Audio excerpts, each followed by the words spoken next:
Say that you'll be, say that you'll be. I'd be there for you whenever you need me. But you've been holding back. Maybe you're just not ready. Baby, do you feel the same? Or do you feel the pressure? I promise I can take your pain and turn it into pleasure.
you.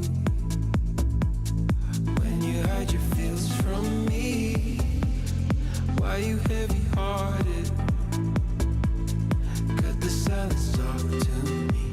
Release your mind, get what you need. Easily, we've been falling in disbelief. I think I'm ready for another try, but this feels like the last time. So why did you say goodbye?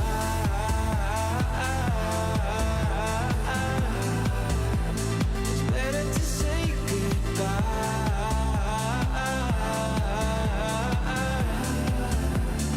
Why did you say goodbye?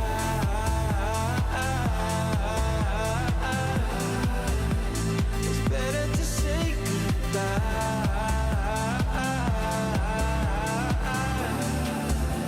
So why did you say goodbye?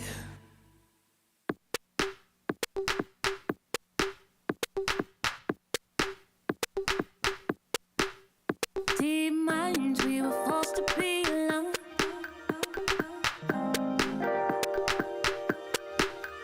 Unknowns and nowhere is the same. And even when it seems like there's no way out, we'll grow a little closer. We water, we flow. All of us together, we're good, we flow. Nothing is the same, but I won't hold back. I won't hold back. I won't hold back. 'Cause we're better together. Better as one. Better together. Better as one. Better together. Better as one. Better together.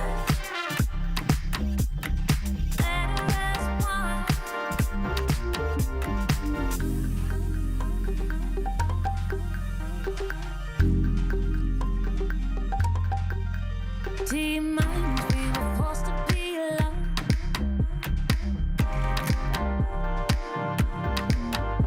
Unknowns and nowhere is the same.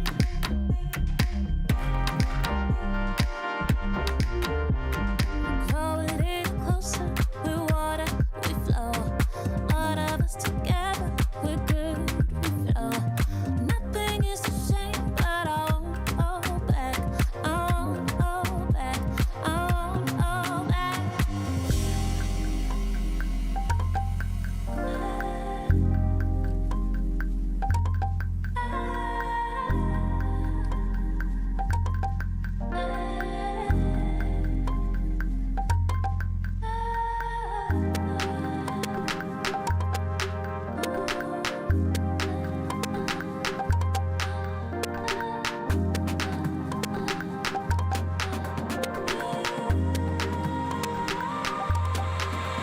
Cause we're better together. Better as one. Better together. Better as one. Better together. Better as one. Better together. Better as one.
there for you whenever you need me.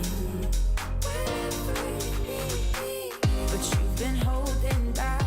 Maybe you're just not ready. Baby, do you feel the same, or do you feel the pressure? I promise I can take your pain and turn it into pleasure. As time goes by, my love grows stronger. Can you feel it the same way I do? As time goes by, I can't wait any longer. Just say that you'll be with me too. As time goes by, my love grows stronger. Can you feel it the same way I do? As time goes by, I can't wait any longer. Just say that you'll be with me too. Keep running, we coming, ain't nothing stopping us now. Keep running, we coming, we got nothing stopping us now. Keep running, we coming, ain't nothing stopping us now. Keep running, we coming, we got nothing stopping us now.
a little bit greater HP for Victor. The boosters up. Just separation could be the reason why they don't close out this game. Swaying on the top. I give it, look in my eyes. There's lying X looking to swing on through on the side of the We got a lot on the line. Fish with a different approach. All they spend time in the boat. Close together and grouped up. A good nade might find all they're looking for. Lexi, leg X.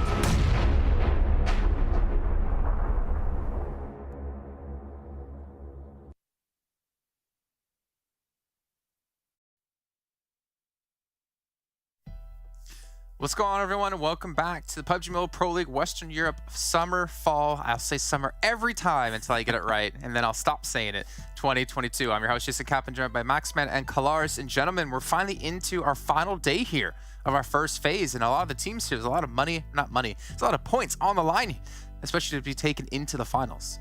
Yeah, I mean, it's going to be a great opportunity for a lot of the teams that are maybe at the bottom to maybe get a few extra points heading into the finals, right? Potentially 20 point, I mean, not potentially, almost 100% sure the MADBULLS are going to get that 20-point lead heading into the finals, so they're looking good. And we got Livik for the first time, so that's always going to be pretty interesting. Oh yeah, Kalaris, I know how you feel about Livik and how we saw that PMWI. I can't wait to see the action that will unfold with our 12 teams, but that's going to have to wait. But in the meantime, quick little shout out here to Monster Energy, our official energy drink partner of PMPL. Maxman, have you figured what you're going to be drinking your Monster out of this time? Oh, not yet. I haven't thought about it. But I got 4-day break after this, so you know what? I'll ponder about what I'm going to do. That's fine. Okay. Maybe you can think about how Goku would chug a Monster right before fighting Frieza, since we have the Dragon Ball crossover with PUBG Mobile. You guys can check everything over on social medias down below. Max, who I'm sure is doing a lovely hand gesture because he always does. Yeah, too late. Damn. He's not doing it today. He's not doing it today. Okay. The one day I wanted to see it. Let's see our overall settings. If you've missed out on any of our 5 days of play so far in this first league stage, you're going to see that MADBULLS, as Max alluded to before, is just miles beyond everyone else. Yeah, so far so good for them, right, Max? I mean, looking at the fact that they've got themselves 4 chicken dinners across this, so many podium finishes, and again, I really like the way in which they're rotating into locations and holding down their locations in terms of even just taking priority spots in a lot of these circles early on in the game with fast, decisive play. So far, they're looking head and shoulders above the rest. Yeah, I mean, I remember when we saw MADBULLS play last year, actually, in like a championship, I believe it was, with some of the other CIS teams, and their aggressive nature was always what made them stand out, but now the macro is there too. Like, this is a very, very scary team, and I would say MADBULLS, potentially what they lack right now is international play. If they do make, you know, potentially later on into the championship and qualify that way, I think that's where they might struggle. But when it comes to regional prowess, like in this PMPL, I think they're definitely heads and shoulders above the rest. So MADBULLS are looking great, and so far teams need to try and play catch up. Yeah, I mean, there's a lot of catch-up that needs to be done out of, honestly, quite a few of these teams. But the thing is, like, these points will reset after this first phase. So you'll go back over to, you know, 0 when we kick off phase 2 happening next week. Right now, it's all about just getting as many points as possible to try to get the extra point or two, potentially more, into the finals. But as we look down the list, you can see Na'Vi in 14th place. You know, Na'Vi had a decent day yesterday. Finally able to see them get a chicken dinner and step up here, Kalaris. And, I mean, the question is going to come down to if they can maintain this. Yeah, not too bad. I mean, it's not only the first place that they got with the 8 eliminations, but also a 4th place with 4 eliminations, and then 2 6th places with 7 eliminations. So if Na'Vi's kicking back into gear properly, this is potentially scary in I would say future phases for the rest of the teams. Maybe today, yeah, you might be able to kind of scrap into that top 12 and salvage some points here, maybe get yourself onto that Livik. But right now, you're not aiming for the top 5, I feel like, as Na'Vi for phase 1. And I feel bad, right? Because people out there might be wondering, why are we criticizing teams like Na'Vi so much? And I think we can all agree that Na'Vi is the team we think that could represent this region, the European Championship, and win the whole thing. Like, they are probably one of the most promising teams, at least in the past. But as we look at their last 4 days of play, and another team that we have high hopes for, Big, we can say they've definitely had quite a bit of a struggle here, Max. Yeah, it's been a little bit tough for them. They did start rising up yesterday, which is good, but Big is not known for being a very momentum-focused team compared to Na'Vi. Na'Vi, when they start building up their momentum, they're going to keep that consistency and they're going to start closing off those wins to get those chicken dinners. That's what I at least expect from NATUS VINCERE currently. But, I mean, if we stopped right now, in 12th position, Big will be the team to qualify into the Livik match of match 6, right? So if nothing changes today, Big qualifies, Na'Vi doesn't. So Na'Vi, they improved, they got to still keep on improving, and Big, they got to keep also kind of performing what they did yesterday. Be kind of a wild scenario if Big was actually able to ascend towards that Livik match, if I'm honest, because I feel like the start of this tournament for them was pretty tragic. Even the one chicken dinner they got early only came with 3 eliminations. It wasn't like a big chicken dinner by any stretch of the imagination, but yesterday they shored up some of their defenses. They looked a bit better about things, and this is a team that we know on edge play can sweep other teams, and I want to see that Big back. Well, you know what? We did get to see both these teams have a step up yesterday. So we were looking at days 1 through 4. But what about yesterday in day 5? Take a look at least in particular, Na'Vi and Big's head-to-head highlights, because these teams, they finally had the breakthrough performance that we're expecting. You know what? No, I'm not even going to say that. I'm not going to justify breakthrough performance. They're having the performance that they should be able to have, considering the caliber of teams that we know they are. Yeah, I mean, it's slowly getting closer to what we initially expected, right? Big, I think we knew that that was potentially going to be a struggle for them and a lot of the Western European teams having all these new CIS teams joining in this lobby. So, of course, it was going to be a little bit more complicated for them. But no, Na'Vi, definitely, as you stated already earlier, like a PMGC representative in the past that did really well in PMGC 2020 in Dubai. And we still expect them to do really well. So they're slowly adapting to the lobby, I feel. Like, this game here was just an absolute robbery, in my opinion. I don't think it should have worked out. No. Okay, because you picked them, but okay, fair enough. That's right. But they are getting closer to what we initially expected, right? So the question is, can they retain that kind of momentum going forward, which I think they can. They did in the past, and if they can do so, I think they can become a big threat, especially with a big reset of Phase 2 and Phase 3. Yeah, it was interesting as we looked at the highlights as well in terms of even just a big situation. And some of the top teams on Sanhok specifically are making wild changes. TJB, we've already seen that wild change. Big has also made a quite sizable change when it comes to the drop that they were going for a bit down towards the south and trying to wrap on up. So the fact that they did well on a northwest island on Sanhok whilst not dropping on the northwest island, to me, speaks volumes. I would have to say, I would still want to see a change of Severny drop, at least a secondary drop location, please. Just a backup drop, I think that would help tremendously when it goes to Erangel. Well, we can see here a little bit of a line chart about the points the teams got in each individual day. Go ahead, Colors. Yeah, it's either that or you actually find yourself in a spot where you not only like go for a backup drop, or you go for a longer split drop across kind of Severny down towards shooting range and down towards some of those split compounds, which can work nicely too. Yeah, my bad for cutting you off there. I mean, it is a good point you raised, but again, the teams is up to them to make the decisions if they do want to have a backup drop location or not. But looking at the days across, well, the last 5 days we've had to play here, Max, you can see Big, they did have like a decent day 2 and they had a good day 5, but 49 points, 46 points, like we still can see teams get, you know, way more than this pretty, well, not easily, but with a little bit of effort, I guess we should say. But again, considering they're playing only 4 matches a day, you should expect some lower numbers. Yeah, I mean, it's been by teams like MADBULLS and QODEX, but they've been struggling to like retain that kind of performance, like have 2 big banger days in a row. But you can see Big a little bit topsy-turvy, a little bit up and down compared to, you know, Na'Vi that has been consistent, but they slowly have an uphill trend here, it seems, with their points. So maybe they're just finding a strategy that's working for them, and that's the perfect timing. I gave a lot of time for these teams like, you know, TJB, Na'Vi 2. They have this first phase to like train, quote unquote, and then heading into Phase 2, Phase 3, you really need to bring the points back in to have a good head start in the finals. So as long as they hit that good training session in the Phase 1 and Phase 2 is definitely on point, I think that's what we can expect from them. I would just hate to see one of these 2 teams if they just tried a little bit harder in the first phase, or they pushed a little bit harder in the first phase, maybe that would have been enough for them to qualify into European regionals, or maybe win the whole thing here, or maybe even get into PMGC, as we obviously have learned about just yesterday. But one team that is looking like they could represent us in PMGC, well, it's got to be MADBULLS. We got to take a look at them because they have just been phenomenal. 60 points in the lead over every other team. Not the team we necessarily expected to show up from the CIS region, but the team that we're getting. And the fact that they're also really consistent when it comes to all of these different battlegrounds in terms of eliminations is really good. They don't have a weak map. They don't have a strong map. It's just, they're just good on I guess every single map is their strong map then, if that's what I'm saying.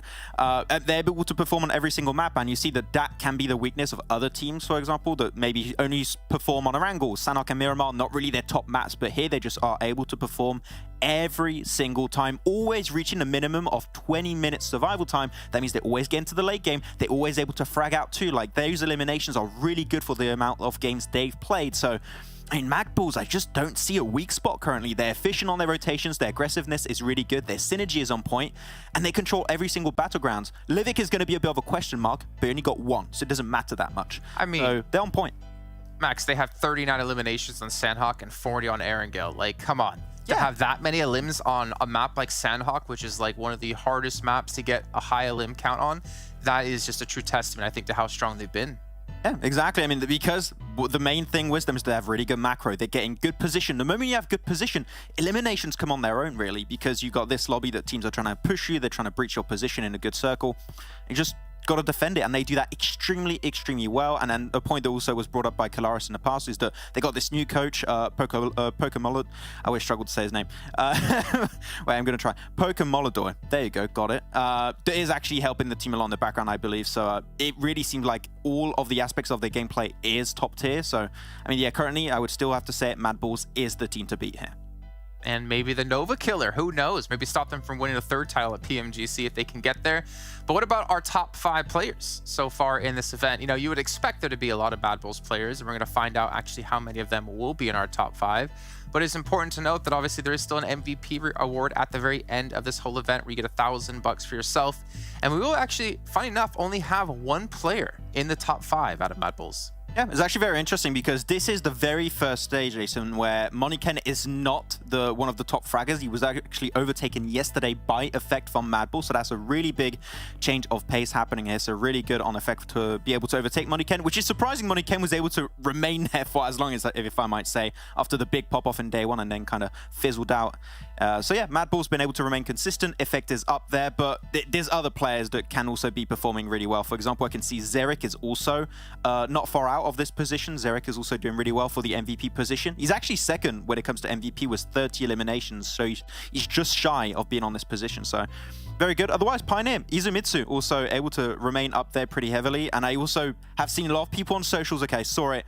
NASA74, one of the Arabic players in this tournament with Death's Machine, has also a lot of support behind him, and he has, I would have to say, Jason, been slowly but surely rising to the occasion here. So NASA could be a very, undercover MVP in the days to come. Well, I think what's interesting to me, Max, is the fact that you have QODEX here in top 5 still. You have Death Machine in the top 5 still. When I feel like QODEX hasn't done anything since, what was it, that very first day of play?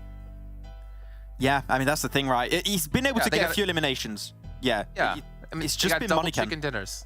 Yeah, exactly. It's just been MONIKEN pretty much soloing a lot of those eliminations a lot of the time, so he's just been able to remain up there as a solo. It reminds me a little bit of Icy with Unicorns of Love last season, where it would be Icy performing, the team not being there is kind of similar to that. But yeah, currently, if the team is not able to back him up, I don't expect him to be able to remain in such a high position on the top fraggers list, so it could be a little bit scary. But Oldboy is there. He's in 5th position currently, so Oldboy is still staying relevant, which is always good to see.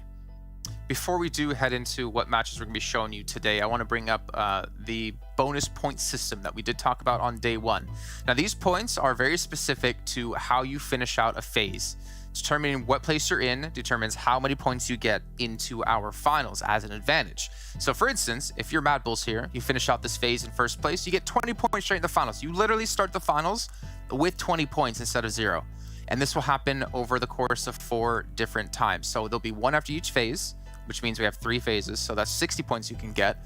But also, at the end of all of that, the total point earner will get themselves an extra 20 as well, and then obviously down to 1. So you could potentially have, Max, an 80-point lead over some teams, or almost an 80-point lead when you get into the finals. We've been alluding to like the reset kind of going into each phase, but you're not going to have a full reset for the overall rankings, and the overall rankings is what allows you to qualify into these finals. So sure, you got the reset, you can still get a few extra points, but if you did not perform in one phase in particular, which is the case for a lot of the top teams in this first phase, there's a chance that could actually hinder your chances of making it into the finals. So you need to step up now, otherwise it could be, your first phase could be the reason why you don't make it until the very last week.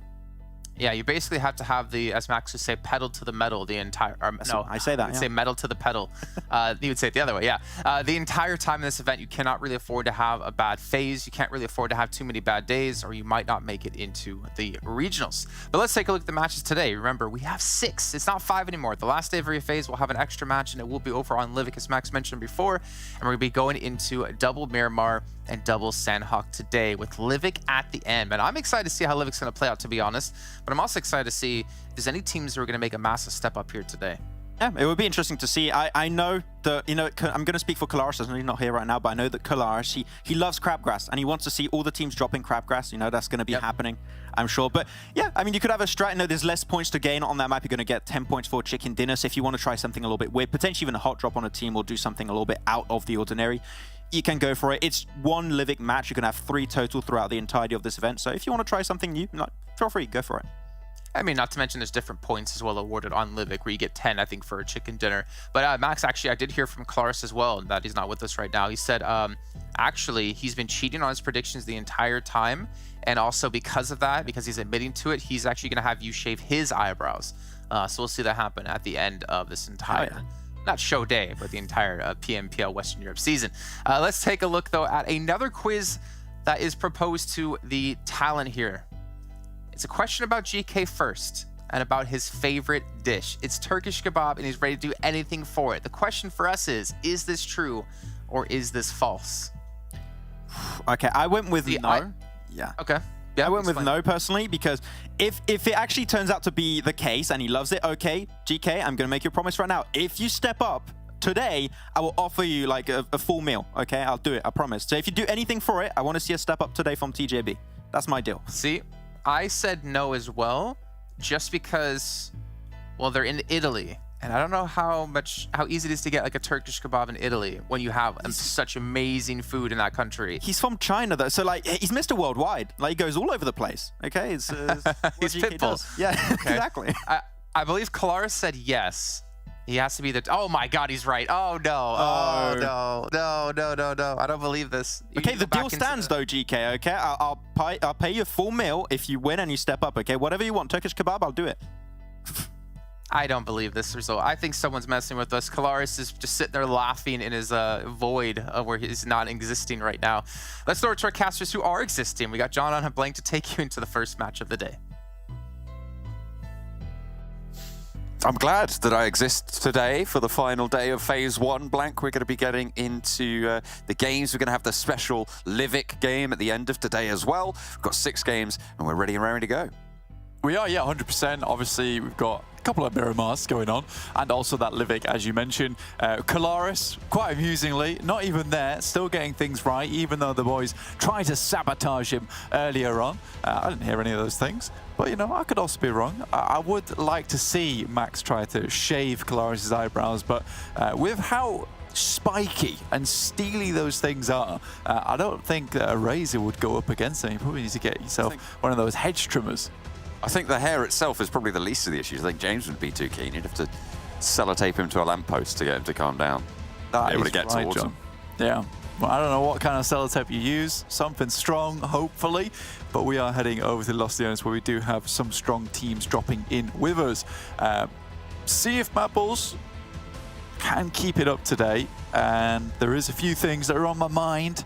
They're just ruminating up in there. It is a vast space of emptiness, so you know when there is an idea thrown in, it tends to bounce around quite a bit and cause a massive amount of ruckus. But MADBULLS drop out of the plane nice and early.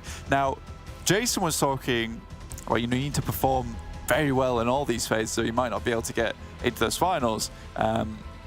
Somewhat agree, somewhat disagree. I think at the moment, with the way that a lot of these teams are operating, in which we're having so many different step-ups each day from different teams, I proposed the idea earlier on in this tournament that we might have a case where you go into the finals and everyone's really evened out. At this rate, where MADBULLS are so consistently ahead of everyone else, where it's a case of, you mentioned this, John, I'm going to steal your point right now. Hope that's okay. Is that okay, John? Yeah, go for it. Thanks, man. So your point was that, you know, they're not doing better than everyone else most of the time. They're just staying on course with everybody else underneath them. But I suggested that also they have those big pop-off days, which starts to bring them points ahead. So they were on 40 points ahead, now they're on 20 points ahead. And that's just some pop-off days, which is absolutely fine for them. So if they continue this pace and we keep getting random teams doing well on different days and MADBULLS just being that glorious consistent at the top, they're going to be coming into the finals with nigh on 80 points if they can keep this up. Would be pretty spectacular. We'll have to be looking out for the teams that are going to be competing, you know, coming in at over the 4 possible bonus point phases, right? You could potentially see someone on 76 if they do claim all of those 80 points, right? So there's only a 4-point difference, so we're going to be looking out for the teams who will be sat there trying to compete for that sort of position. Eastern Stars and Big competing for one of their own, La Bendita in the crater. Well, Big is for everyone in this area, John, at this point in time. Miramar, these Stars will get at least one pick off over towards Big. So now down to 3. Classic Big things, right? You know, you never want to play as 4. Playing as 3 applies pressure and encourages you to do better. That is my new phrase and my new saying. And really, it's just the creed at which Big live by. It's a bit unfortunate for them. I wish they wouldn't play so much like this. RV losing Tixie on a forward position against TJB, who have decided that this is the time that they want to go on in, but it looks like some trades are maybe coming on through. Although there's only one knock. Actually losing Matic as well for Na'Vi. Dropping up towards water treatment. I mean, TJB had been dropping near Hacienda on this eastern side for a while, so Na'Vi should have, well, they should have been aware of this, and if they were, they kind of decided to go for this fight, right? Yeah, usually La Copleria team, and it might have just been the playing path that they're not able to get up there, or they adjust their approach down towards water treatment, come full contact with TJB. And with TJB being such a volatile team in just terms of, sometimes they're amazing, sometimes, to be quite frank, they're very bad. So it's a team that I can't quite put my finger on because I just never know whether they're going to be super cold or super hot. It's just not worth it, really. But for me, yeah, TJB, there needs to be some kind of leveling out of that gameplay. I need to see the game where you wipe 2 players from Na'Vi right off the bat every single game. Not just wipe 2 players right off the bat and then next game fall over like a twig in the wind. Like a twig in the wind. That's right. Oh, that's I'm going to get that on a poster. Put it above my bed. I like it. Twig in the wind. Twig in the wind. It's a very weak little branch. It's not going to survive the winds that are coming for it in phase 1 of the PUBG Mobile Western Europe. Some would say that a thin and flexible twig is more likely to stand up, would be more likely to survive the wind than a strong and sturdy, branch that is potentially more brittle. I never said that it was a flexible twig. This is a very rigid twig. Okay, a rigid twig in the wind. There you go. So, you know, you got to be careful, man. You got to get all the information first. You went straight to the assuming there. That's true, that's true. Yeah, which is exactly what Na'Vi did as well. They just assumed there would be no one in that area to challenge them, and they move away from what is generally a very safe spot up in La Cobreria. It might have just been a case that they were both dropping on the same vehicles to head towards La Cobreria. But again, it's one of those cases you've got to be really careful. In fact, that would make the most sense, is that both these teams dropped on vehicles to try and hold out. And again, you don't really expect someone from the center of the circle to try and go for these vehicles so madly, so early. But TJB, they want them. It seems like they're going to get them. Game Lord, though, might have something to say about, you can see them on the map at the moment. As we're on board with Shockwave, this is all the way in the northeast. Look at that, looks like Game Lord are moving up from San Martin, and ARB are going to fill that gap that is going to be potentially vacated by Game Lord. TJB potentially on the hunt for the rest of Na'Vi, though. Yeah, it looks like they've got a little bit of loot on board and they're going to head on over, but it's Game Lord that we'll have to be aware of. They got caught out by this team. I say caught out yesterday, and I think Game Lord just took the process a little bit too far, in which case they also got caught out in the process. So we got to be really careful, especially playing out in the open ground, like on the ridge sides, on the little peaks. A lot of people can see you. And now this is something that Game Lord is going to be extra considerate about in this game, with the circle being so central as well this time around, John. So it's not something that you can, you know, just get away with so easily when you're right on the western side of the circle anymore. Can't keep getting away with it. just not going to work out. The Golden Dorado. I know it's a Dorado, but I call it Dorado. It's beautiful. Every single time, I'm a fan. The Golden City of Dorado. That's right. Golden Vehicle of Dorado. There you go. Exactly. That's right. And it rhymes, which means it's true. Yeah. That's how things work in real life. Ruthless Esports on the south side. Now, this is a rotation that I can respect. I think a fair few times they have got themselves caught down towards Picardo, over towards Pioneers, maybe getting themselves caught tangled up in that crossfire, that combat between Nexus and Pioneer that has been popping off recently. And especially if you look at yesterday's VODs and you see how well Nexus is doing, you don't want anything to do with that. Ooh. A couple of shots from TakeAim Gaming, not going to slow the approach of the two Shockwave players. Moving forwards, Nightmare cruises on in. Oopsie That's days. not a good nade. That is the worst case scenario for TakeAim Gaming. They knock their forward player. The rest of the team going to have to push up to back this up and kind of force themselves into an engagement with Shockwave if they want to stay up as 4. Do they just disengage here? I mean, for TakeAim Gaming, you leave your boy behind. There's no way you pick him back up. You're down a player right off the bat.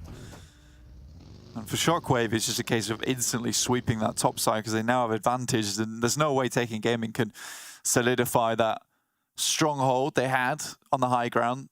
So yeah, for TakeAim Gaming, it's just an unfortunate knock that comes through early to a bad nade through the window. A little bit sad for them. TJB down towards water treatment again. I really don't like this position that TJB plays because it's out in the fields and they play several... well, they play a split here. I know it doesn't seem too much, but with this being Miramar, that is actually quite some distance between these players. And they play it in open fields. I would much rather see them like try and take a ridge side over towards the top of Hacienda. I guess with the open fields, it just gives them like very quick routes out of there if they have the vehicles and just pray to God that no one takes some pot shots at them as they're passing through. Again, that is a very, very unlikely scenario either way. A lot of teams taking early casualties here. Oh, insult to injury. Oh, the boom, boom on the replay there. That is not good. Just strafes in too early. I mean, hits the window. Yeah, you can see why he strafes though, right? He sees the player from Shockwave peak. It's actually a good thing to have that replay because it's not technically just a massive misplay from him. He's not aimed it incorrectly. He's just mistimed it. Because he knows he has to get back into cover as soon as that player peeks round. He's completely in the open, but the nade just leaves the hand a little too early. Pioneer taking shots from Eastern Stars. Simmons down to 3, as is Big, who are behind the pack, just behind VIRTUS.PRO. That's on the southeast side. So they're yet to find their way in. Eastern Stars have found themselves a route of ingress, though. This has worked out for them. Yeah, and they're spotting Pioneer fairly low, but Kapahala shot down from across the way from the off angle from Pioneer. Kame is in position to maybe go for the res here, but Bazzi's also down, and this is absolute dismantling of the push coming through. Pioneer holding out really nice and strong with this off angle across the road. You take a risk, right? I took a risk as well by inhaling too quickly. Are you okay? Yes, I'm okay. The risk paid off. It's fine. I got enough oxygen to actually talk again. But yeah, I think you take the risk. If you're Eastern Stars, you try and send central, try and find a position to play around with. If you've got vehicles, you just drop the smokes and then try and set up an impromptu bit of cover for yourself. It's not a compound by any means, but it's somewhere to stay. Unfortunately for them, Pioneer do spot them as they come in, and there's a few off angles already set up by Pioneer. Obviously very close to Picardo in the beginning of the game, and they're able to get into position fairly quickly. And Eastern Stars, after that fight with Big, had to be extremely careful on the rotates with just 3. Team Doom, they are down to 3 as well. Spot TJB, but these cross-compound knocks really mostly focused on damaging the armor, damaging the helmets, right? That's what they're going to be mostly attempting to do, because, I mean, the choice is, if you get a knock, do you go for the crash? The answer most of the time, especially in this specific engagement between these two teams, is going to be no, right? So you just get that damage on board. If you get 2, then maybe you have a chance to go for a send, but even then, there's a lot of time between you mounting up and you getting there. They can get those reses in. Yeah, really, you're claiming territory, right? You're just striking out, making sure everyone knows that in this area, this is claimed by a certain team. And the only time where you would get that knock and then push is if it's a favorable position towards you. Now, this isn't great for TJB, and they will have to make a quick movement. This is why this position becomes a little bit more daunting. I hope they've got buggies, because if they do, they should just be able to get themselves up that ridge side and straight over the top into a better position. Still, there is one player left behind, probably playing backstop there, just watching if anyone does come their way, supporting the rest of his team whilst they are just on the broadside. But they do get up. It's NEXUS all the way down toward that southwest side coming in through the roads. That is slightly dangerous. I'd like to see what they do here to kind of alleviate some of that pressure as they come through basically into crossfires from 3 different teams. Heavy shots towards the center there. Difficult territory. MADBULLS navigating the engagement with Take Aim Gaming. Again, going down to the nade in the first. Effect does get traded off there, but the door frame not quite held. Only the one player there and spotted out across the way. That was Game Lord chiming in with a third party. MADBULLS stay up with all 4 of them alive in San Martin. I think... Oh, I can't see exactly who was left alive there. I think it was... Is it Zarek or Monkey that was left up? Monkey, yeah. So Monkey was left up in the end of that fight, but Skills is all off on the other side of the road there. So he's holding down a compound, providing information back to the rest of his team. Fairly bold play here. We'll have to keep very silent as the Arabian champions come through. But this is not a bad idea to hold a player over there. Just in the eventuality the circle does head down towards the south, you want someone covering your back as you do have to cross that road. Zarek gets back up on his feet, and that's MADBULLS up to 4. And they do pick up a fair... Oh, only 1 point. So Game Lord were able to steal a lot of those away from them. Oh, okay. I guess, I mean, around the outside, right, is where they were trying to hold all of those positions. And Game Lord, I guess, just had those off angles to be able to pick that up. And I think Game Lord also... I think it was Game Lord just took down the Eastern Stars as well. No, Pioneer. Pioneer were able to get a lot of them down, and I think they just... I think you might be right there, just taking out the final player of Eastern Stars, which sits them out of the game, unfortunately. That is unfortunate. NEXUS spotted by ARB. Up the top of the hill. Game Lord are now turning their focus over towards Pioneer, and it's going pretty well for them right now. VIRTUS.PRO are chiming into this fight. Seemingly up the top there in the Hacienda, Game Lord really, really doing well with their 2-2 split, as they have players down the hill to the northwest as well. It's one of the strongest 2-2 splits in this particular circle, right? Because they essentially have the 2 highest points in the zone. Yeah, it might be a bit hard to come down from here, but what else is hard is getting up there in the first place. It's not easy to send players up. And then when you get a shift like this that heads up towards the northwest side, you know, Akashi and Victor can quite easily now head on over towards Robs and Narvalo's position. And similarly, if we shifted down towards the southeast, again, there would have been an anchor point for the rest of the guys from Robs Narvalo to head over towards. This is playing out very well for Game Lord, and this is an instance where, you know, I can really praise the team that, you know, yes, they've had the circle, right? This is traditionally where they drop, but they made the most out of it. As soon as it dropped here, they were like, right, let's set up in these 2 really strong high grounds, and we'll play around from there. They are regrouping on the rest of the boys' position. Akashi and Victor both in the same vehicle, just razzing it across right now. For Romania men, maybe a problem as they're sending in onto the northeast side. Pioneer again, just taking damage from VP as the crash goes on the southeast side. These buildings providing the cover necessary. And another nade in from Yankee, tearing that cover apart as he steps up. 2 players are up. They did get that res through. Yankee spraying down the door frame. Black-White drawing the attention, allowing the heal to come through from Fash, but doesn't manage to get it off. Instead, has to go for the fight. There's the first backstab coming through. Attention was pulled that way, but now it's just Fash and Black-White. They're doing well. They're doing all right, but Fash does fall down yet again and flushed this time around, so no res there. 2 players from VIRTUS.PRO against the 1 from Pioneer around the corner. Black-White, last standing, moves up the side, in through the window, might spot a player, no, gets away to cover on the outside, and now they can start to corral this solo player, but he's wily, he's on the foot. Yeah, they get Yankee back up there, and they're just getting more bodies into the fight, and it becomes infinitely more hard when you got a 1v3 as opposed to 1v2. They had to get at least one clean knock there, but VIRTUS.PRO does not let that fight go down easily. I respected Mir there, you know, he held onto that. TJB crashing into Game Lord. Already a lot of the members are down, and it's really only Victor, so they do move back. Game Lord, 3 players knocked. Has to pick up Narvalo first. He's the quickest one bleeding out here, but TJB still with 3. Start to make the push through. Good smokes will deny some of that movability just for a little bit. Just got to be careful of those nades coming through. So TJB still just waiting things out before making the initial push. Seeing a lot more use of the Tommy gun these last couple of days. I think that's just waiting for a UMP to come through. And in fact, I think that was just the hot swap there.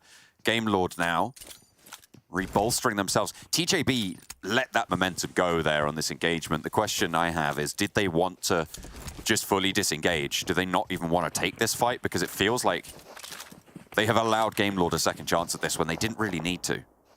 I would 100% agree. I think they were careful because they imagined nades were coming back through. You can see the smokes that were placed down by, I assume, Victor, which are really, really good at denying the sightlines from TJB, but also you got to be careful running through them just in case a nade just pops through the smoke and at your feet, in which case it's bad news bears going forward.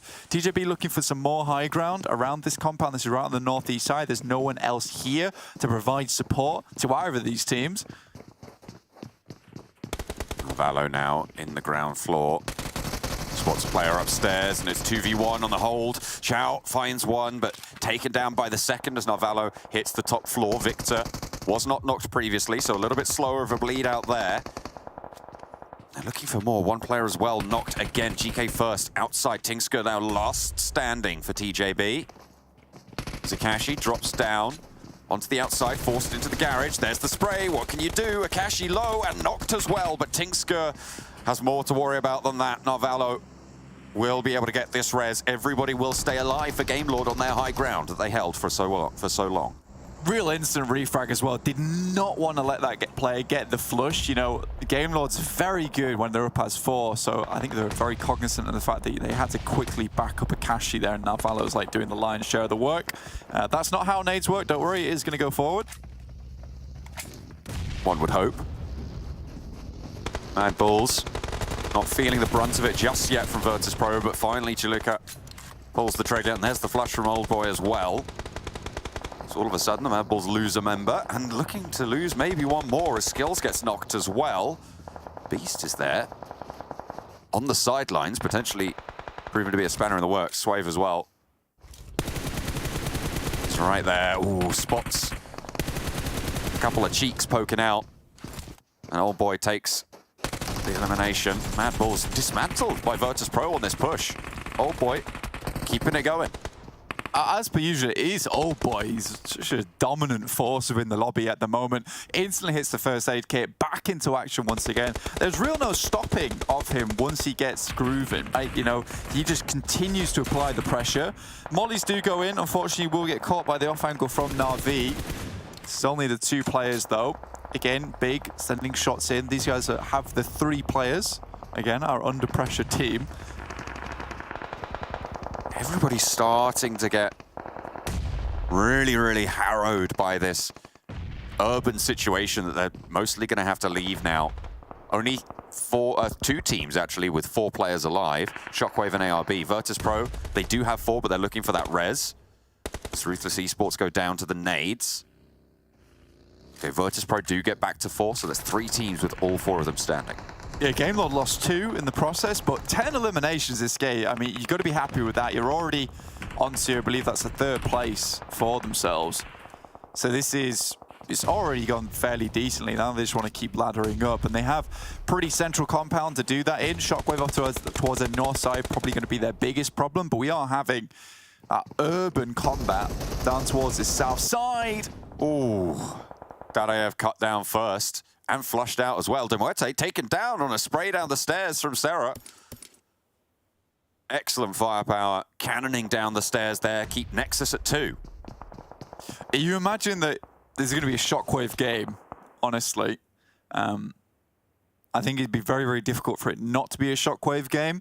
There would have to be some real miracles coming through. But Game Lord, they have a decision to make now, which is, do they try and hold out some of these teams and risk getting knocked? Because if one goes down, the whole thing starts to crumble down around them. So they have to be really careful, but if they can get some knocks on these players coming out, they could potentially ladder up because they're just forcing teams to stay out in these compounds for longer, in which case they have to fight for longer, and consequently because of that, there can be less teams and they will ladder up even more. VIRTUS.PRO, 8 eliminations so far, all 4 of them alive. A little bit shaky on the armor there, but it's still triple threes for Old Boy. A dangerous force to be reckoned with. Big spotted out. VIRTUS.PRO are not done yet. Finding everyone. Chulika around the side. Ooh, does get cut down by Wadea on the off angle. They have their own problems to deal with in the duo from Na'Vi rocking up. Looks like they might be spotted. Wadea healing, yes, going to work out. That was the correct play. As soon as they hear that fighting right on their edge, Game Lord steps out for just a second and takes one knock. And that's realistically all they need to do. Now they need to understand whether there's players on their top side seeing the trajectory of the bullets and where they're landing on the floor as well. They should know that's coming from the north.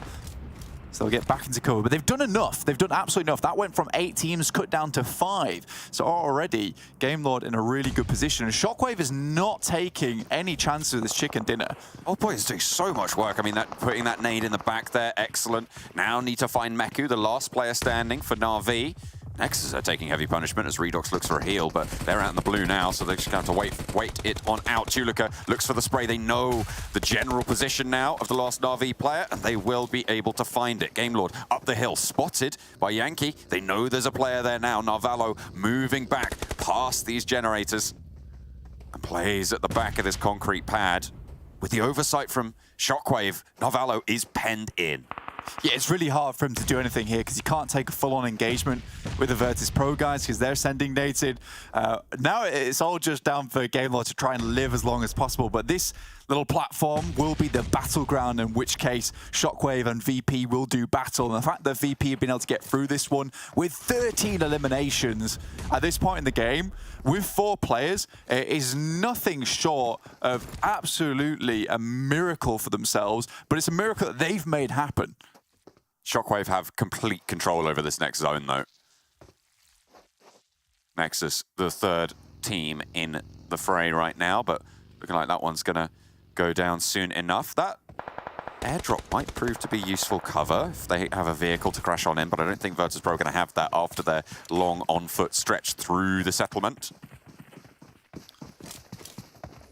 The difference between Shockwave and VIRTUS.PRO right now is the VIRTUS.PRO is coming out hot from combat. They are absolutely raring to go. They're fired up. And Shockwave have been so silent this entire time that it might just be a case that that's the advantage that VIRTUS.PROs need, because they will be getting these shots off instantaneously.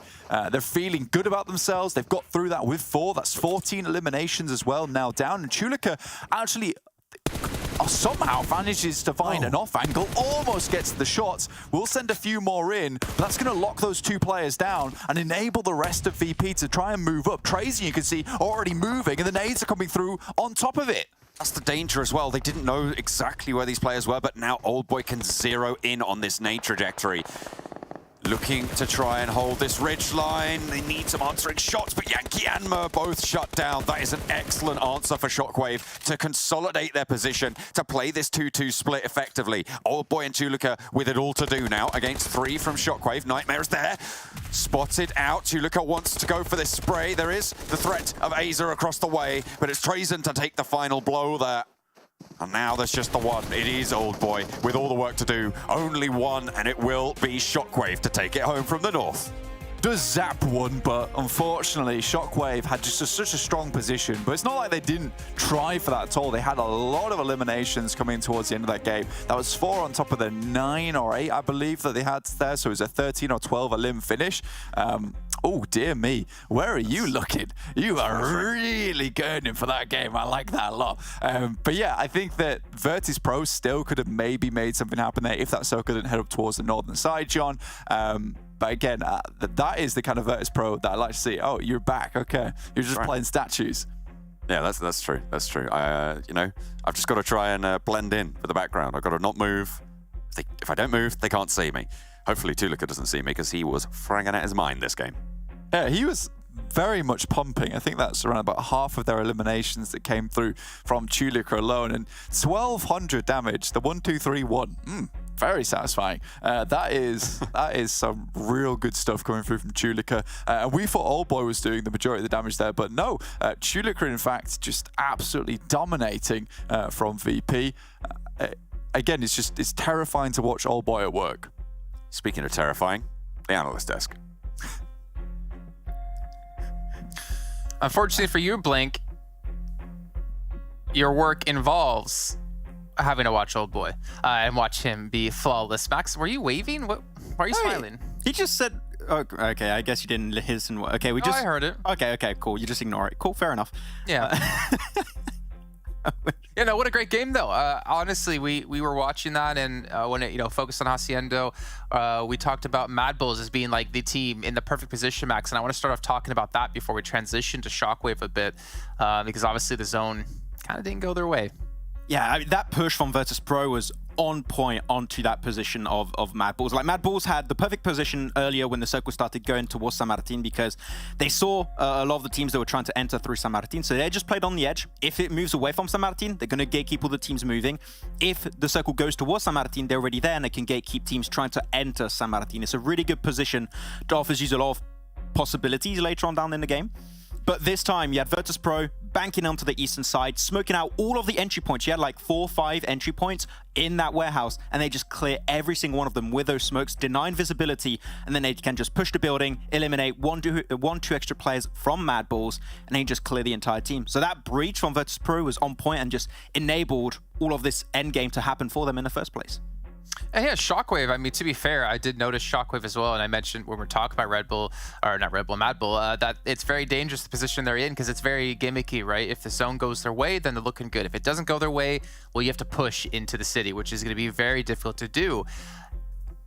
It's a tough decision, I guess we should say, Max, but in the end, it worked out for him. Yeah, I mean, the thing is that by being in a position like that, you're almost 100% certain a fight will come your way eventually. It's just how prepared are you going to be for that fight? And unfortunately for them, it seemed like VIRTUS.PRO were just a little bit more prepared for it. So all good on their side. But yeah, we had some decent early game action here. TJB, unfortunately, I promised a Turkish kebab, but he's not interested. I'm telling you, Jason, GKFS not interested with the Turkish kebab. Feels bad. Maybe if I say 2 Turkish kebabs, GKFS will maybe step it up a little bit.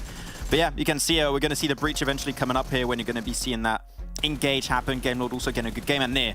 This is the moment VIRTUS.PRO looking like, okay, we get the first knock, we can close that gap. You can see in the background they're smoking all of the entry points, denying visibility, and then Oldboy, as Blank said earlier, like really going at work in this game and just doing most of the heavy lifting in that fight versus MADBULLS. But man, to look at the end there, Jason, really doing a lot of work to like offer a really prime angle for his team.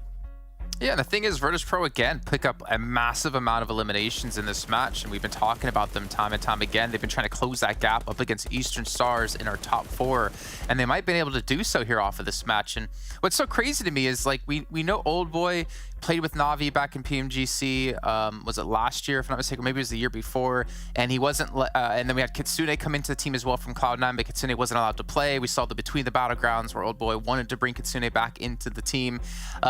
This man has just so much depth of knowledge in this game and so much experience behind him, and he still has the mechanical skill to support all this. He really is a massive threat and such a big asset to any team, and I think we're seeing VIRTUS.PRO rise to be one of the newest, or the new strong teams here in this region. Yeah, I mean, purely was how, sorry, I was going to say Na'Vi because I'm so used to saying Na'Vi for Oldboy. When they were deciding to approach that compound of San Martin, they were fully like led by Oldboy. I have the impression he was the one going for the pushes initially. The team was behind him, following up in really, really good fashion. The march was clean. And then he just like gave the upper hand to Tulika, and Tulika went on that push towards Shockwave over to the northwestern side, denying the angle of the 2 players on the forefront from Shockwave that were in that position where Game Lord was standing. So yeah, I really, really enjoyed what Tulika did. Unfortunately, the moment Tulika goes down, SHOCKWAVE now get the upper hand, and then they can close off the game. So SHOCKWAVE, you know, able to put some really good fight, and they got 2 really good circles up north, but they were not idle, Jason. That's the most important thing. They were willing to send 2 players forward, push on Game Lord, eliminate the entire team, then shift the focus on the rest of Na'Vi. So, I keep saying Na'Vi, VIRTUS.PRO. So overall, it's just force of nature now, force of habit. But yeah, SHOCKWAVE, I think that they've made some big changes. I had the chance to talk to their coach, Zozo, and they've made a lot of changes in the background. He didn't want to tell me what, but all I got to say, the results are here currently. So SHOCKWAVE are looking very impressive. Kalaris is actually from the other side, from the void that he's currently living in, actually brought up a good point when it comes to SHOCKWAVE. And if you look at their like previous results so far in this event alone, and I'm just pulling up on my screen, which is why I'm looking over here, they've had like this massive drought. Like they had in match 2 a 2nd place finish, and then they go 1, 2, 3, 4, 5, 6, 7, 8, 9 matches before they have a podium finish yet again, where they get a 3rd, a 1st, a 2nd right in a row, and then they have a 14th and a 2nd, 4th. Like something has definitely changed in the team. Maybe it's that like learning period for them, as we've been talking about, because they have completely become a different team here in this last couple days alone. Yeah, as I said, I talked with a coach on Instagram, and he did say they made some really big changes, went back to the drawing board. They won't tell you. Yeah, I want to have them for an interview because they speak French. I could potentially I could translate again if needed. Okay. But it would be cool. I really want to have some insight on what changed between the first part of this phase and what we're seeing now, because it's night and day what is happening for SHOCKWAVE. And man, guys, keep it up, because currently looking great. They're looking to make it into the Livik, and they are looking to be potentially a top contender if they keep these results in. You know, it's crazy, right? Going into this event, if you look at like the French teams, you'd be like, okay, Game Lord's probably going to be the French team over SHOCKWAVE just from prior results. You look at the CIS teams, Na'Vi probably going to be the best team over MADBULLS, over VIRTUS.PRO. And it's like the whole script has been flipped here, because you got MADBULLS towards the top, VIRTUS.PRO towards the top, and you have SHOCKWAVE towards the top. And the teams that we expected to do well have yet to really hit that that level of momentum or that level of consistency that we expected. So some crazy things happening so far, Max, but we obviously do have our second map coming up momentarily, and it will be over on Sanhok. And we know one thing about MADBULLS is they're extremely good when it comes to Sanhok. Yeah, I mean, they're super quick to make their decisions and act on those decisions in particular. So, yeah, I think we can expect some good stuff potentially from MADBULLS. But, I mean, can't expect good stuff from MADBULLS this game because they're not playing. So, I was checking. That's what I was looking over. I was like, are they playing? I checked too. I was like, maybe not. But yeah, they're not going to be playing this one. That's fine. But we're going to be seeing then Unicorns of Love come into this one. We're going to see XTEAM, QODEX, Death Machine. I want to see if Death Machine can keep getting some good results in, because currently they were looking really good in this second phase.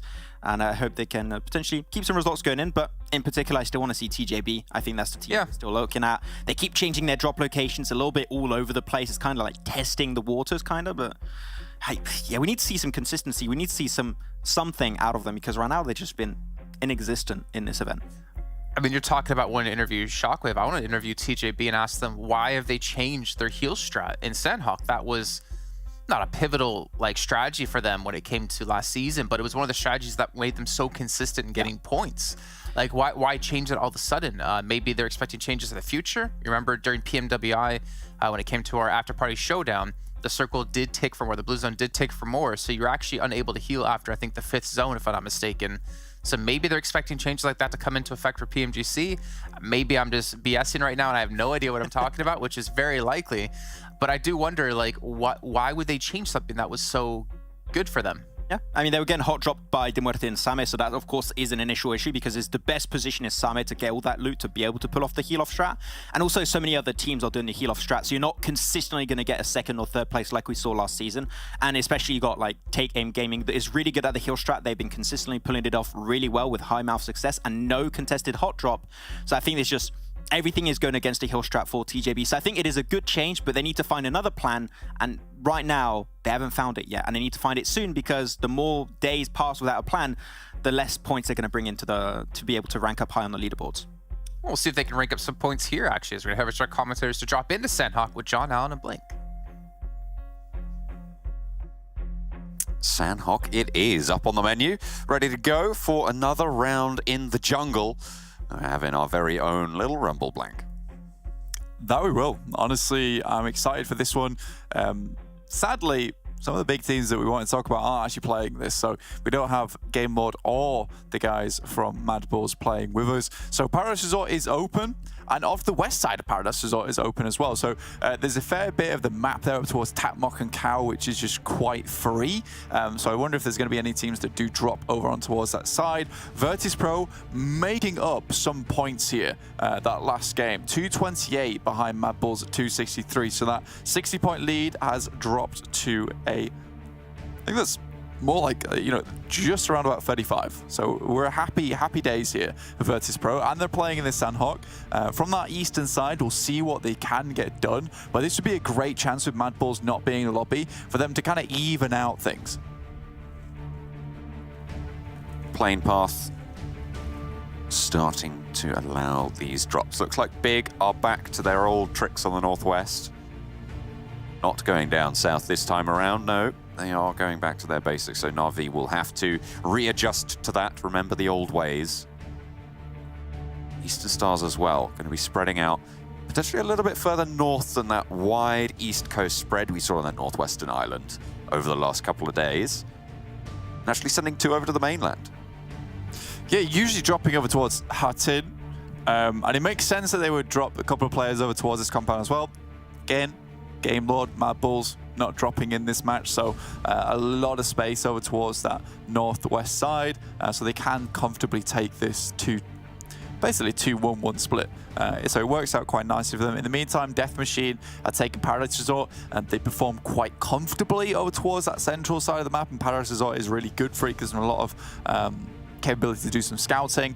They usually try to drop over this side of the map anyway, but it's difficult with MADBULLS over towards Paradise Resort because they've got such a chokehold on that position that if they drop in the game, there's rarely any teams that challenge them anymore. And typically Paradise Resort is one of those places on the map where you might see now and again a couple of hot drops just to test it, but I don't think anyone wants to test MADBULLS because at the moment they're hitting full marks across the board. Really are, really hard to deal with. Shockwave did a massive split drop. There's one towards Barn, there's one to the northwest of Quarry, there's one to the southeast of Quarry, and there's one all the way down even towards Docks. Not quite all the way in there, but they've massively split over this main island for Shockwave, which is interesting, to say the least. Very close to TJB for a couple of these players. As Painan, we come on board with NEXUS and QODEX. This is interesting. We normally see a west-east coastal split. We don't generally see this sort of north-south split.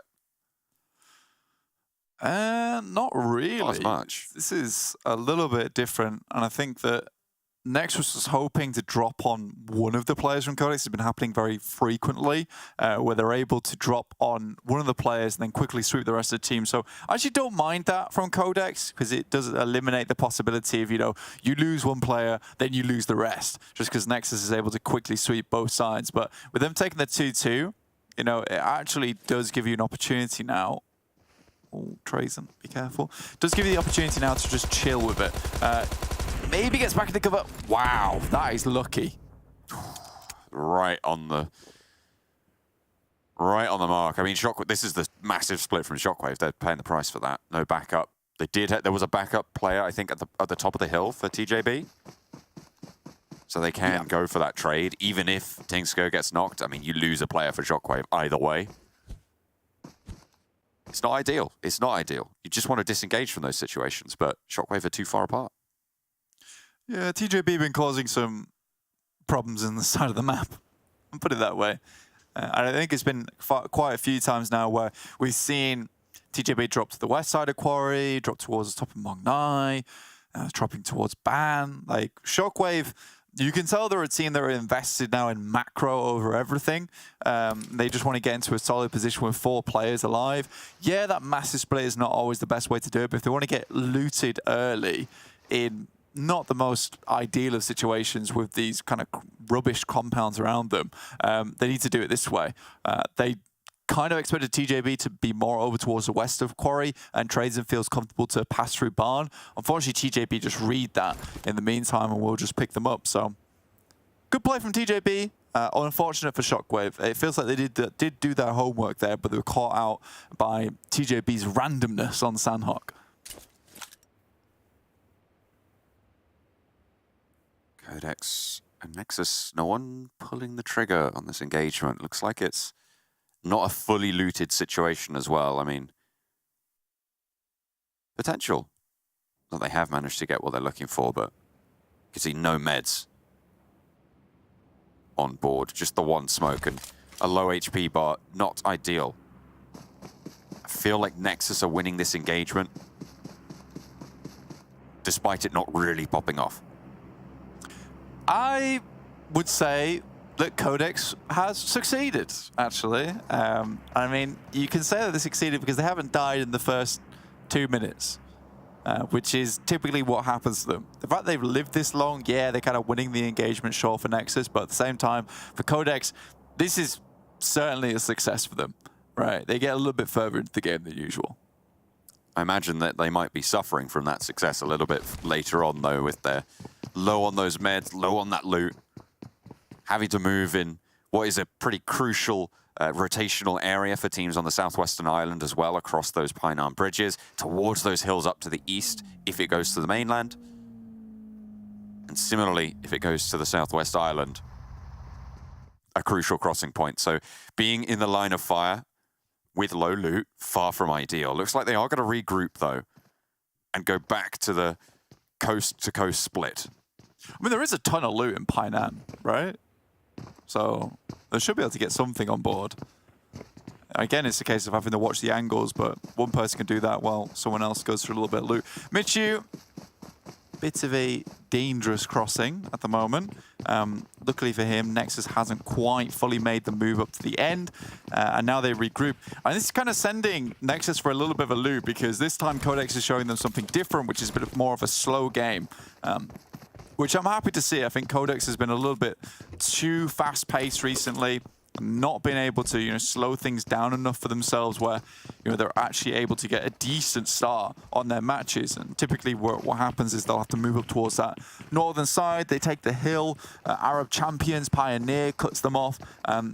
And now, I think for QODEX, the big thing for themselves is not to get too caught up in this engagement between them and NEXUS. They don't have to take down NEXUS here. They can just leave. They can just rotate out of here. If you can get up the hill in time, drop some smokes, potentially if you get shot at, you can get out of dodge. And already Vito's sent all the way up there. But it's Pioneers who are watching down. But this is more over towards Na'Vi. This is a typical crossing. This is very readable for a lot of teams. It's happened almost every single game.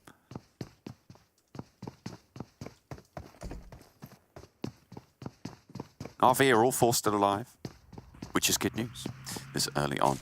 Big went to the southwestern point. Teams are starting to congregate around the west side of Quarry. Unfortunately, VP get knocked out in the open. Old Boy and Tulika, the two massive hitters from the last game, right? They're just going to get taken down out in the open. VIRTUS.PRO down to 2 very early. Yeah, that is a huge thing that happens as well. If they can get Old Boy up, it's fantastic, but it's very unlikely. Good DBS play that comes through from Black White, and there's another. Ooh, not a V getting dismantled on the hillside. I might have spoken too soon when I said they had 4 alive. It's all down to Meku now. Tixi giving that info over. Matic flushed on out. Meku, I mean, yeah, I feel like this is the right play. Just fully disengage. Are Pioneer not going to flush the last 2 players from Na'Vi down in front of them? I imagine they are, but they're just waiting. Spotting Meku, baiting him out to try and get them to push up. And no first aid, only those bandages. Does have some stims on board already, but needs to get back to 75 HP if they want to be effective. Nades downhill as well from Black White. Spots him for a second. While Meku gets back behind that rock. I feel like, you know, the lack of first aids comes from them moving quite quickly away from boot camp to take the read on this fight. It's a very deliberate usage of weapons as well. Picking up the DBS and having Black White sit so close up on the rock where Na'Vi typically rotate through. Really cool stuff from Pioneer here to take the fight to Na'Vi. Unfortunately, Meku will find at least one and gets the flush. Really unfortunate there for Pioneer. I felt like they played that out very, very well up until those final moments. I feel like you might have been able to get one more knock, but it is that flush point that you're looking for because you're likely to go down. So that was a tactical decision there to commit to just getting a point on board for the game. But Na'Vi do fall nonetheless. Big.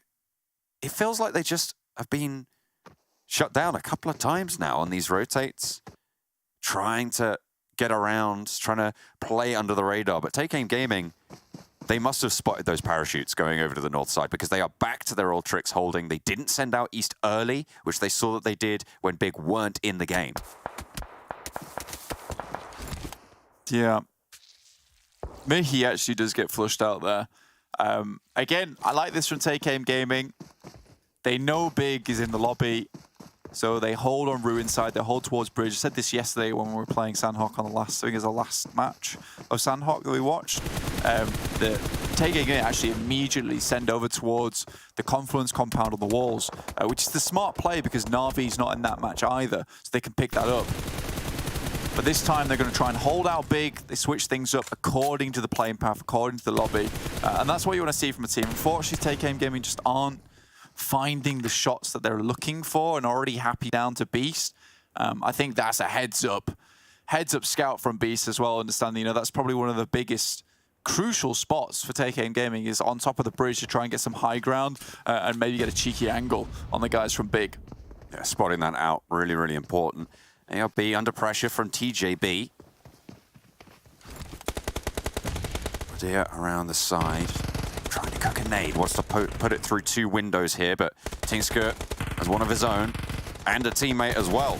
Spotted out on the off angle. Was the nade pulled there? Could be that it goes up, and Lin actually shut down as well. Amodi gets a huge sideswipe onto two from TJB, leaving TJB at just the one player standing. Xiao moves on around, tries to get that angle against Hamodi, and Jamas is moving forward to pick up these flushes in the meantime as well. Moves around the side, Lin is confirmed, and now Xiao left wondering what the hell just happened. Hamodi with a beautiful off angle.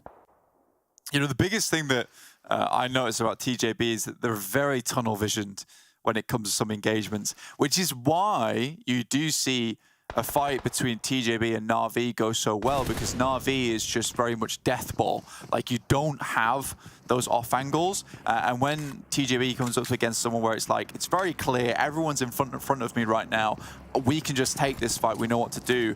But when a team like Arab Champions, who really does thrive off the back of off angles and cheeky peaks, you know, TJB just really can't quite keep up with that because they're so focused on a singular thing at the time. And when you take one person out of that equation, suddenly they're just disappeared in the mind of TJB. They don't exist anymore.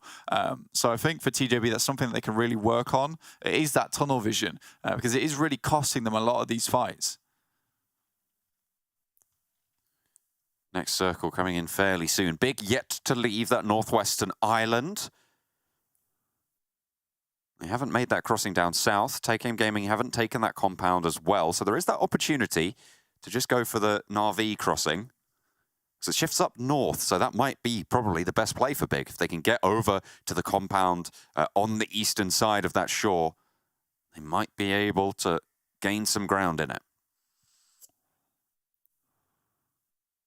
There is possibility. I mean, you could run through warehouses as well and maybe take that northern rotate. And with warehouses, you can quite comfortably scout over towards that eastern side too, John, where Eastern Stars are currently rotating. A lot of east going on in my vocabulary right now. I do apologize if it's slightly confusing. Death Machine, towards the center once again. They moved down from Paradise Resort. We were talking about this earlier, where center is where they just love to be. It's where they can perform the best.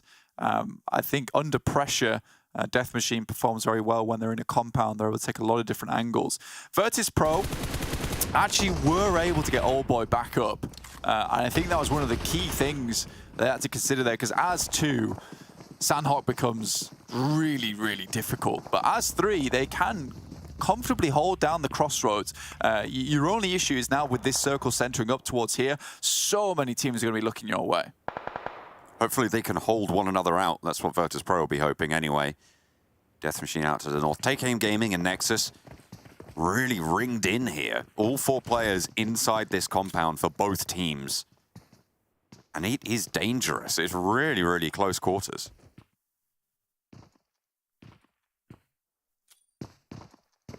Take Aim Gaming, you know, it's difficult to take any peaks from here either. say that as Redux just nails the shot there over towards Happy. I say it's really difficult to take too many shots because it's on such low ground that anyone around you can take shots over towards your position. You can already see that Pioneers joining in on the fight towards Take Aim Gaming, so they lose another. So it's just 2 versus the absolute unit of Nexus at the moment. It's like Nades is just going to do the trick. Mind taken very, very low as well. Nexus, they'll see those 3 knocks and they are just going to push straight on in. This first aid is going to go off, but is it going to stand up to 4 players from Nexus pushing in? I don't think so. That's scene 2. Nexus sweep Take Aim Gaming under the rug. A bit unfortunate there. And Nexus will take 3 for the Troubles. I believe that was Pioneer who were able to pick up one of the flushes from their side. Looks like it was because they got the full team wipe onto Na'Vi, currently at 5 eliminations. Pioneer being a little bit more aggressive today, which I really appreciate. I think it's something that we talk about quite a bit, is that, you know, their macro game very strong, but they're 1-to-1, like head-to-head. It's not the best thing in the world. You know, that forehead just a little bit soft at the moment, but starting to get a bit tougher as they take more of these fights versus other teams. Ruthless Esports on the east side right now, coming out of the quarry, emerging, hopefully unscathed, but ARB are right there in the way. The circle centers up. VP right on the crossroads still, with those 3 players alive. You're talking about it earlier, able to hold it out until there's a lot of focus sent that way, and it will be a lot harder. They don't have a player in that south building. Yeah, with the crossroads basically containing 4 of those compounds, it's quite tough to hold this out as 3, but it looks like they're really putting all their attention towards that north side and making sure east and west is cleared. Shockwave make a smart rotation, see that down towards the southeast. They know the 4 Romanian men aren't in the game at the moment, so they can quite comfortably take that southeast. That's typically the 4 Romanian men's rotation. QODEX, though, getting a little bit caught out here, and the predictions come through for Jason going for Virtus, Max with Pioneer, and Kalaris with Nexus here. It's going to be a tough push for Nexus to hit through Arab champions, but we'll see what they can do because they're already right on top of the compound. You can see them here priming the nades. Pushing forward, Shockwave might spot PNL here. They should do, certainly. I think he might be on the outside. On the lie down. They have not spotted the outpost for QODEX just yet. It might only be a matter of time. In the meantime, Ruthless Esports spot Hamodi. They move through towards Jamaz on the other side of the wall, right on over its poker, sending it with the UMP back towards cover, but not quite able to get away without getting taken down. Flushed out by Wadea as well. And ARB gets some sort of revenge, but it's only Wadea now left standing. Yeah, Ruthless Esports have a fair way to push through. Next on that west side, still holding both sides of the road with 4 players as well. I think their biggest challenge will be MUERTE. I think MUERTE, throughout most Sanhoks, just wait and bide their time on that western side of the map and then come in quite late and then cause problems then. I think this one of the cool things that they end up doing is they're able to get the jump on a lot of these teams when they're very unaware of them, expect them to move a bit further in. Someone does get into vehicle, though, and that is Striker, heading straight towards the Nexus compound now. So it's only 2 players. Immediately, Redox and Doran will have to react. Trying to hold that one out from the push.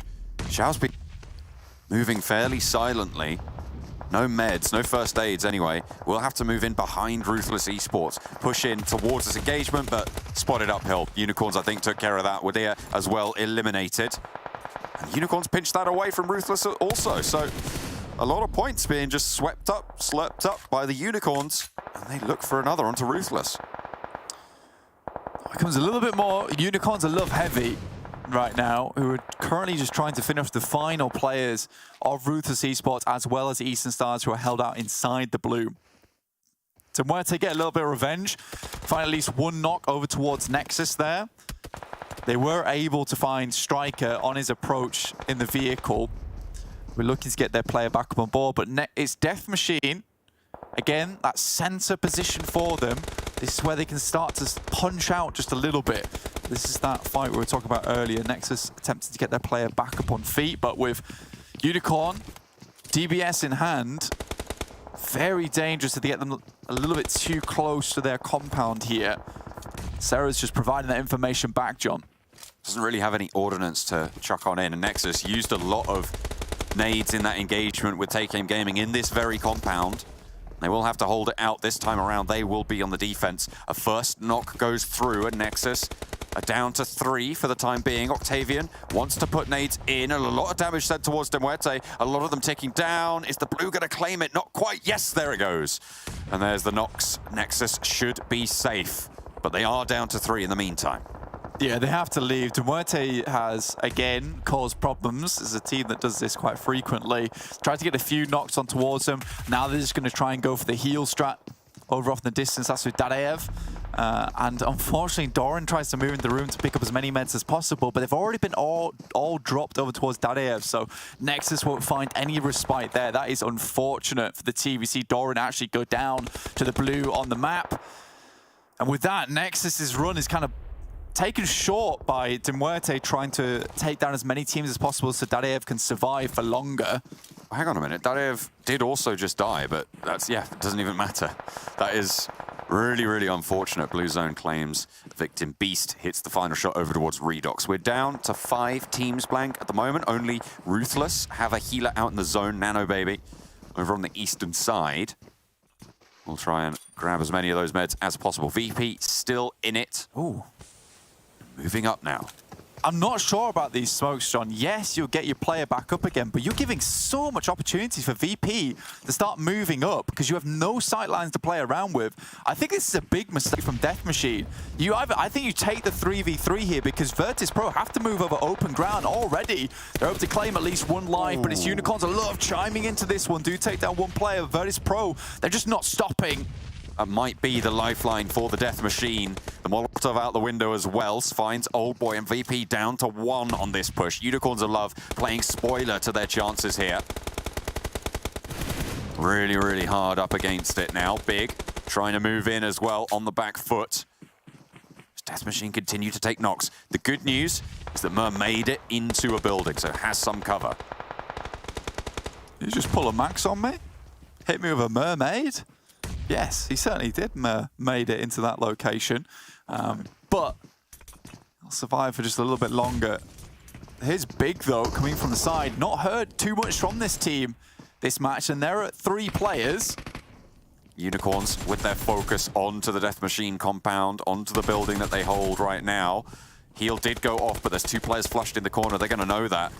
They're going to be on the warpath, taking out Big as well on this push. VIRTUS.PRO still hiding away, tucked away. No, hang on a minute. They have gone down. Ruthless Esports still healing out on the southeast side. It's a 3-way engagement. Everybody suffering. Big taking a knock. Gonzo and Rolkis down. 2 players maximum on foot for any of these teams. Yeah, Unicorns love to spread themselves very thin here to try and take the fight against 2 teams. And Beast is able to get out of the way and provide a little bit of distraction there for SHOCKWAVE to maybe get across, but Crypto too slick with it. Slinks out from behind the rock, finds the spray that they were looking for. Flushed on out. And it's all down to the 2 players of Unicorns who could potentially keep this one going. Icy is up. A huge force to be reckoned with, and potentially a res coming through, bringing them up to 3. It's going to be quite the dominant game here from Unicorns of Love. Finishing the game with maybe 12 eliminations would be really nice here on Sanhok as well. A full 27-pointer. Ruthless Esports, Nano, able to take this quite far into the match, but it will be going out now in 4th place. Yeah, I think Death Machine really caused themselves some massive issues. They had to take the fight versus VIRTUS.PRO, but decided not to. Unicorns of Love with 3 players. It's down to the 2 solos here. Here's the thing, though. The Unicorns don't need to go in and take this risky fight in close quarters. You know, if you push 2 players in, because you do need to keep a backstop that you could just get shotgunned. You could just get DBS'd around the side. Beast hops out of the building under the sightlines of Icy and actually gives himself a chance to take a 1v1 as 2 players move on into the building. 1 gets knocked, and Rolkis now may be looking for this res, but Icy is down on the outside, and Big, they've given it the old switcheroo. Beast looking into the building now. He has the outside track. No nades, unfortunately, or it could have been curtains right here and now. Yeah, no, it is that 1v1 though. And again, this could be terrifying. Great drop shot there from Raw because he spots it. And now there's only one player. He's trapped inside the building. It's just Crypto for Unicorns of Love. Info going to be given over. Beast is hiding underneath, but can you find it? In comes the drop shot. Are you Beast joking? from the outside. 1v3 against the Unicorns of Love. Big sweep it back all the way from the Northwestern Island. They were down to 3 early, but they make it work, Blank.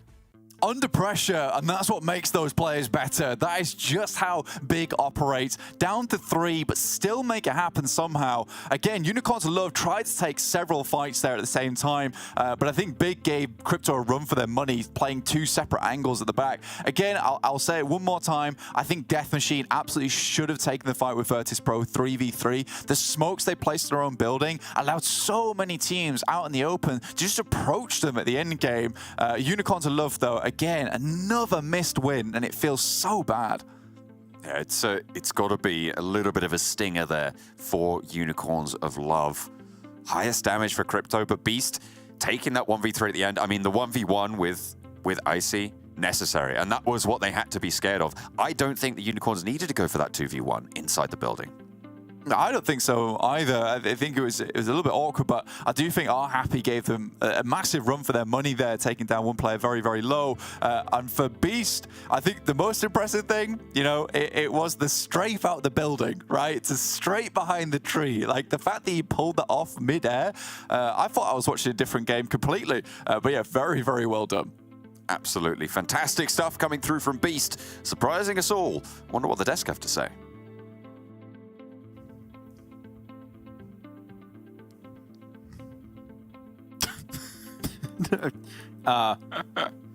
Turkish kebab. Wow. Amazing. Yeah. So for people who didn't hear me because I was muted, I muted myself. You'll never believe what the desk has to say. That was a good game. Yeah, that was pretty good. Yeah, it's pretty decent. Well, that is pretty standard how a clickbait goes. You're not really surprised by the answer, and it's pretty dull. But gentlemen, I mean, that was a great game, though, actually coming in for Big. Somehow turning that around. Unicorns of Love looking phenomenal to get themselves a chicken dinny on their side. But unfortunately, SHOCKWAVE had something to say about it. Yeah, I mean, it's all Beast in particular. Beast, sorry. Yeah, No, Beast in particular. It was not an easy rotation, but as the caster stated during that game, the smokes thrown down by VIRTUS.PRO onto Death Machine's position allowed Unicorns of Love to get closer, allowed Big to get close, and the moment they get in range and they have a few hiding spots, they can play around it. And that 1v2 at the end, like being in that little building and you having to jump out the window, you can't shoot while you're in the animation, so it's a pretty easy elimination to come in the way of Beast.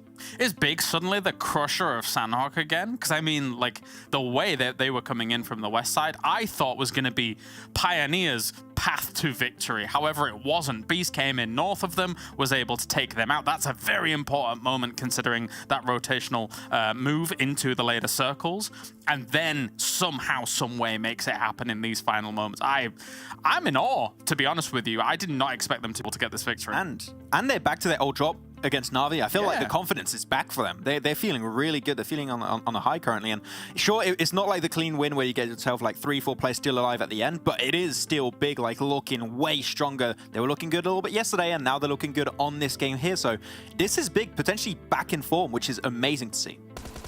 Well, I do want to bring up one team in particular, kind of the opposite side of things, is the fact that, well, some teams haven't really been stepping up that we needed to see. Again, we see Na'Vi here with a really low point finish. Eastern Stars, though, in particular for me, is the one I'm worried about because they were second place, and yet they have not really done much, I feel like, these last 2 days.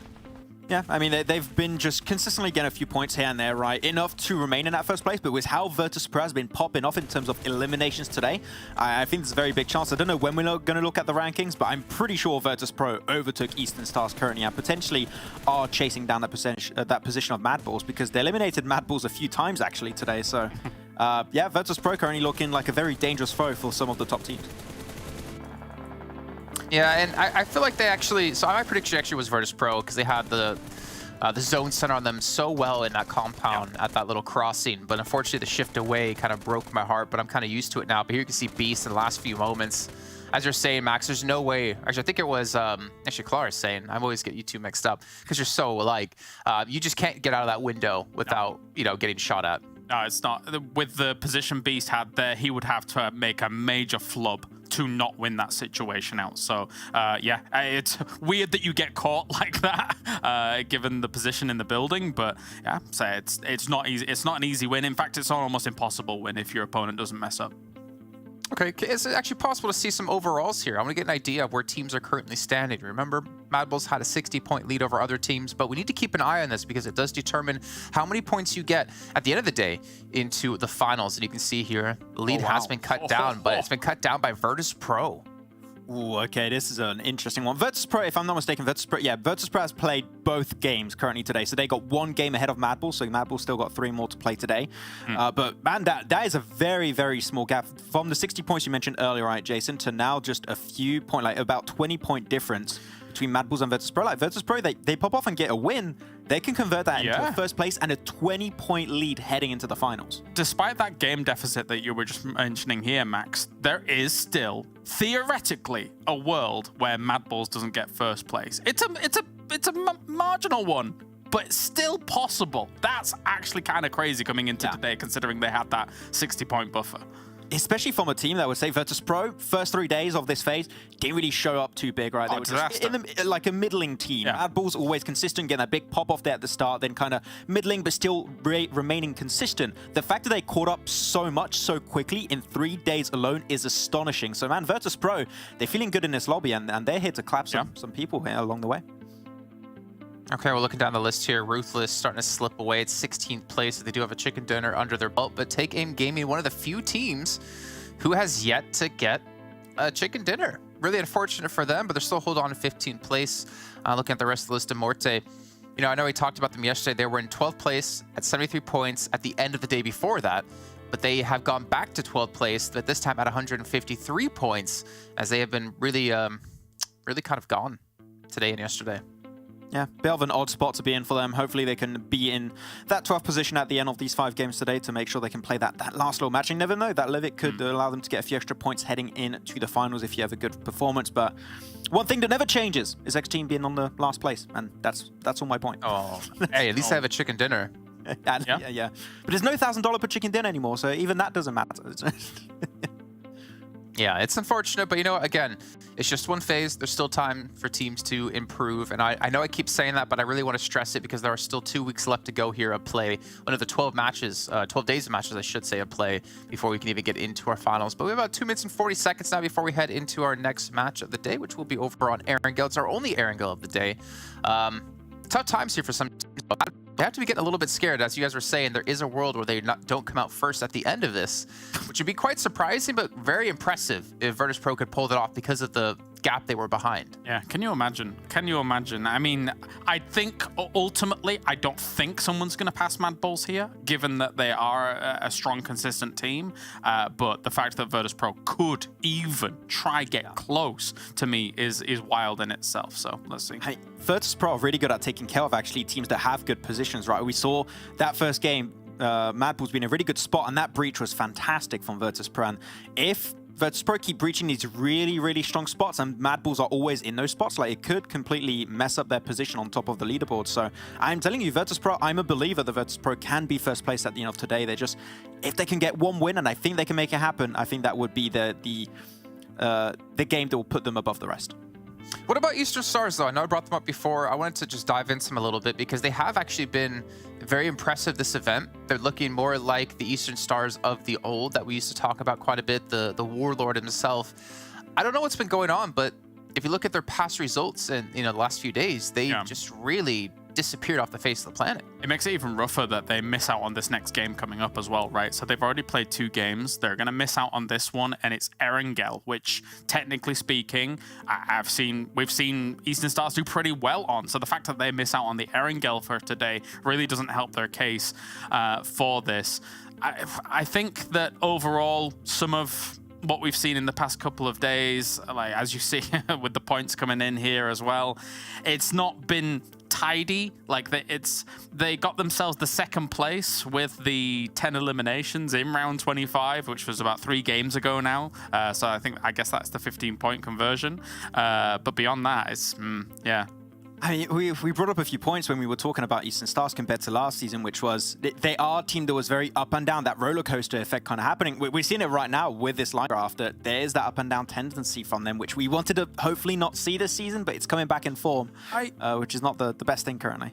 Yeah, I'm going to go out on a limb and say that this roller coaster for maybe the last day or two, I think it's a bit of an anomaly considering the other days that we've seen from them so far. There's been so many third places, so many decent performances that I'm going to give them the benefit of the doubt and say maybe that this is just not a downward trend for them here. What if it's the other way around, Claris? What if the good games we saw them play is actually the anomaly in this scenario? I like that they've made changes because they noticed that obviously the roller coaster was a thing. I like that they kind of went out of their way to make changes, which shows that it's a team that's willing to try and progress. So I'm gonna say that, you know, the tweaks were the way I described it and not a Max Man curse way. You know what I mean? Fair. Okay. Yeah. Does that make you feel, Max? No, yeah, fair point. I mean, I can't. It is true that the curse is there now. So I don't know what to tell you. Is it though? To be honest, I think a year ago it was here. I think it's been slowly disappearing. Actually, I think if you look at the predictions results, it's probably my curse now. No, I would say. I mean, the thing is, I keep cursing my predictions. Right? They always keep getting second place. Like no, actually not getting it. So. Yeah, I mean, no, I don't curse teams as bad, right? And especially a lot of teams paid me actually a pretty decent amount to not talk about them too much on the desk. So, yeah, it's part of my contract now. None of what he said is true. We are not paid to talk about certain teams more than others and not curse other teams. We curse every team equally here at the PMPL. So over to our commentators, though, as they're going to kick off our third match of the day. Match number 3, it's started to fly through. It's going well so far. I mean, hopefully we won't be cursing too many teams this time around, Blank. I've got my eye on you. I've got my eye on you. All I was wondering is, wait, we're getting paid for this? What's going on? Max, guys are let me getting know what's happening here. But yeah, we are having our teams hopefully not get cursed too much. And it is an Erangel. Last time there was an Erangel round, I cursed 3 top teams, like consecutively as well. So it was somewhat impressive.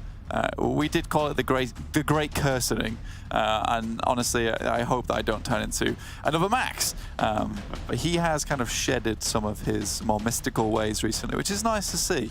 It's nice to see indeed. But it's also nice to see Magic Man now. Yeah, much cooler Magic Man, 100%. It's nice to see also this kind of playing path. Everyone's happy with this one. No one's angry about it whatsoever. Some teams will be able to get out to play nice and early. For a team like Game Lord, they'll be out to playing quite late towards Yasnaya, but VIRTUS.PRO as well, still in this one, and MADBULLS looking to make up some of those points just a little bit. Yeah, with that game deficit, obviously that gap shrinking down to 25.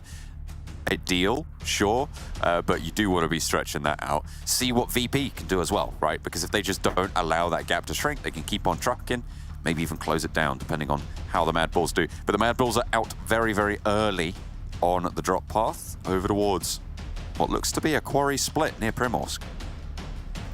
3 matches left today, so not long to actually pick up the speed, but time enough. And also because they are in that top 12, they'll be able to get those bonus points coming in through from that Livik. Old Boys made his way into the highest damage leaders alongside Effect and Zerek, who have been doing huge amounts of work there for the MADBULLS themselves.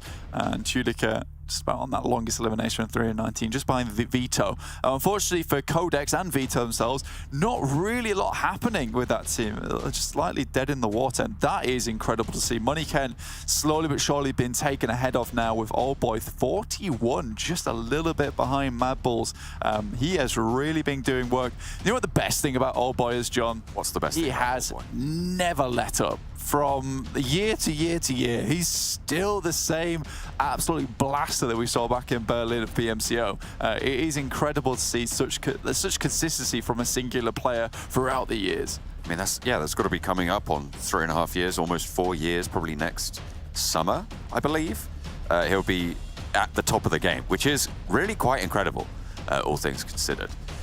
Now, see what they can do from Roshok, where they have decided to drop for VIRTUS.PRO.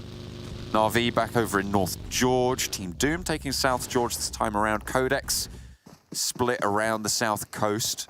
Potentially getting a little bit of a scrape with 4 Romanian men, but Farm seems to have been isolated and contained for 4 Romanian men. TJB splitting a little bit further north on this position. And MUERTE, oh, beg your pardon, over on the eastern side near Milta. Unicorns of Love are on the north side of the military island in the meantime. Yeah, I think these guys kind of dropped very, very far out of the way. MUERTE obviously dropping on top of them a few times to take the vehicles. With the playing path, though, slightly less likely they'll be doing that because they can get over towards Milta Power a bit more comfortably and take much more space over there. With Eastern Stars not being in the game, this actually works out quite well for them. But still, Unicorns of Love being very careful with it. They don't want a repeat of last time over on Erangel. Again, a lot of these teams do make quick adjustments to anything that happens, and I wouldn't really consider that a mistake from Unicorns of Love on that last Erangel. It's just one of the things that's a little bit unexpected and not exactly a coin flip, but if you're caught off guard and it's MUERTE who's putting the onus on you to grab those vehicles fast as possible before they can run you down, it does become a little bit difficult because you are reacting, whereas MUERTE a lot of times is quite proactive in these matches. That's what you want to see, proactivity. Grab some of those points where you can. It's all about it, all about it. Certainly if you want to be getting up into the top 12, where currently MUERTE are in 12th place. Yeah, I mean, they still are just in there. Still, MUERTE is kind of the lord of mix-ups, right? You never really know what they're going to do next. I think for TJB, on the other hand, you know, rather random, honestly. Rather random is that team. I wouldn't say in the best of ways. They do really need to show us a little bit more. Still, there's not many teams. I think there's only 2 teams at the moment. If I quickly check my statistics, I'll be back in 2 seconds. Ooh, what are you checking it for? I want to know. I'm curious now. I'll be back. Just give me 2 seconds. Well, okay. It's coming. There we go. On their way. I'm there now, right. There's only really 2 teams that I would class as like doing quite poorly during this tournament, and I think even one of them you could say that it's a team that's coming back up on the rise, and that's Team Doom.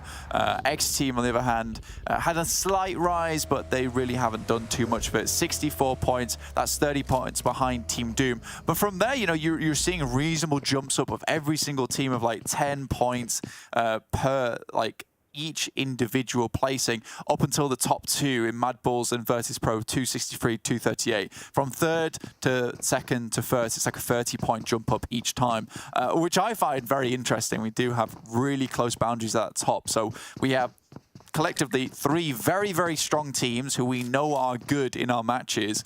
And then from there down, there's only one team in my eyes, who is XTEAM, who kind of really do have to make some big improvements between now and Phase 2.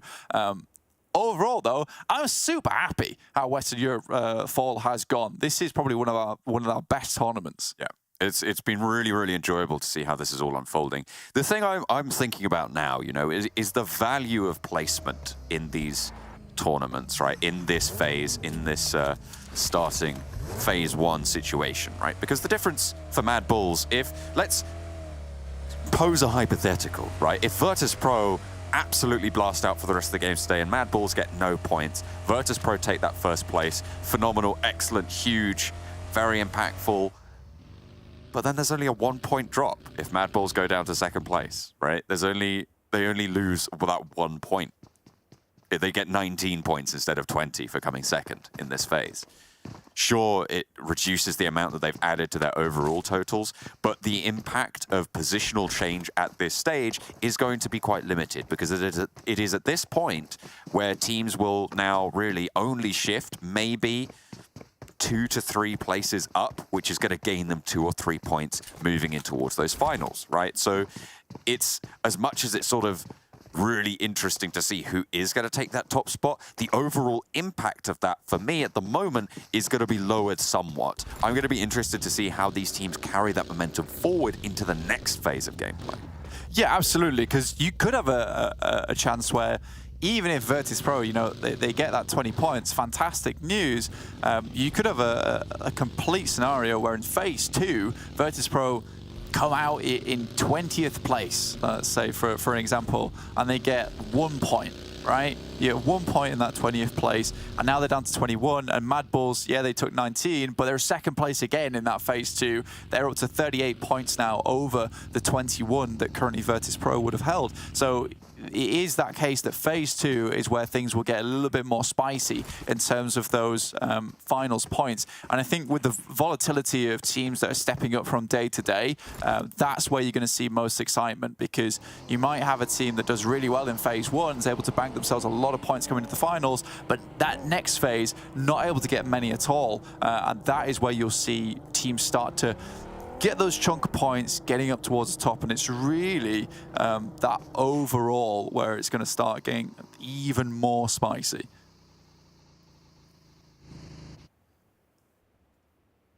I think we comprehensively covered that. Good job.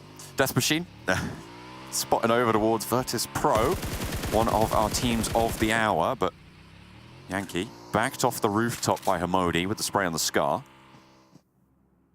Not really getting too much more than that, though. Positional awareness for VP. Death Machine looking like maybe they're not going to stop. You saw the scout heading out further up to the ridge lines, maybe just getting that info about surrounding positions. TJB encroaching potentially on the eastern side. Yeah, there's still a lot of areas around the map right now that are open to being played. And I think a lot of them will require different positionings and quite vastly different positionings, why I bring it up. For instance, this shift right here, which heads all the way back over to that western side, now you're considering whether we're going to be heading over towards the north side or the south side. With the majority of the south side islands still in, this could be where we're heading to, in which case teams have to start being a little bit proactive on their ridge play, because not a huge amount of compounds around here other than Pachinki itself, and Ruins becomes a little bit sketchy to play in. Then again, do you really want to leave that North Island if you're Na'Vi or Big and risk having to move back up there later if the circle does make that hard shift? First of all, though, Big have scouted out Na'Vi, I would imagine, as they move back up towards Severny away from the team of Na'Vi, not wanting to take this fight a little bit too early, and instead you're having a different movement coming through from Game Lord on that eastern side, which I'm glad we're bringing up there as I talk about it, because this is a chance for them to take control of the Wizard Tower, perhaps over Yaz Lake, and start to control some of those crossings that might happen later on. For Romanian men moving up, just to get a little bit more central, a little bit more comfortable. Give themselves some of those options later in. DJB actually fairly wide on that split. No one really pushing into the area at the moment, so that's going to be maintainable for the time being. Unicorns of Love just making it across that eastern bridge now from the military island. Ruthless, XTEAM, the team that we've said really hasn't had the best of tournaments so far, reflected in the points totals. Losing a player on the hillsides there, their southern side rotation, the north end of Potato Hill. It's not really going well for them. There's already so many teams there.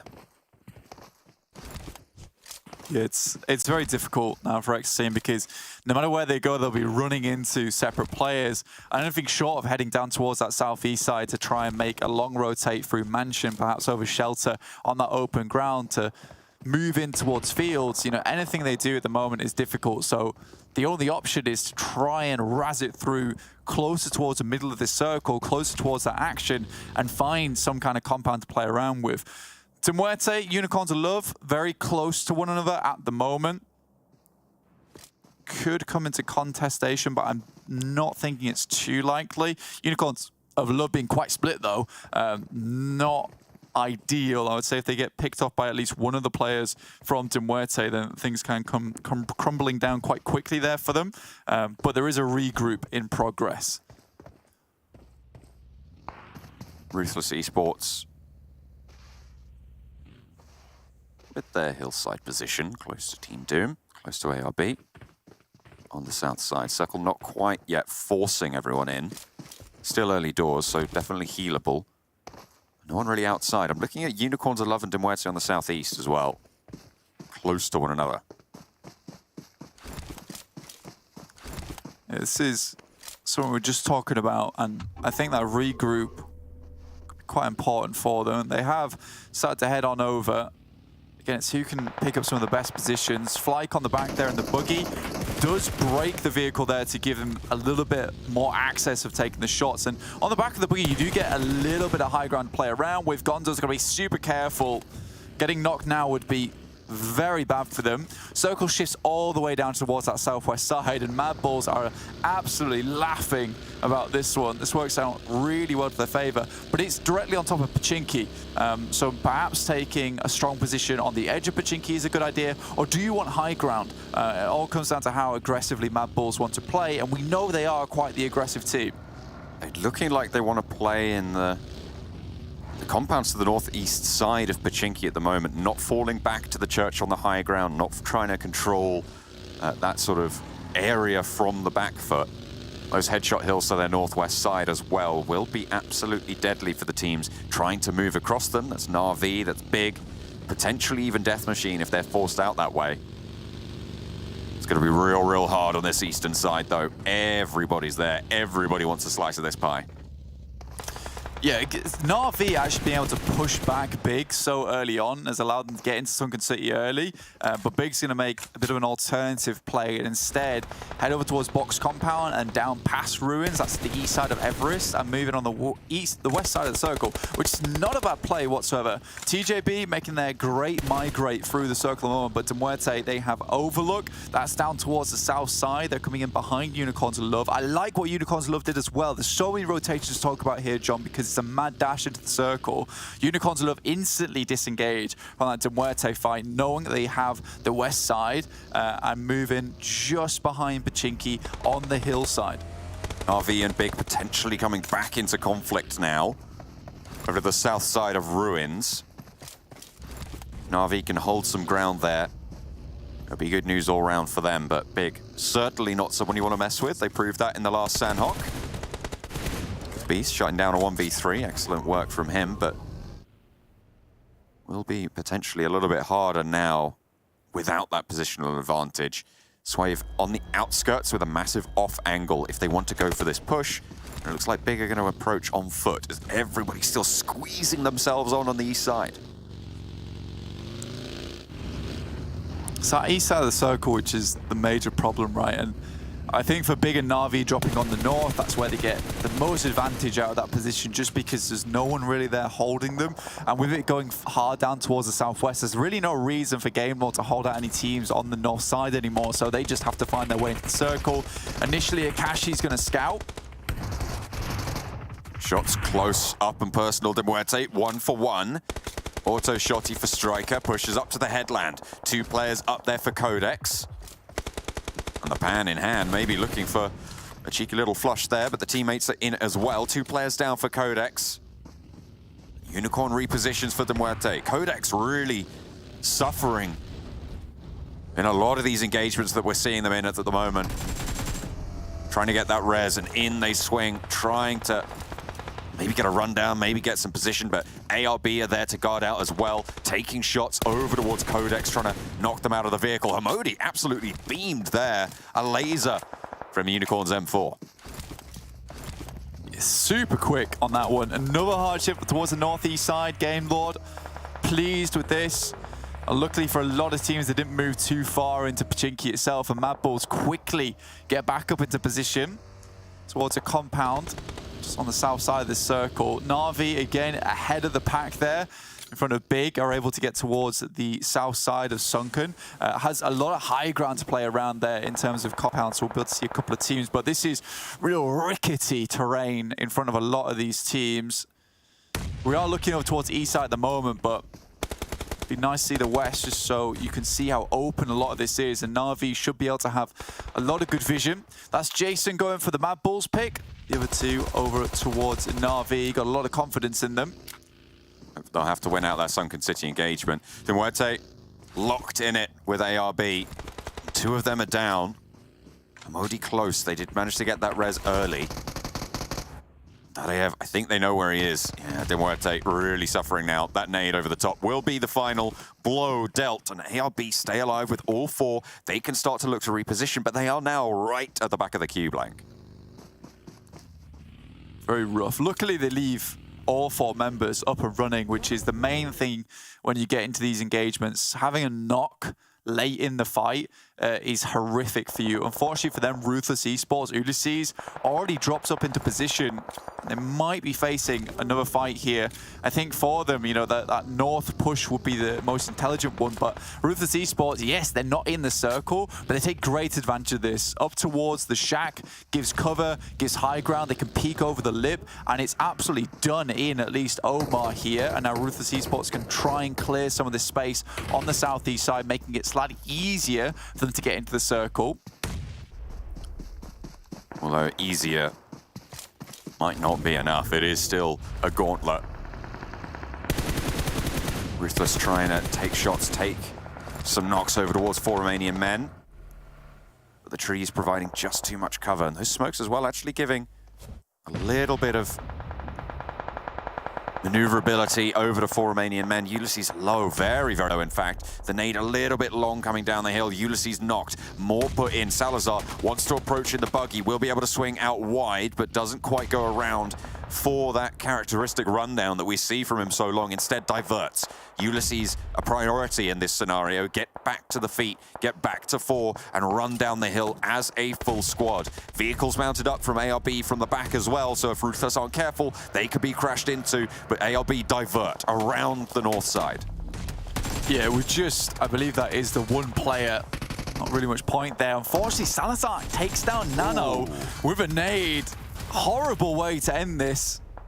They will just be falling like flies. Ruthless Esports all of a sudden down to 1. Pocus will be the last remaining player, and they already got way ahead of the game here. Sent away the insurance policy for the team. Take Aim Gaming, feel the nades from VP. VIRTUS.PRO Tulika, who's been looking extremely good today. On the money with it. Happy, takes a few shots. Won't go down though. Again, if you're in the size of Tulika, it is just going to be bullets ringing out, and none of them are missing today from him. Seems to be just every single time. VIRTUS.PRO have an excellent position right now, but in the next circle, they are going to have to push downhill just that little bit. They realize that. Look at this reposition coming through. They swing much deeper into this circle along this ridge line. If they can get rid of Game Lord's threat, they are going to have a huge position in this next circle. Na'Vi once again forcing big into rotations they do not want here. Takes down a couple of their players, and this is all because Na'Vi was able to rotate and push Big away. Yeah, Big were able to get in the circle, and it was an interesting rotation, but it's not quite enough. Matic goes down, but the shots from behind towards Icy will be laid low there. That's from Monkey from MADBULLS. That's a very, very long shot coming through from him. But again, it's that open terrain. If you go up onto any of these little ridge sides that take you slightly higher, you know, you are going to be torn to shreds by other teams looking your way. To shreds, you say? I mean, that's pretty brutal, certainly. Over in these headshot hills, nade over the top towards Mihi. SHOCKWAVE does heal through it. We'll be able to look to stick this res. Unicorns of Love maybe trying to push on in. QODEX eliminated in the meantime. Na'Vi did get their res on through as well, so they are back up to 4. Big finally taken down as they engage the Unicorns of Love, and that is the power that Na'Vi were exerting. As you say, they forced that engagement to happen. They didn't pick up all the elimination points, but they didn't need to. The job was done. XTEAM down to boot. Yeah, again, it's just that control that Na'Vi's been able to exert on that side with some accurate shots and then not too many misplays. They took a knock, but it was immediately refragged. That's Victor going down to Na'Vi. Meku picking up Tulika shortly afterwards. They're just third-partying onto this fight, and I'm glad that they moved quickly. I think they didn't want to lose a lot of the momentum they're getting early by forcing an extended fight there with Unicorns of Love, but they are winning this one versus VP. There's still a little while to go, and Old Boy is a loaded cannon, and you cannot count him out till the end. I said that the VP needed to get rid of Game Lord in that position, but now Na'Vi have taken up that mantle.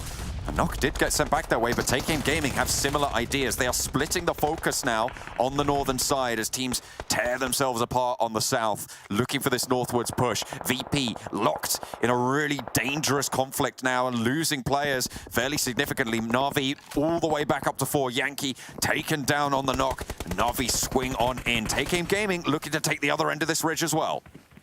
Yankee moves out, yeah, but it's not enough in the meantime. Mia last alive inside the vehicle, I believe, taking shots outwards, but they spot him. That's Na'Vi taking yet another team down in the process.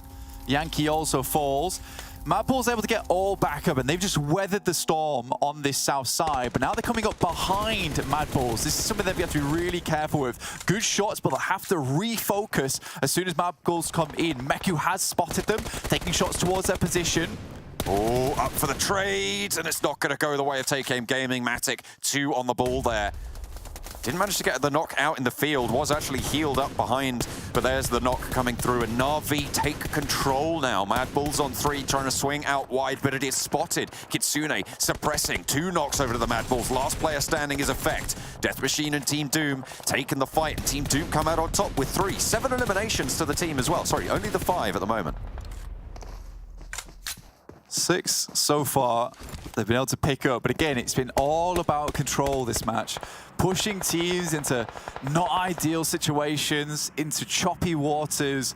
It's been nice from Na'Vi, and they've truly been the helmsman of this game, not allowing anyone to go where they want to. And again, it's not been the easiest to push down from that north side. Yes, they avoided a lot of that east traffic jam, but they did have to play some pretty difficult zones and were crashed upon a few times. They even shared Sunken City for a while with Big before forcing them away again, as they did on the north side. Kitsune's been holding some really good angles, but again, it is nigh on impossible for any of these other teams to win out this match. Na'Vi's just picked up one of the best positions in the match, pertaining to this circle. Effect is one hell of a player in a 1 versus 3 with Team Doom. Can he get anything done? First knock, but no. It's not going to be good enough, unfortunately. Take Aim Gaming still with their solo player who's been crawling around behind that ridge, and finally Na'Vi get their scopes trained properly. 2 teams remaining. Team Doom positions known. Nades over the top. Na'Vi have all the ground to play with in the world. A lot of loot as well. Smokes to play around with, Molotovs as well. 2 nades for Matic. And there's really only so many places Team Doom can be here. The nades are just dropping a little bit short. Send them slightly further. That one's good. There's a big one from Matic. Perks, last standing. Tixi moving forwards, but it's not even going to matter. Na'Vi dominate from the ridgeline. They play big like a fiddle and move on through to take down VP's position. And with it, they control the ground for the chicken dinner. Yeah, I mean, this game has been very, very well played by Na'Vi. I think that there's a big change in focus as well from them to getting into those final circles and winning out those last-minute engagements, and pushing big away is something different that they would usually go for, right? Usually, I think they would have taken that fight, but it was more a case of, right, you can't come through this rotational path, but you can go that way. And then same again for Game Lord, same again for VP, and same again for MADBULLS. Meku was really on the swivel. I know we saw a lot of fighting between them and VP, but Meku was consistently outside the circle, taking shots towards MADBULLS in their vehicles to slow them down, not letting them get close. I was very, very impressed. Again, though, MADBULLS get a fair few points that game. I believe it was a total of 15, and that's over VIRTUS.PRO of 8, so they have made that lead just a little bit more for themselves, and that's all that matters to the MADBULLS right now. It's going to be very difficult for any other team to catch up. Yeah, absolutely. It is a 2-horse race now for that top spot, right? It's going to be very, very difficult for Eastern Stars, who are sat in, I think, 3rd after that game, and PIONER and Death Machine. Those guys, it's going to be really hard for them to catch on up. So we are looking for our top spot between MADBULLS and VIRTUS.PRO. MADBULLS get deep, but that was a masterclass from Na'Vi.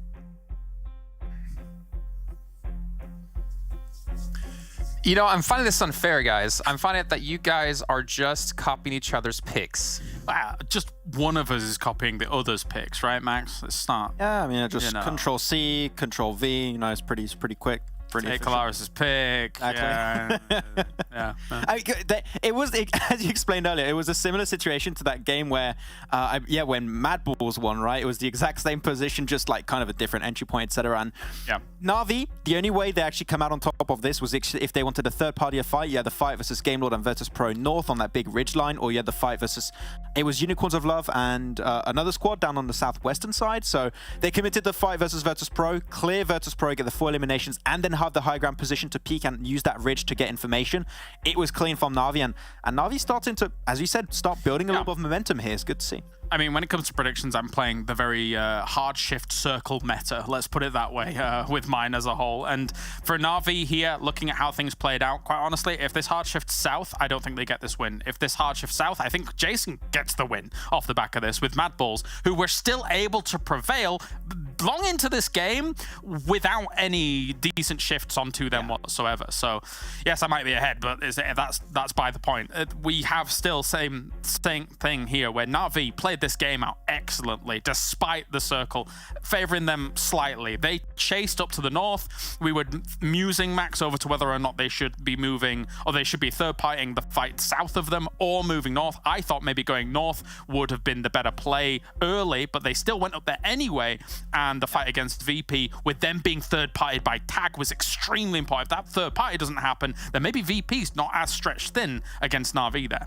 Yeah, exactly. I mean, they had to go for that fight anyways, versus VP. Otherwise, if they take the fight versus Unicorns of Love, the fight down south, then they're not going to be in circle whatsoever. So here, that's 23 points going away of Na'Vi, and they needed a little bit of an extra bump, right, if they wanted to play that final Livik at the end of today. So that's the right amount of bump you wanted. But hey, Team Doom, a team that has been, I would say, relatively silent. They started off today in overall 19th position, just barely above XTEAM. And I mean, a game like this, it could allow them to potentially close that gap, maybe barely get into that Livik match, but it's still, Doom needs a lot. But at least, you know what? As we already said many times, you're still going to have that reset at the end of this phase. So there's still a chance we'll see Team Doom perform in the future. Do we have Jason back, or do we continue? I think we continue. Okay. All right. Well, for XTEAM, yeah, not too many points coming in. Likewise, off of the back of all of this, I did expect GameLord to maybe get a few more points, considering where they were and the lay of the land that did happen for them. They were coming in from the north side of that. They were in the west compounds from Rozhok. So technically speaking, that's a great staging point to be able to enter some of these final circles. But again, a bit of a crunch down. It feels like GameLord's a little slower in the game compared to previous seasons, Max. I mean, is that a fair assessment, or? Yeah, I mean, they have stretched their playstyle a little bit more. In the previous season, they were very edge-focused, and now they do a little bit of both. They like to play edge, they like to play central. I think it's a little bit of indecision, like sometimes just a little bit slow to come to a conclusion and act upon that decision. So in this game in particular, right, they had some decisions that were a little bit slow. They lose 2 players outside in the blue, unfortunately. Then they're down to Akashi and Victor.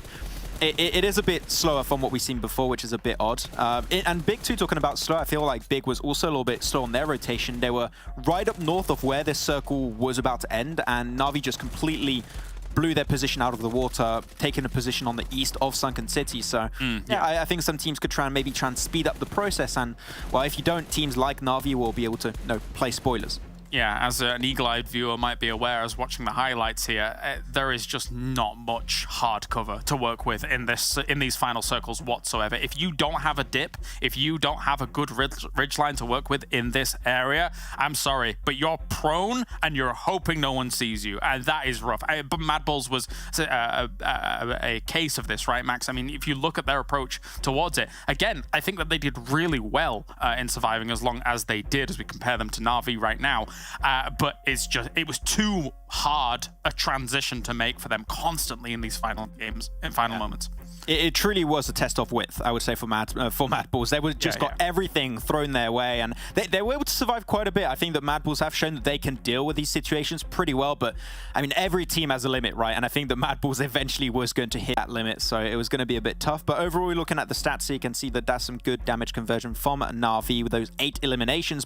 And the thing especially here, Kalaris, is that MADBULLS got 7 eliminations here, total with a placement points of 15 points. Yep. That's way more than what VIRTUS.PRO got. So I was hoping we could see VIRTUS.PRO maybe snatch away that first place, but with this game done, and because MADBULLS still have to play every single game today, and VP have only got 1 remaining, I believe. Yep. I mean, that should be MADBULLS remaining in first, and no one should be able to budge them from that spot. No, definitely. I think it's a great salvage game by MADBULLS, considering, again, the way the hard shifts go against them. And it shows, again, their class when you see how they're able to just even say, okay, you know, we are caught in this no man's land. Let's just try and blast everything here and get as many eliminations on the board as possible. Getting 7 along with that, I think that's a success considering the position that they were in. Yeah, exactly. I mean, if you can just get yourself eliminations when you know you're not going to win a game, I think that's the good path for some of the teams. Like, we know we're not going for that chicken dinner.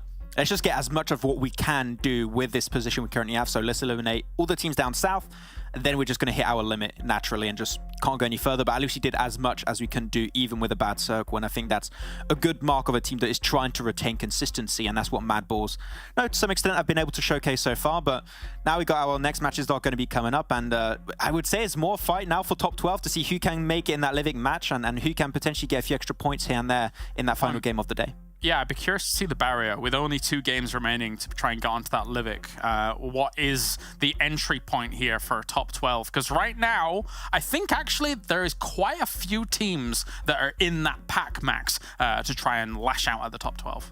Yeah, and I don't know if we can look at the overall rankings before we throw it to the casters. We've got 2 minutes. I'm not sure if we... Fair. That would be cool, because the limit must be pretty close. I mean, Big was slowly going up and down. Navi also, we'll see. Oh, there we go. We can take a look. Thank you very much. But yeah, MADBULLS, still, as you said, like, no contest, should remain in first place without too much of an issue. But top 12 is what I'm really going to be putting my focus on right now as we go potentially lower on the rankings. But yeah, we got some good step-ups. SHOCKWAVE. SHOCKWAVE in 6th position actually is really, really huge for the team, then how almost invisible they were in the first 3 days. So SHOCKWAVE did a really good comeback on these last 3 days. Yeah, definitely so. Let's take a look at that barrier then, as we have just 4 points between Nexus Gaming and MUERTE.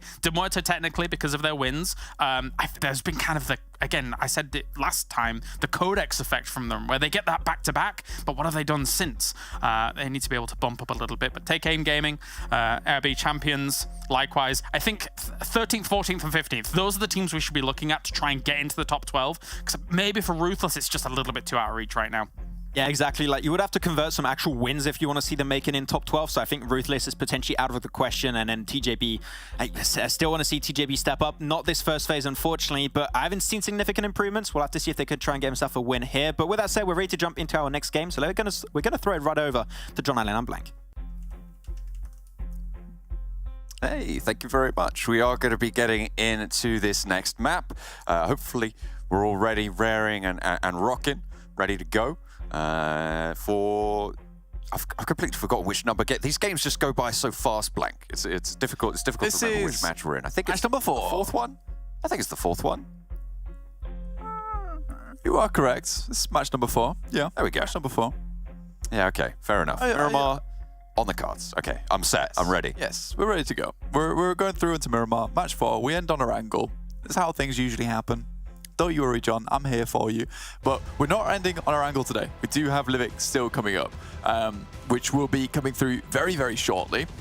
But we still have to watch all these teams play out these final few matches over on our typical maps of Sanhok, Erangel, as well as Miramar. I think that Max is right at this point in time. I think it's going to be very, very difficult to catch up to MADBULLS. I don't think they're moving away from that top spot of first place. There might be a little shake-up if, VIRTUS.PRO are able to get at least one more insane game. It has to be an insane game that they grab, and MADBULLS will have to continue doing badly in their next 2 matches, which is kind of unlikely considering MADBULLS.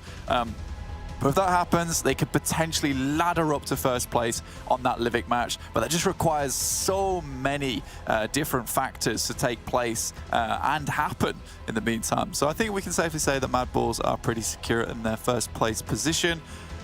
For the bonus points from Livik, I'm looking at other teams laddering over one another down the tables where those rankings are very, very small and disparate, and more disparate, to be honest with you. But 12th place, that's what we're looking at. Who's going to be able to jump up? Na'Vi not far behind MUERTE at the moment. With that chicken dinner, should see them nicely over towards that 12th place.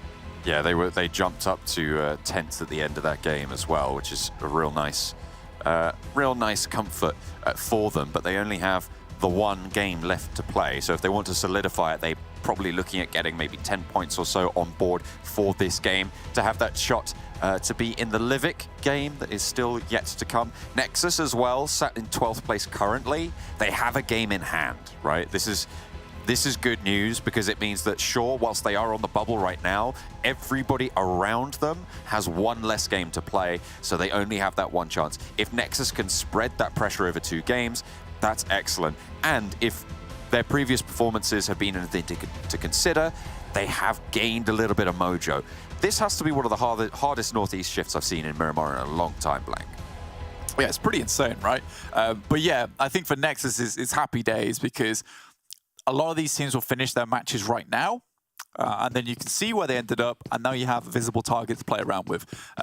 So for Nexus, there is at least some certainty when they're playing their last game where they need to get to. And then it's less of a case of, right, we need to go to chicken dinner, get as many points as possible. It'd be a case of, we just need 5th place. Just play out as best you can. Try not to die early. And even if it were at the back of the queue coming into the zone and we're not getting center, it doesn't matter. No, it certainly doesn't. ARB, an XTEAM. MUERTE. XTEAM having a real rough time of it this tournament. You've got to think, you know, the value of trying to play for the win for XTEAM is probably severely diminished right now because they are almost 40 points behind 19th place. If they just try and hold out and play for 20-point games in these next 2 games, sure, maybe they get it. But then they only gain 1 point overall into the finals. The value, I think, of trying things out, of getting some essentially scrim practice in these games is going to have a much higher value in the long run for the next weeks of gameplay. So we'll see what they're going to look for in these next 2 games.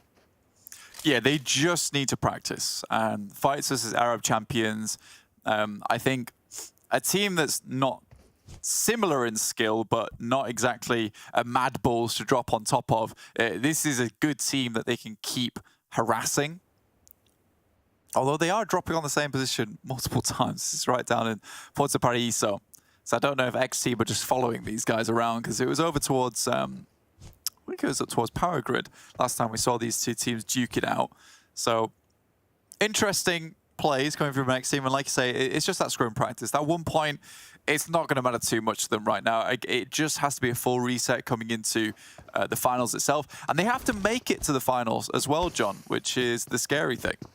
Yeah, exactly. I mean, that's also kind of the big deal situation on those overall leaderboards. Nightmare, he's been spotted. Need 2 taps, only the 1 found. Omar and Nightmare shimmies behind some cover. And so, talking about going for the win, yeah, it might not be the best in terms of that singular point, but getting your overall rankings bumped up so you're in that top 16 when we come down to it at the very final ending of our league stage. You want to be able to have just enough points so you can be in that top 16. But I still think that for XTEAM, 20 points per game, fantastic. That will see you very, very nicely into a higher position. And yeah, it might be 100 points, but 100 points, that's only 100 points behind some of the top teams in the lobby with 200 right at the top of the standings, like 4th place. So you can easily make up that number in the next 2 phases, considering how well other teams actually end up doing. XTEAM Zombie taking a bit of a scary move there. Not quite going down, so staying alive for now. Certainly a little bit more afraid than previously, but both of these teams just sticking it out, not really going super hard. XTEAM have got that perimeter established, but I think the high ground position for ARB might come in to be the most important thing in this fight.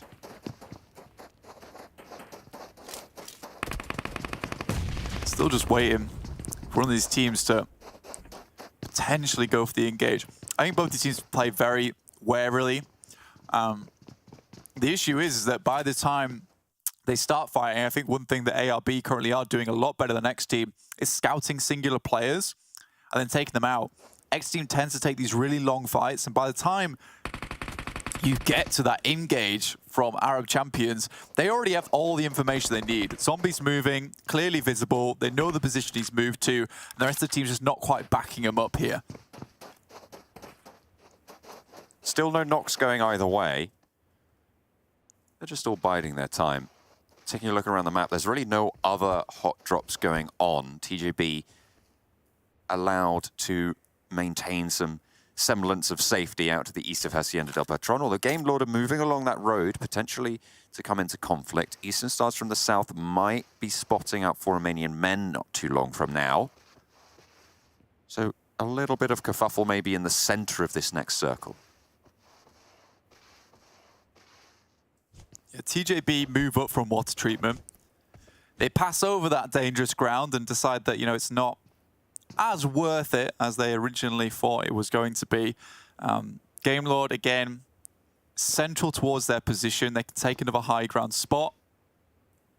Some good scout done nice and early on. Unfortunately, despite all the great things and the great moves I would say the Game Lord has been making, they're just unable to take it home at the moment, John, which is what is worrying to me. For a team that was so well regarded for a long, long time, it's not been able to finish these matches out despite having some decent moves in the beginning. It just feels quite flustered towards the end, right? I don't know what's happening in the team internally, but there's certainly something there which feels just a little bit off.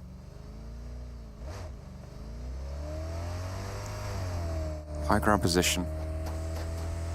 All the Eastern Stars. A little bit of a train to move forwards. They've yet to regroup. A lot of players further south than their outpost on the north side. Establishing a little bit of cover, to be fair, on their rotation towards the back. Finally, something happens in this engagement. Out in the blue, ARB lose a player. Just the one. Wadea is down, as XTEAM were allowed to have the whole low ground. And Wadea was pretty much given up as an offering. Yeah, he was left all on his lonesome, and our champions decided instead to take the vehicle, pass it up towards Impala, and insert into the circle there. Very, very open ground towards the eastern side of Lebendita. You're kind of looking at a lot of these ridge sides, a lot of these high peaks on this side of the map. On Miramar. I'd be curious to see where the next circle goes. I mean, I'd love to head up further towards northeast. I want to see a finish up there towards Tierra Bronca or El Azahar. I don't want to see the mountainside on the eastern side, and I don't see it, which is very good news for me. And I am heading up towards Torre Armada right now, which is exactly what I wanted. But again, this does have some really high points around the side of the map. So if you want to take a central position, sure, go ahead, but you are risking giving sightlines, so you just have to be very, very silent for a lot of the game. Unicorns of Love obviously being first, they'll move up, so we won't hear too much from them. TJB similarly moving from a high point on the map further up towards Torre Armada, but I don't really think they have to leave this spot just yet. I think they can just reposition the vehicles, potentially play around this position. And it Cruz de Valle just out to the west. A little group of buildings there. Unicorns of Love will try and hold their bastion. RV a little bit further northwest. Looking like they probably have some high ground there. TJB did spot Rolkis on this rotation, and Unicorns of Love trying to rotate through the center of this next circle do lose one of their players. But they'll stay up with 3, and that's a fighting chance. MADBULLS out on the west side near Shockwave. Skills out in the blue a little bit further west. Might want to regroup before they take an engagement, or just fully disengage from this one. You wouldn't blame them either way. Yeah, I think with Shockwave, things have got a bit wibbly-wobbly in the past few matches, right, John? I think that the way I see it is that a lot of these circles, a lot of the changes from some of these teams coming through, very unexpected and difficult to deal with. And I think Shockwave absolutely finds success of finding momentum towards the end of the game, having a lot of players up. Mahala goes down to Happy there. There are still shots coming his way, though. Keme has the sight line, so does Athis, but somehow gets a little bit of cover from it. Nasa, the Death Machine, stays alive as well. They'll be looking to pop those heals, but do Eastern Stars want revenge, or do they just want position in this coming circle?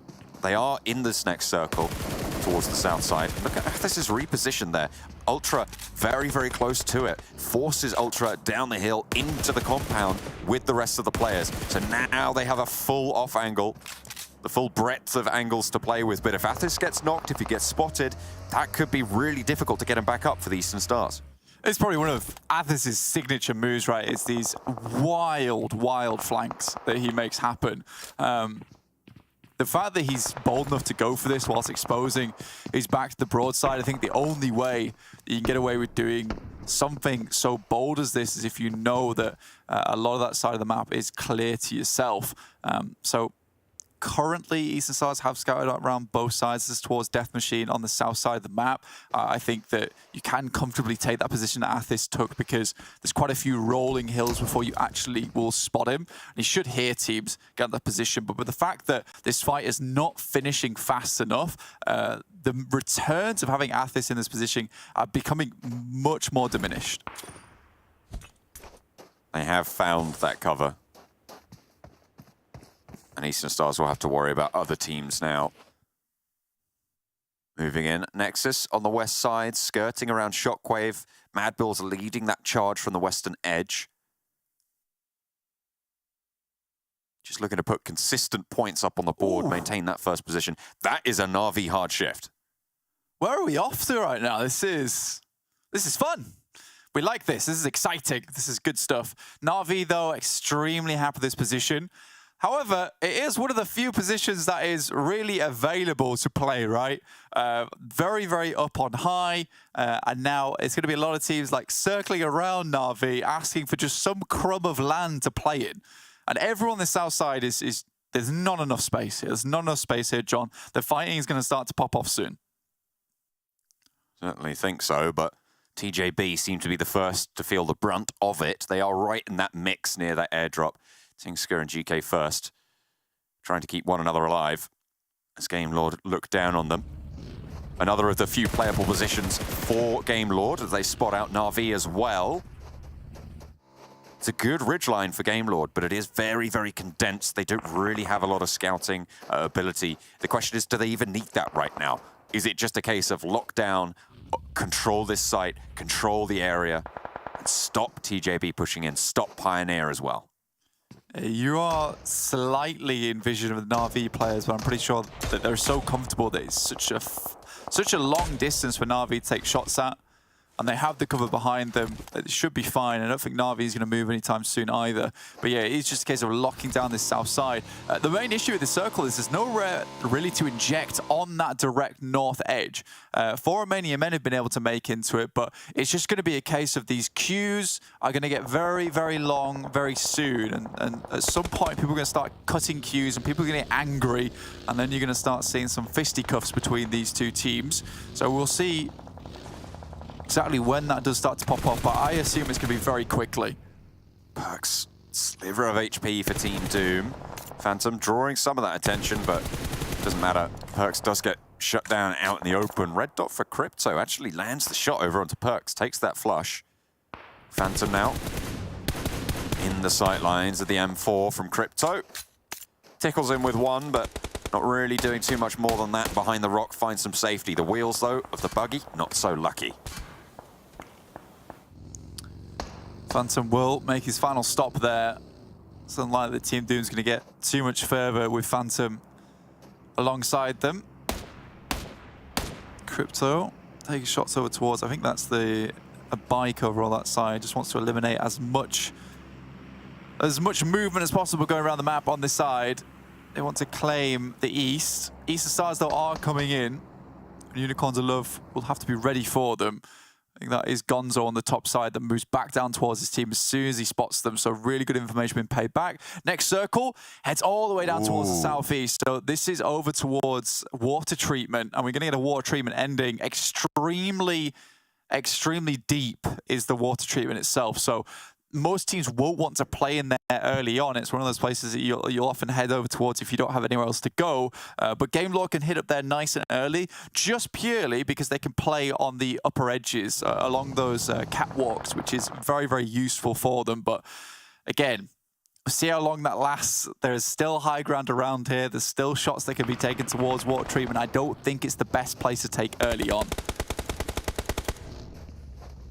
It's good when it finishes there, but the sightlines towards it are going to be so hard to handle. Game Lord, Na'Vi, and MADBULLS. Okay, 3 different predictions, but interesting positions for all of these teams. MADBULLS actually in a fairly solid spot now on the northwest, but Take Aim Gaming, ARB into conflict. Take Aim Gaming handle it very, very quickly, swiftly. ARB, they are no more. XTEAM as well did go down. They were shut down by the blue on the south side. I don't think MADBULLS is a bad pick at all coming through from Kalaris. I understand why Na'Vi's been picked. I understand why GameLord might be picked as well because they can try and hold this off. But MADBULLS, I'm probably in favor of that prediction there coming through from Kalaris just purely because Xeric's scouting ahead right now. Monkey's still watching for angles around the map. But as soon as they start to hear this fighting that's going to be going down between NEXUS as well as SHOCKWAVE on the southwest edge of the circle, they'll probably send it in because you can sweep over the top side. You'll have the ridge on the southwest to play around with, and it becomes so difficult for all these teams on the east to control. I think it might rely as well just a little bit on where this next circle goes, right? If it goes right onto water treatment, it's going to be so much harder to push on in, given the team's already in there. Yeah, I still think that regardless where this circle goes, if MADBULLS are able to sweep on that southwest side, you have a major advantage of that high ground. You can really just take pot shots. You saw it do last game, in fact, John, on Erangel, where, you know, they weren't in the best positions over towards, I believe it was Sunken still, or Rozok, but they took shots down towards a lot of the teams before moving their way in. Sure, they basically crashed upon the beachhead and all went down because of it. But regardless, they still got a huge amount of points. I think it was 15 total just from playing outside the zone. So again, I do think this might be a decent spot for MADBULLS to take. They're just playing on the ridge side for the time being, not trying to take anything too crazy. And you might be right. They're possibly waiting for this next circle to hit before making a concrete decision. Na'Vi slowly making their way down. Taking shots over towards Unicorns of Love, who have been handling conflict with Take Aim Gaming, and actually Gonzo is spotted, is knocked, and Unicorns lose yet another player. Na'Vi in the meantime have Kitsune on a very far forward position.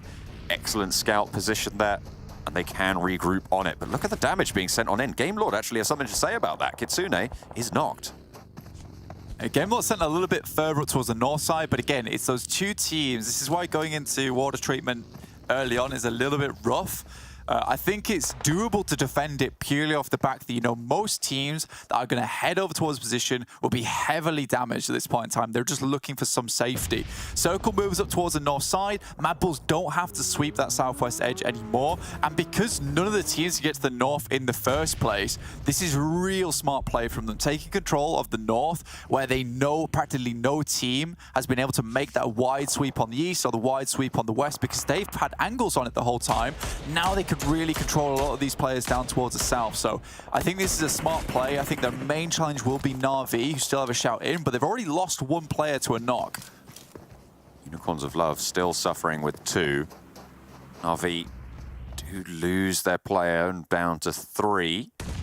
So get a replay of Shockwave, I believe, going down. Seiko the last there, and just nades. It feels like Nexus's nades are really, really well coordinated, and they have been time and time again over these last couple of games that we've seen them in. Unicorns of Love in a 1 versus 2 with oversight coming through from Pioneer across the way. I don't think you make it through this. First aid's really not there. Icy down the hill does survive, but Take Aim Gaming not so lucky. Unicorns of Love, Crypto out. You say Take Aim Gaming also falling. Icy got last alive, but 7 eliminations for Unicorns of Love is good. They do seem to be a lot more confident in their team fights. Again, all of these chicken dinners just escaping them in those last moments. Icy did a really good job last game, actually. I think it was 1v3ing the players from Take Aim Gaming before he was felled. The MADBULLS were able to pick up most of those points away from him, sadly. Broadside position. PNL is shut down for it, but the knock is there, and that's already done so much damage to Nexus's position on this western edge. They are going to have to move out further east. You're not going to be able to get that res. Bring them down to 3 early. Remove a lot of that pressure from the western side. QODEX as well getting torn apart. MADBULLS spreading wide over this north side with a lot of control here. Taking that away from Na'Vi. Kitsune still down, and Pioneer mount the hill. Yeah, there is a good knock there coming through from MADBULLS onto Na'Vi. And now this has really slowed down their pace, and Pioneer are able to get up with the 4 players. Pioneer have had a good day today. I've been pleased with it. It's been going well. It's been going all right. How much more that can they do? Can they get even deeper into those tables? 4 players alive right now, 6 eliminations as currently only beaten out by the Unicorns of Love with 7, but they've only got Icy left. Did make his way into water treatment, by the way, so has some cover, could survive for quite a while. Navi not taking this fight, not just yet. Don't like this play coming through from MADBULLS. Sending 2 players on their own down towards the west is pretty horrific. Xeric now has to make the Hail Mary dash over towards one of the players to get skills back up in action. And GameLord decided not to move whatsoever. This compound's still working out towards them on the north side of water treatment. And now Na'Vi looking to finish the deal. And it's all down to Xeric now to push them back. 2 of them off in the distance. Shots still coming through. He's still waiting for the rest of his team. And this nade has to be good. QODEX got slowed down with those knocks over, and now the rest of the MADBULLS can come in to back up the position from Xeric, who's been holding it down now for the last couple of seconds. And those nades back the rest of Na'Vi off. GameLord get the shift, and both of these teams going to have to move down. Max trusts in the GameLord, but that's practically all the nades coming through from MADBULLS. They don't get a single lick of damage onto Na'Vi, which is not the hope for them. Death Machines spot the players on the hillside. You can see coming down from there for MADBULLS, without the smokes available to them, goodness me, it's going to be rough. Nades from Maku now. Looks just a little bit better. On target, does a lot of damage. That one was a little bit further in, I believe, but not going to be taking the knocks just yet. Pioneer did make this push down the hill a lot earlier, but they are right on the broadside. Like, Na'Vi have so good sight lines over towards them. Black-White now cowering behind a rock. Someone looks up from water treatment, they should just be spotted out and taken down. Na'Vi can now use this route of ingress, but MADBULLS are just slowing them down. On the back, though, there's a knock. QODEX are coming back. Yeah, QODEX takes 2. Oh. Gills goes down next, and that's MADBULLS out of the game. And I think it all comes down to an overconfident push with 2 down towards QODEX's position. Na'Vi down to just 1 player. Not really any meds back on board. 7 limbs for QODEX. But Death Machine still taking shots outwards, and GameLord have not made a whisper so far. Got into water treatment early. They took that position and they hunkered down all together. They played very, very safe and secure, and it is paying off. Everybody's just pummeling each other on the outside. How has he not spotted that player yet?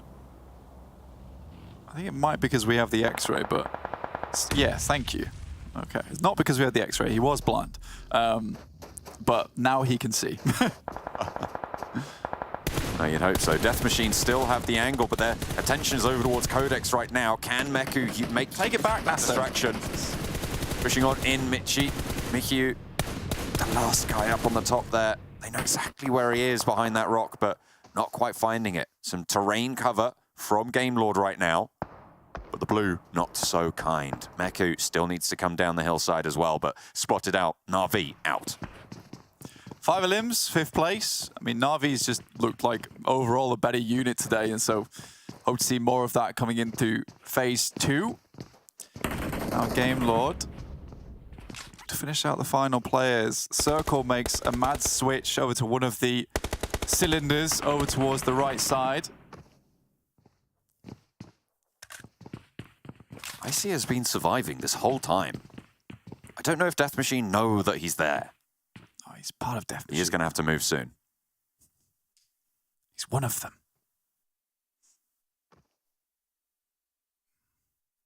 I think NEXUS hears that, yeah. Yeah. Who is scuffling down there? Because someone's... Stop it. Is that a nade? Oh, it's a molly. Yeah. Oh, it's a molly. Oh, that's mean.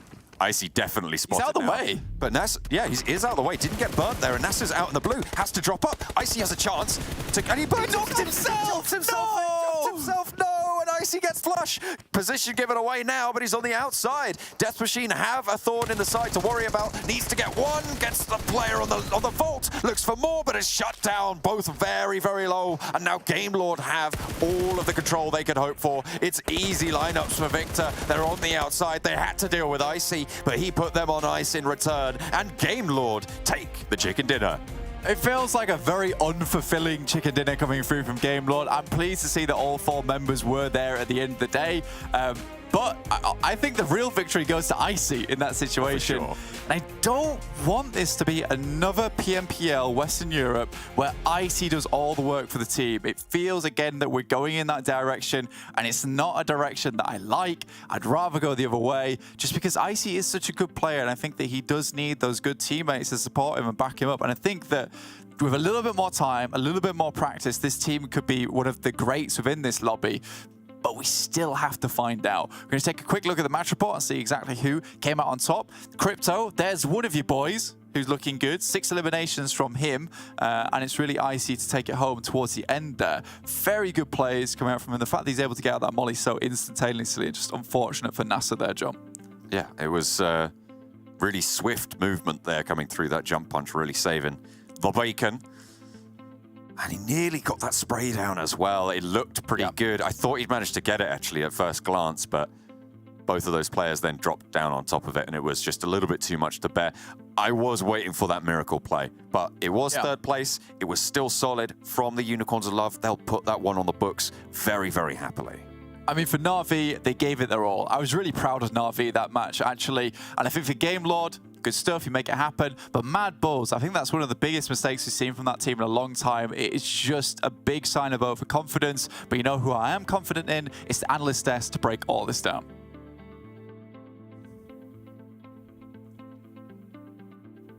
All right, Jason. All right. Okay.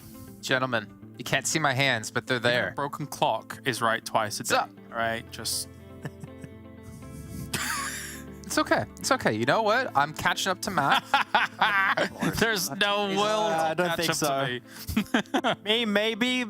It's fine. I'm going to go sabotage your Well, PC. we've already done that multiple times today, haven't we? So Nice. Not bad. Not bad. Game Lord. All right. Gets me up to 3. Max, man. Coming I for don't you. want to... 4. And Cloris, I don't want to say this, but if you didn't start off with your -1 point, you would be on equal terms right now. that's true. I don't like this. This is not cool. I thought I was actually not going to be last, but now it's I'm slowly coming back to reality, and it's not a fun transition. It's fine. We'll get there. We'll both catch up. Combined, we will be able to beat Claris at some point in this event. Game Lord in first place, 21 points. I think it's 6 elims behind that. Again, not like a massive elimination game, but I think more importantly for them, a big confidence booster, because we have yet to see them win another chicken dinner since the first. I actually liked how they played this game in the south. They had a little bit of a strong ridge line until I think phase 3, and the moment phase 4 comes around, instantly centers up on top of water treatment, and they just center in the middle, and they just waited out. So it was a little bit of a gamble from them. Luckily enough, the circles kept centering in their position, so they lost no players. All the other teams had to fight to get in that position. So at the end, they just took like 4v2s, 4v1s. Very easy to clean it up. So sure, it's still not like a standard Game Lord win I'd like to see in like a previous season where it's a very dominant win. Here's just they had a good position. They won off the back of that.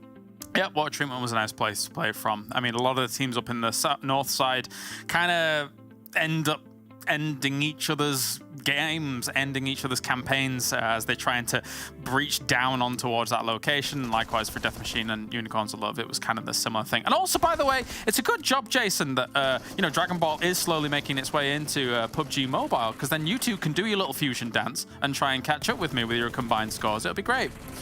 Ooh. I just don't want to imagine what us fused together would An abomination. To be honest, we probably mess up the fusion quite a few times. Yeah.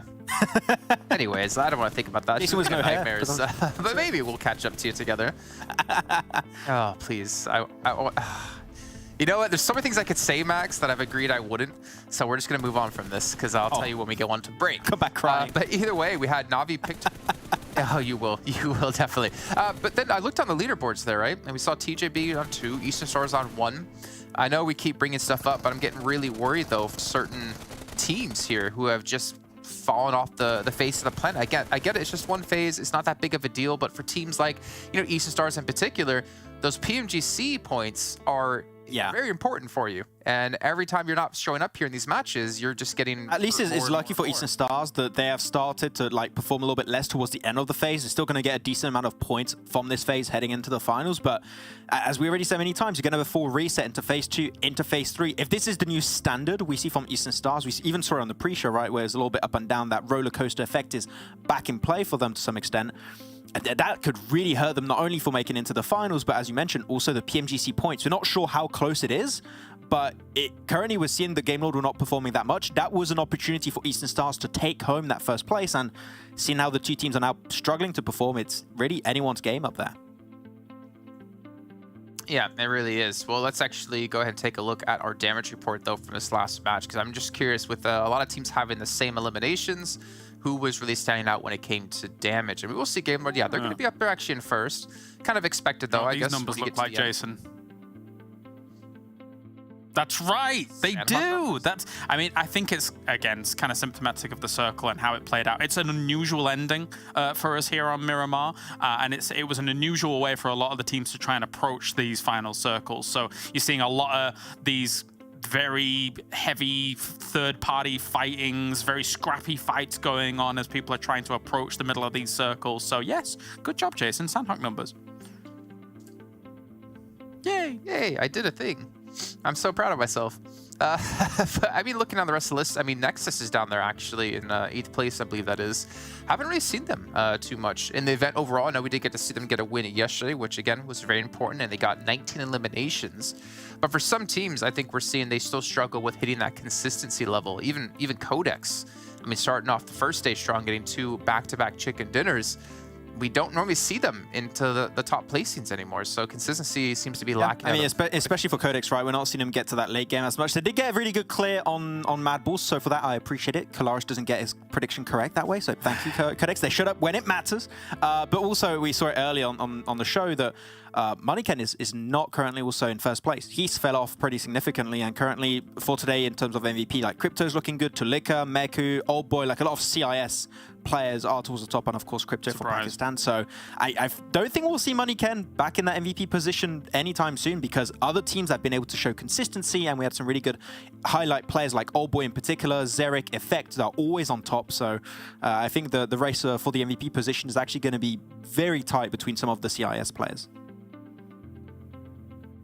I mean, to be fair, I'm actually kind of happy to see this, though. Like, I wasn't a big fan of seeing one team win by over 100 points, thinking of Alpha 7. I was not a fan of seeing one player just outshine everyone else, though it is a really cool storyline in itself. But I feel like the last couple of years, we've been saying that these regions are becoming so close. Like, we're seeing a lot of new players, new blood come into PUBG Mobile, and will, I guess, be old enough to participate in these events. And we're seeing that skill gap that we had, you know, with Bigatron destroying everyone in the world. Yeah, it's disappeared. One question that I actually have, Jason, is what's the barrier at now? Because this is the last game, right? Before we get before the top 12 go into the Livik game. That is true, actually. Can we see our overall? Yeah. That's a very good point, right? Because top 12 will be getting through into Livik to have a chance to get some extra points and move up in the leaderboards. And we can see currently 286, so a 40-point lead for MADBULLS at the top. But as we don't have a lot of time, yeah, maybe we should scroll down to see what 12th place is. That's a really good point. You're here for something. Thank you. Besides looking cute. Nexus, 163. So if you're DeMorte, you're Take Aim Gaming, you're ARB Champions, Ruthless Esports, etc., you have to pick up. I mean, Ruthless, as already stated earlier with Kalaris, it is too much for them. Like, they're out of the race 100% for this Livik match. But I mean, a lot of the teams can still make it up here. I mean, when you're looking at it, really, no. With Take Aim Gaming, ARB already played all their games, so it's only MUERTE, really, Nexus Gaming, Big, Dark currently in the race. Na'Vi, if they get overtaken by the 3 teams, they could potentially fall out of top 12. It seems unlikely, but it could happen. So, yeah, you've got quite a few teams here you have to focus on. Very good eye. Yeah, I didn't even look at the matches section because I keep forgetting we're in groups after doing PMWI. You're both here. You both equally have your own roles in the show. I'm the looks. You two are brains in different ways. But yeah, going to be tough here. I mean, even for the likes of DeMorte to catch up. But there is the potential. We'll see what's going to break down, though, as we head into that final match. Not of the day, but a final match before we get into Livik here with John, Allen, and Blake. The last time for some of these teams to be scoring points at all towards the bottom of the tables, and hopefully looking to step up towards the top as well if you want to give yourself that platform to play strong in that Livik. We're going to be saying goodbye to the performances from Na'Vi for the time being. It's likely we are going to see them again in the last game of the day over on Livik, but for Take Aim Gaming, ARB, and TJB, all of them, we're not going to be seeing any more from until the next phase. I think we absolutely will see to Na'Vi, right? Surely. That's what I was saying. It's likely we're going to see them again in the last game. I think it's definite. Ooh, interesting. Interesting. I think it's definite. Yeah, like I don't think Ruthless Esports can make up 50 points in one game. Well, you'd probably be right. Yeah. But yes! It's the first time I've been better at maths than John. But I think it's because of an oversight and not because I'm better at maths. it's still possible. No, it's possible. not possible. It's possible. It is possible, but... I promise. Okay, I think we're getting into strange terms here. I think it's very, very, very, very unlikely Na'Vi gets... Oh yeah, no, for sure. There we go. I think we're better on track now. But yeah, Na'Vi, you're not playing. You know, Take Aim Gaming, ARB, or TJB in this one. But do you know what time it is? MUERTE hot drop. MUERTE hot drop. No, you had saw me one. Oh, okay, it's a heal off. Split. The heal off. They're on a wide split on that southwest island. Without They're Na'Vi taking as their well. chances with that heal off as well. Well, they might not have a heal off actually with the circle. What happened in ruins? In Is there a hot drop in ruins? There is a hot drop in ruins actually. It's between Death Machine and the Grey team. Oh, I can't see properly. I think that's VP. Oh, there we go. This the VP is. Both teams taking knocks. 2 flushes over towards Death Machine. VIRTUS.PRO maybe looking to try and keep themselves alive, but they are losing players as well. The ruins proving to be difficult. Na'Vi, not Na'Vi, sorry, VIRTUS.PRO. Go past him. I've done what Max does. Called them Na'Vi. NEXUS absolutely on the swivel here for Death Machine. But VIRTUS.PRO, I mean, to be fair, it is actually not unlikely that these two teams could leapfrog one another. With a big game from Death Machine, there's a chance to put themselves in good stead to overtake VP in that Livik game. VIRTUS.PRO in 2nd place, 246. 3rd place, Death Machine, 226. With those 3 elimination points being totted up on top of it. This is potentially a position-deciding engagement. I think this is silly from VIRTUS.PRO, honestly. Not a good play at all, because I know it's only 1 point, but it's also those overalls you're thinking about. And I think hot dropping now, where you could get a 20-point game, and then another 20-point game coming into Livik, there's a real chance that you could have potentially laddered up on top of MADBULLS if they have a bad game here on Sanhok, which is also entirely possible. So talking about. Well, there you go. It's beginning. So yeah, I don't like that from VIRTUS.PRO at all. I think that very, very silly. It's unlikely that you're going to get a 40-point game, though. That's a 25 elimination game. Oh, no. Not 40 points. I'm not talking about 40. I'm talking 20 points this game, 20 points Livik. Oh. You see what I'm saying? There's the brain. Yes, this is the brain on the cast right now speaking to you. Okay. Which is why I find this really, really daft, actually, from VP. Maybe they didn't expect Death Machine to drop here. I mean, Death Machine usually drops in the center of the map. So yeah, it's very, very odd that both these teams drop here. Is it Take Aim Gaming that's not playing this match? I think it is. They are not. Yeah, so not Ruins is open. So both VIRTUS.PRO and Death Machine went for this. So maybe it's not daft, it's just coincidence that both these teams thought to themselves, why don't we take Ruins? Oh boy. Auto shotgun, absolutely deadly in these Ruins corridors. Might want to push for the flush, but swings out wide. Tries to cover the back. The DBS is on the downed player. And already a lot of damage. Goes for the cross. Doesn't quite cover it off for NEXUS. Swings out wide. They know each other are there, but oh boy, not quick enough on the draw. NEXUS wins out the day. VIRTUS.PRO eliminated. 1 point, sorry, 2 points on the game. Yeah, 2 elims, and now it's impossible for them to ladder up over MADBULLS, I would say, at this point in time, especially with the limited points you can grab yourself over on Livik. So yeah, really unfortunate. I take back what I said about being daft. I think both those teams making astute decisions saying, you know what, tag aren't in, let's head down towards Ruins. So I take everything back about it being a daft player. It's just frustrating, really. I feel like VIRTUS.PRO should have been able to win that fight versus Death Machine. I think that's, not playing not playing for a consistent point game. The only place that's going to hurt them is in the overalls, I think.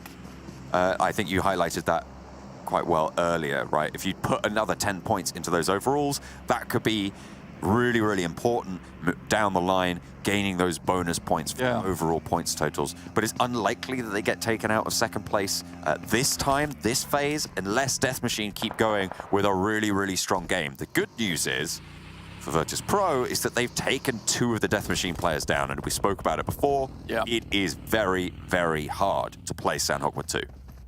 Yeah, so either this is a securing of the 19 points or just looking for somewhere else to play around the map and making a different decision based on the circle as it comes in with Take Aim Gaming not playing. Again, I do still think that VIRTUS.PRO could have gone to their original drop spot. I don't think they had to drop this because there's a lot of what-ifs going around Ruins. It's a very popular spot on the map. But it looks like Big might have eyes on towards Hamodi. I'm just waiting for the team shot to come through. They definitely know he's there.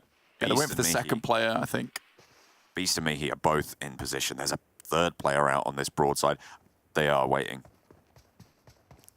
And Ace is going to be fully confident that he can exit that direction. Big have got ahead of them as well. Because of that fighting that was going on, they usually held out for a long, long while, John, by Take Aim Gaming. But this time, they just saunter on past. So, life's good for them. Team Doom, though, versus Shockwave. Wow, everyone's falling very quickly here. Okay, Nightmare knocked, Trazen low, but they are resable in these spots. Trazen going for the heal. Team Doom with only 2 players standing, Frosty and Zero.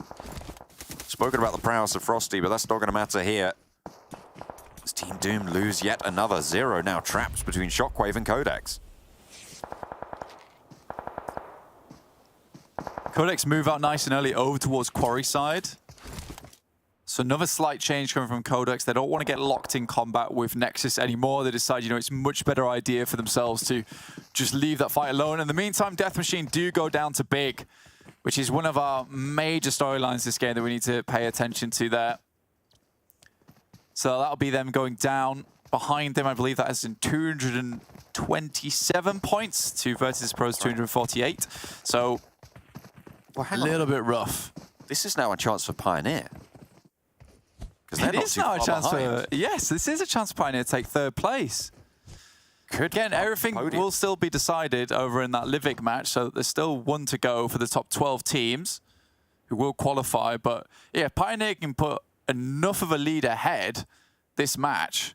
And with like a much more aggressive Pioneer today, which I have been loving to see, it's a real possibility. Certainly is. I think one of the most malleable positions, though, that we're looking at this stage is still MUERTE's bid to jump up into the top 12 for this stage. The goal that they have to reach is to get more points than either Nexus or Big. By a fairly significant margin, actually, as well. They're currently 8 points behind Nexus and Big, who are tied on 163 in 11th and 12th place. MUERTE 155. So if they get 8 more points than either of those 2 teams this game, they will be in the top 12 and they will bump the other one down. I mean, if MUERTE's been doing their homework, paying attention, best thing for them to do right now is Enigma Galaxy play, right? You lead that area with a lot of meds here, and you just send 3 players in towards those end zones and cause as much chaos as possible. Try and get a lot of damage done. The biggest mistake they can make right now is to move too far up. I think this move is acceptable just purely for scouting purposes over towards this hillside. Make sure they know where teams are. But yeah, this is where Enigma Galaxy usually drop. It's where TJB would usually drop. It really is the heal-off area. Now, this circle does not favor them one bit. They really would have hoped for a northeast shift, sorry, on this circle, just so they could actually be further outside the zone right now. Now Sami becomes a comfortable position for players to actually rotate towards to hold in for the time being, and MUERTE just want to be clean, free of a lot of these engagements. Now, they could head up towards Camp Alpha, but again, it's a difficult decision to make. Do you really want to bank everything on the heal-off for those 8 points? or would you like to see if you can get the win from this position? For Nexus, things are rough because in one of the prime rotation positions, you mentioned this earlier in the day, John, on Sanhok, it's one of the prime locations for teams crossing, so they're more likely to get into a lot more engagements than MUERTE is. But again, it's a case that they can't really be looking for those big points this game. Anything a little bit more will really scuff the chances of MUERTE. I mean, it's not only just getting 8 points, it's getting 8 points more than Nexus or Big, right? So you're really probably looking at trying to get into the late teens of points at this stage. Yeah, you'd want to double the 8, right? Just for security, and even go further than that if you can.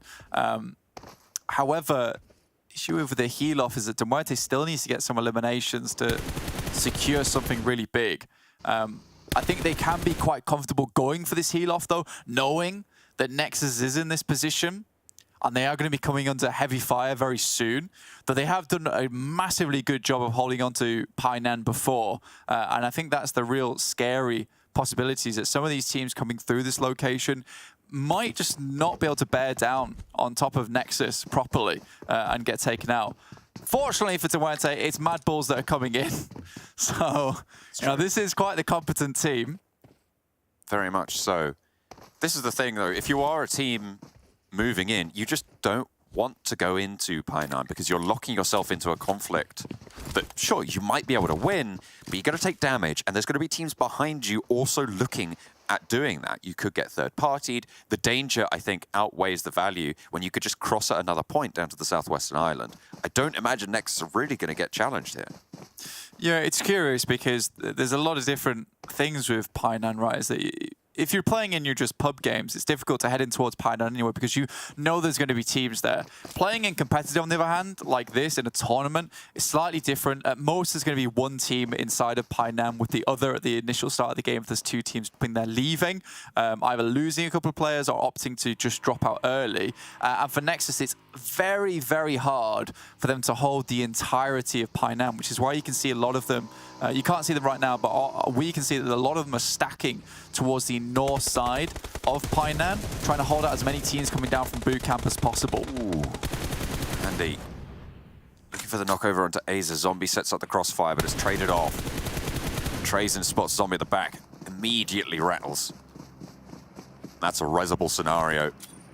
But look at the mini-map over to the north side of this. PIONER trudging on down. They want to start their march up towards third place. SHOCKWAVE need to finish this fight out quick because looking at the last Sanhok, they know that 4 Romanian men rotate through this position, so they'll be coming soon, but it's Pioneers who are taking the fight to them. Again, this aggression is great to see.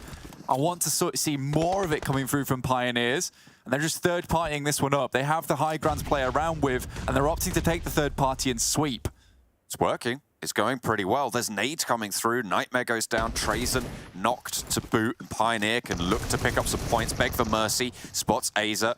Looks for these sprays. Just wants to pick up these points if he can. A player from PIONER does get knocked in response. There was an XTEAM member, Nightmare, with the Vector around the rock. Putting these nades back deep. Black-white launching it high. Hopefully looking for the damage, but not quite finding it. Unfortunately, Nightmare does get spotted out in the end. PIONER doing a lot of work. SHOCKWAVE still suffering. I think SHOCKWAVE eliminated in the meantime. And it's just Beg for Mercy now facing off against PIONER. With 4 Romanian men coming in at the back as well, it's really, really sticky. Yeah, 4 Romanian men picking up 2 points there in terms of elimination, so must be on to those SHOCKWAVE players. And you could see SHOCKWAVE desperately trying to finish that fight out as fast as possible for themselves because they were aware of that rotation. You can say nothing less than respecting SHOCKWAVE's play in terms of macro. It's just unfortunate their team fighting just doesn't quite match up to that similar thing. A lot of times they have to rely on positioning and placing themselves in the best place to win to get those victories, to get those chicken dinners. And I think that team fighting is something they really do need to brush up on a little bit because it is quite sloppy at times. All right, here's the fight. MADBULLS, Big, Eastern Stars all going for the fight here. MADBULLS late entry to the third party, but Eastern Stars holding them out. 4 players alive for the Eastern Stars. Big did lose a player and 1 more is knocked, but that looks to be getting rezzed there on your screens in the middle. SHOCKWAVE getting Mickey back on up. Beast on an off angle. If Big go down here, that's good news for MUERTE, remember. fantastic news for MUERTE. Still a little bit of a precarious situation. Yeah, there is still that chance that they can ladder up over Big. So Big and Nexus both at risk here. Oh, been taken over. Nexus are in this fight as well. The MADBULLS have spotted them. As Redox goes down. Now, Redox is one of the great players from that team who's able to push away a lot of rotations and hard crashes into them. So Redox going down is actually a big piece of the puzzle being removed. So they are still fragging out. One of the players for MADBULLS found and knocked. A forwards position as well. Nexus at 3, MADBULLS at 3. Big at 3 as well. Eastern Stars staying strong at 4. They have got control of the position. PIONER spotted. 4 Romanian men trying to play spoiler here. But Fash just allowing these shots to go through, not taking any revenge. Taking any revenge as of yet. Again, awkward scenario here on the top side. And I think for Pioneers, a lot of it at the moment is information gathering for themselves. They know that there's multiple teams around this location. They don't want to make any plays too soon, but that will have been spotted. And being in a prone position, awful place to be. Ooh. Should have got himself up just a little bit sooner there, in my opinion. Like third place might elude them for now. 4 Romanian men taking care of business on the southeast side against XTEAM, finally finding the final player, but there's Pioneer still to worry about. Nexus still low, Big as well. 3 players alive, but very split up against the Eastern Stars baseline of fire, with GameLord crashing into the back. Eastern Stars' attention is drawn just that little bit. We are getting into those point of the game now where we're down to 12 teams, and every single team that drops from here, the points will start to increase. And after Nexus were able to hold off MADBULLS, in fact, very good for them. MUERTE is sending in now towards the circle. Dadaev behind, crossing the actual zone itself. There is a large rock in the middle of this, which is breaking line of sight between the two teams of Nexus as well as MUERTE. Fight between Big and GameLord. Mihi starts off strong. Valo taken very, very low as well, but finally Mihi is going to be taken down. GameLord do suffer slightly. SHOCKWAVE at the back there looking to try and create some retribution angles here, but not really finding too much. Eastern Stars, grateful for the respite from GameLord's assault on the south side. They will have to move a little bit further in. Big on the outskirts. Rob's just on scopes at the wrong time, but they know that SHOCKWAVE is here. Just dancing up and down these stairs right now. Wants to go for the challenge, but there's so many angles. How is he still alive?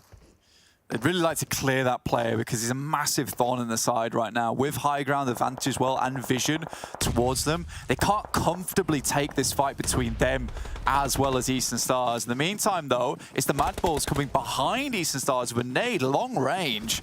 And GameLord might just be able to leave that player from Big behind and just push directly onto Eastern Stars' position here. With the knock on to Athis as well, their forward player is taken out. Akashi flushes it down, and now GameLord can start to mount on up. 2 players preoccupied, 1 down, 1 rezzing, and it's only Kapahala in the doorframe trying to control this. Akashi sends straight on in. Kame is spotted there. They will see those players trying to go for these rezzes, but can they hold it on out?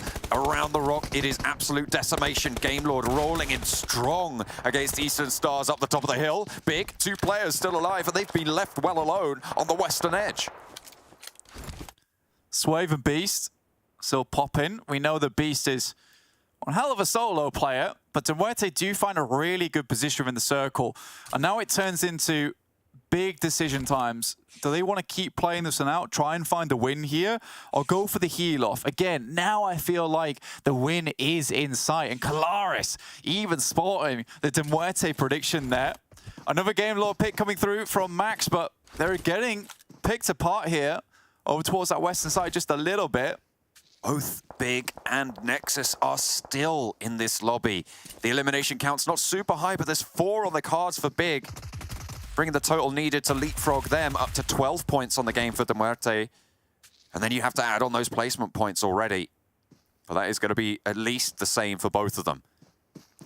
Havlik at least able to take down one of the players. I think that might have been the player with all the meds. So Pioneer might be able to ladder up in this game just off of the fact that he'll have a lot of meds to play around with, might be able to go to the heal off here. I'd love to take a quick look back at Havlik and see if he was able to pick up any off him, because I think we have seen multiple times, I'm not wrong, John, for many men going for a heal off. Unicorns of Love spotted by Xeric from MADBULLS. 2 players remain on that team. Only the 1 elimination. Big with their duo have managed to get into a not terrible position. Game Lord close by, still giving them jip. The building definitely known, but no nades for Victor, only the Molotov. Looking to burn it out. This is that rock that I was talking about earlier on. Such an interesting place of interaction. Dadaev actually is sticking outside, so this is the complete Nigma Galaxy strat. So this is the 3 players head forward, try and create as much chaos as possible, and then finish it out. It's so interesting that it's MUERTE versus NEXUS here as well, John. This is their direct competition, but Doran, with the Groza, it's 3 versus 3 here, so we're on equal terms at the moment. Well, there's also the wild card of QODEX on the north side of this. Now, NEXUS might just have their work cut out for them, as Vito says straight on in, but immediately it's taken down. The Groza barks from the grass. Vito will be flushed on out. Another smoke going to be dropped, but QODEX know this is here. So do MUERTE. Dadaev healing in the back. Flush comes through. NEXUS taking nades, taking punishment. QODEX wanting to put a spoiler, wanting to put a stopper on this one. Big still holding out on the west side as well as MUERTE fly up the hill now. QODEX have more to worry about. NEXUS might have an ally in their greatest enemy. Unicorns of Love trying to push up the back here, and there's 4 teams in this fight. It's all chaos all the way on the top of the ridgeline. MUERTE flush out QODEX, but NEXUS are falling, and MUERTE are riding strong straight on into it. 3 players are there. The Unicorns of Love are in, and it's just Octavian for NEXUS. He's in a crack, he's in a crevice, gets the drop on the spray, but can he find more than this? He looks for more, but no, will not find it. Denied. Dadaev is back in. 28 first aids, and he is healing the team on out. Unicorns of Love are shutting it down. Big are eliminated. A total of 10 points on the game, meaning 18 is the benchmark that MUERTE need to reach. Are you joking me with that play coming through from Dadaev? Spots the team's in trouble. He's meant to be the healer. Comes back from absolute death outside the zone and mutilates the remaining members of NEXUS at a very, very opportune moment for them. That might have not happened without the help of Dadaev. Decides to say, screw it, I don't want to go for the heal off anymore. We're going for the win, boys.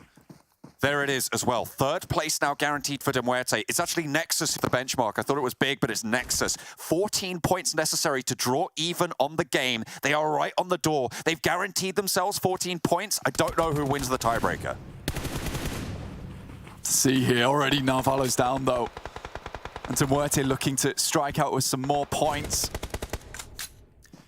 NEXUS there with the 2 chicken dinners.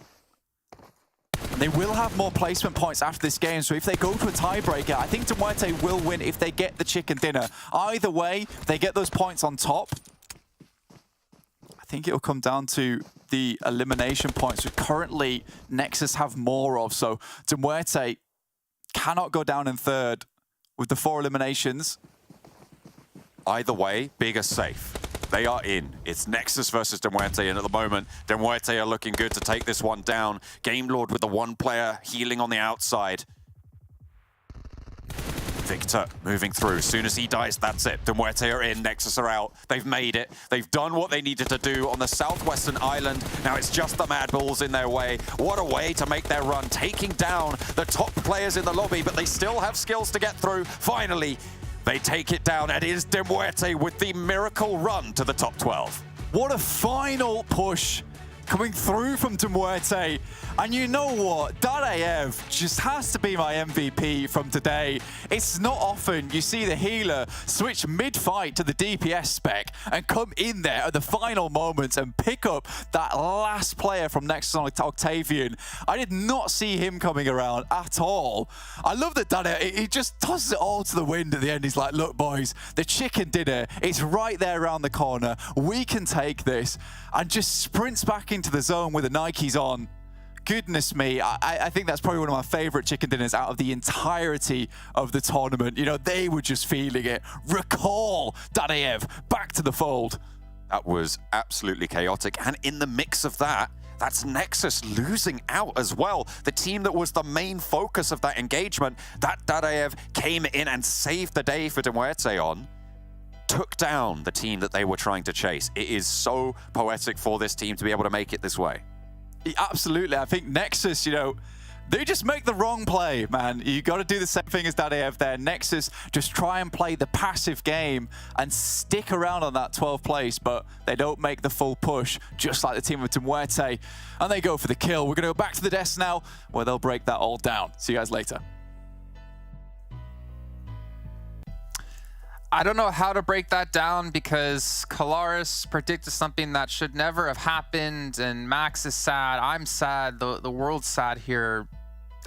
Yeah. Wow. Can we start changing the rules where if I just get a podium finish, you know, I get a win, I would have so many more points right now. But I mean, it's fine. I told you, Kalaris is legit. He actually does have a map stream where he is ahead. You wish. And he's broken. Okay, wait. A question for you, Kalaris, though. Okay. Even though you predicted the team right, they should not have been able to survive whatever fight they were taking on NEXUS position. Like, that was just mental. In the NEXUS Unicorns of Love scenario, I expected them to go down, yes. But they made the recovery. You know, it was not only the Kalaris blessing, it was the fuel, the passion, the drive, the energy, every single factor. MUERTE getting in, getting top 12. You know I'm right, Max. You know I'm right. Yeah. As always. I don't agree with him. Defeat! I've given up. The white flag has been waved, and MUERTE get themselves 22 points. But Gambler right behind them at 17. We saw Victor off in the blue at the very end there, maybe looking for a cheeky frag before he did get eliminated, but he still did fall. And MADBULLS again, another 16 points. So if I'm not mistaken, MADBULLS, who already had a 40-point lead at the start of this match, are now guaranteed to get 20 points into the finals? I think, Max. Yeah, I mean, MUERTE here being able to actually get himself a really good step up. Like, you're still looking at their position before this game. They had to be able to push themselves up in that position in top 12. So luckily it worked out for them. But I mean, NEXUS, that's my question, right? Because they were currently also on the cusp. And yeah, I mean, have they unfortunately threw away their game to qualify into that Livik match? I'm not too sure. But man, those 6 points for NEXUS might not make the cut. So we'll have to see as we look at the overalls later. Yeah, rough, really crazy stuff. What a way. And actually, just in general, I'm loving everything that's kind of changed in terms of the format to come into now this season and find themselves in this interesting scenario, because there's so much to play for, even just for the last game of each phase. Never mind the points that you actually want to scramble for moving through into that grand final. So loving it a lot, loving it a lot. Of course you are, because you're winning every prediction. I know this game pretty well, Jason. That's all I'm going to say. You're almost 50%. You know that, right? We've had 24 matches, and you have 10 correct predictions. Right? Huh. No. There was the Turkish kebab point. That doesn't count. We haven't got 24 matches. 24 matches played per team. There was 20. Okay. We got more. Yeah, but you lost one and you won one of those. So, I mean, you're almost still 50% out of the 20. So, out of the 24 matches, you have 9 points. Yeah, 29 matches so far. Yes. Max, shush. Just 29. Every team's played 24. Yeah, but the teams play 24, but like each team plays 4 matches a day, but it's 5 matches per day. So it's not as close to 50% as I thought it was, as we're taking a look at the highlights here. I can't believe you corrected your numbers. What just happened there? That's not bad. Come on. Like, anyway. Yeah, let's focus on the highlights then, I guess. Okay. I'm hosting that. Oh, okay, fair enough.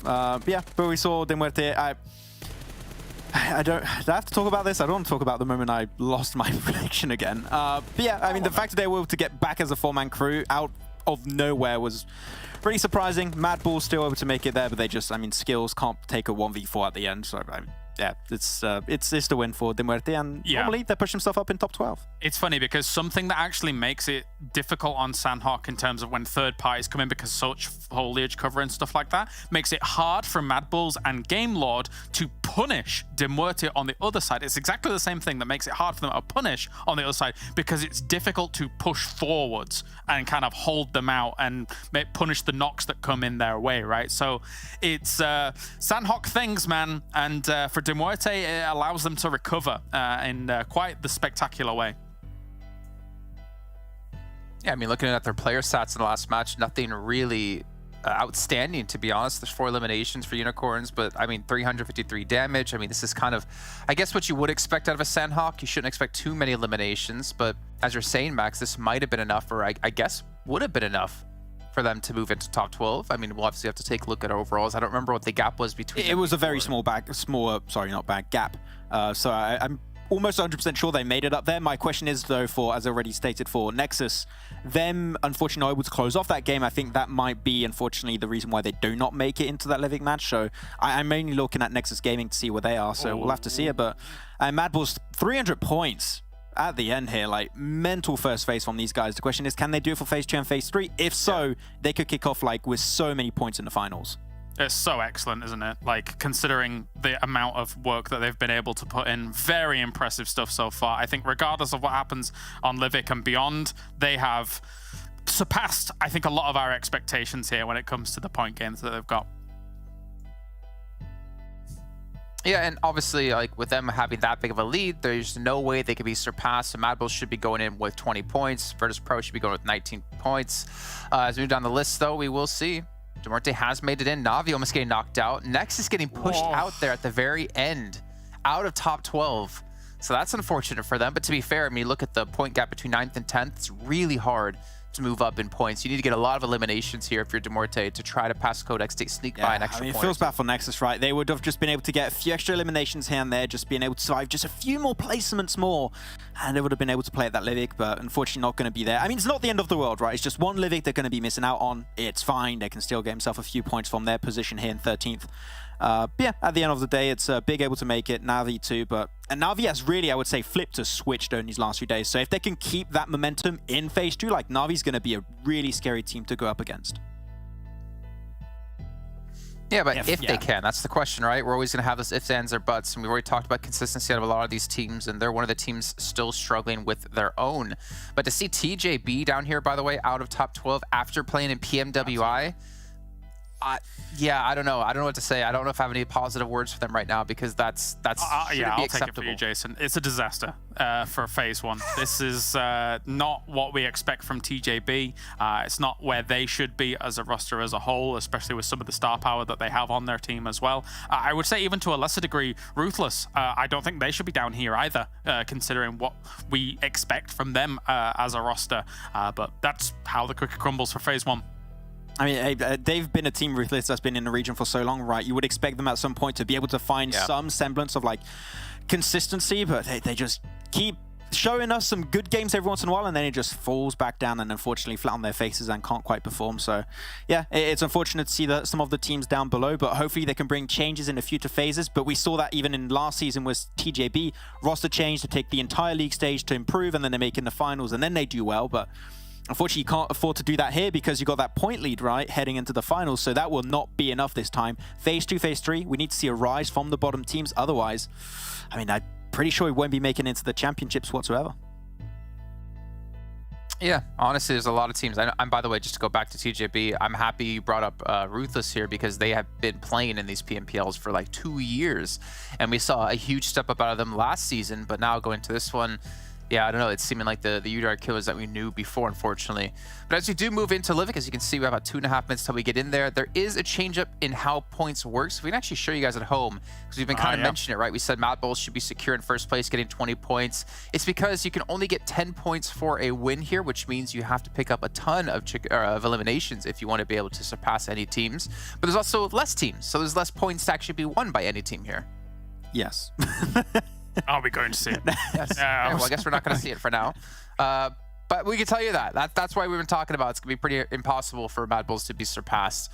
But that does mean we actually know some points that some teams already have when you're not in top 12, and obviously some of the teams in top 12 as well. So it's going to be tough, but again, Livik, like the first time we're going to see it here in these lobbies, it could be really hard to have any experience or any like preparation when it comes to, I think, this battleground here for these teams and where people are going to drop. So I almost want to ask you guys, do you expect there to be hop drops maybe happening? But I think in terms of potential experience, it's funny because the one team that was playing it in PMWI is not playing it because they're not in this lobby, right?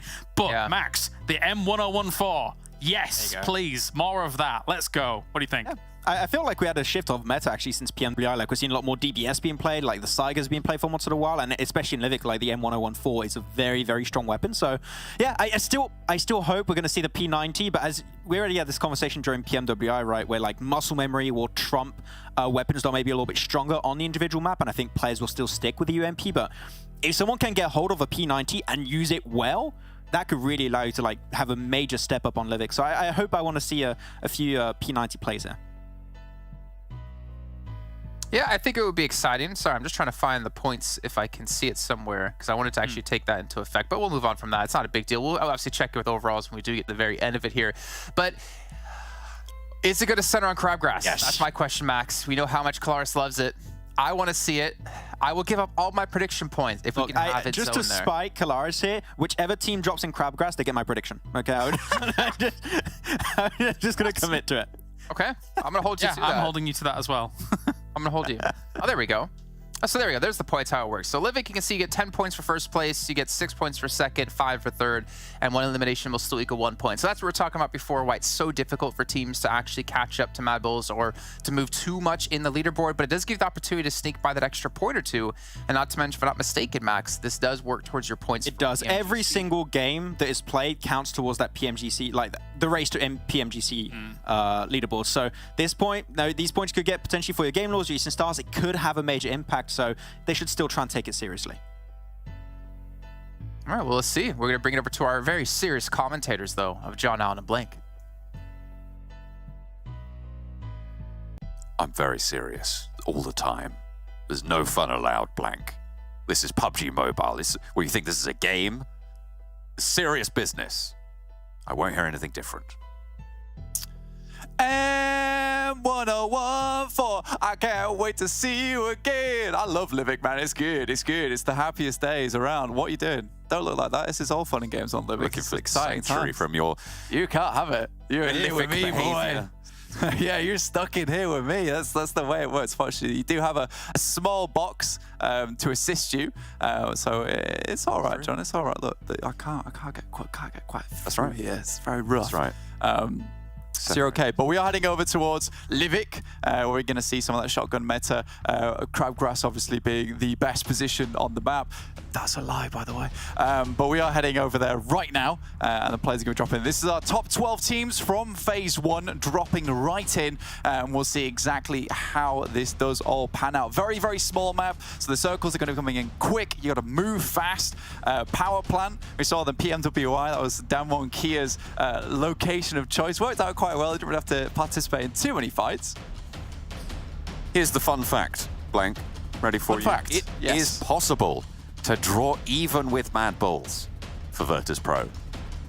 It is right on the edge, though. 54 points available for a team that eliminates every other player in the lobby and gets the chicken dinner total. That's 44 elimination points with these 12-team lobbies, because, of course, there's 11 other teams of 4 players. That's 44, and then 10 for the chicken dinner brings it up to 54, and you'll never guess how many points VIRTUS.PRO are behind MADBULLS.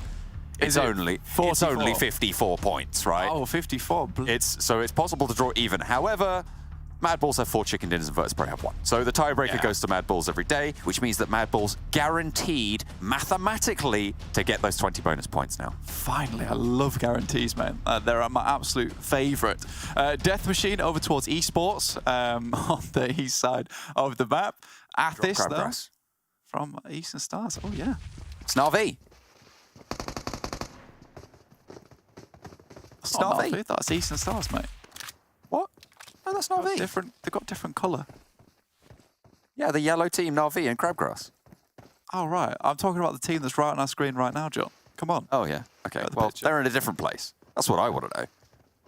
Did you want to know about Crabgrass? That's what I was looking for. That's what I was going in for, you know? A little bit of Crabgrass shenanigans. That's Max's prediction. We'll be looking out for that later. We'll be keeping an eye out. Pesky Max. Oh, I thought they'd actually thrown up their actual predictions, but no, it's... I think Max has to predict the team in Crabgrass down now, right? Yeah. Legally. He's legally bound to it. QODEX, find a player of Eastern Stars early on, bringing them down to 3. The dance for 3rd place is on, as is the dance between 5th and 6th. Third place, Death Machine and Pioneer. 227 for Death Machine, 222 for Pioneer. So potential for a little bit of a change up there. Game Lord in 5th, Eastern Stars in 6th. 216 for Game Lord, Eastern Stars on 210. And if Eastern Stars take a dip early, good news for Game Lord, they can start to strike out, maybe even up to 3rd. I like that MUERTE is even taking it to Codex right now. Unfortunately, Striker does have to hit the floor. Dadaev comes up next to bat. And you know, Codex have only found 1 point this game. And MUERTE is not happy with 10th place. They want to get into the single digits there, being surpassed Codex, losing one other player. Dadaev looking over towards Na'Vi, who are moving up towards this position. Goodness me, it's all popping off in this location. Third parties are so easy. The map is so small that very, very simple to get into position. Just sprint it across. Na'Vi doing well for their crabgrass run. You know what I enjoy about Calaris' hate of crabgrass? Is that he says it crabgrass. Excellent. Yeah, MUERTE getting there. Crabbed on out there by Na'Vi as they are surrounded. Striker, the only one to volley fire back, but not really able to land too much. Push on in for Kitsune. Only Tixie down, but there is a knock on the high ground there against Na'Vi. Striker inside the building, trying to play sneaky around the side, and it's going well. Kitsune also down now, and another player of Na'Vi very low. Meku finally, with the P90, puts it to bed, but Codex is now there. They are right on the doorframe. Looking to take this down. Eastern Stars have oversight. Na'Vi might be shut down faster than they engaged it. You know, the funny thing is that Na'Vi, if they get 1 more elimination points, they're effectively got a 2nd place. P90 from Meku to send a lot of bullets down range and eviscerate the opponents. Okay, Kapahala takes down the outside angle as well for Codex. And Na'Vi sweep up the forward presence. Eastern Stars now a little bit further north. Everybody else just vibing on out. So there's your 2nd place from Na'Vi, 2 players down. I think they just wanted to get into this one and just try and take down as many players as possible. I think they're a confident team when it comes to those team fights in terms of third parties as well. Eastern Stars coming in with 3 players. They've got 2 elims this match. Able to sweep up a few away from MUERTE, who actually got 0 eliminations this game. So Na'Vi looking to pull ahead maybe, and even overlap on top of Codex. Still, it's a long journey ahead of them. They're currently on 183 points so far with those 6 elims, behind the 191 of Codex. MADBULLS, Game Lord. Got themselves a pitched battle. Really set up in a line here, but they have absolutely all got the loot really that they're looking for. Maybe a couple less throwables than Narvala would like, but everybody fairly looted. There it is. Blank, have you seen it? I've seen it. It's the fabled. It's the M1014. We love to see it. Da long shotgun. A good one. Oh, wow. Definitely puts in the work as well. I think it's fairly accurate, even at quite, I say long distances. By long distance, I mean like 2 of my arm spans.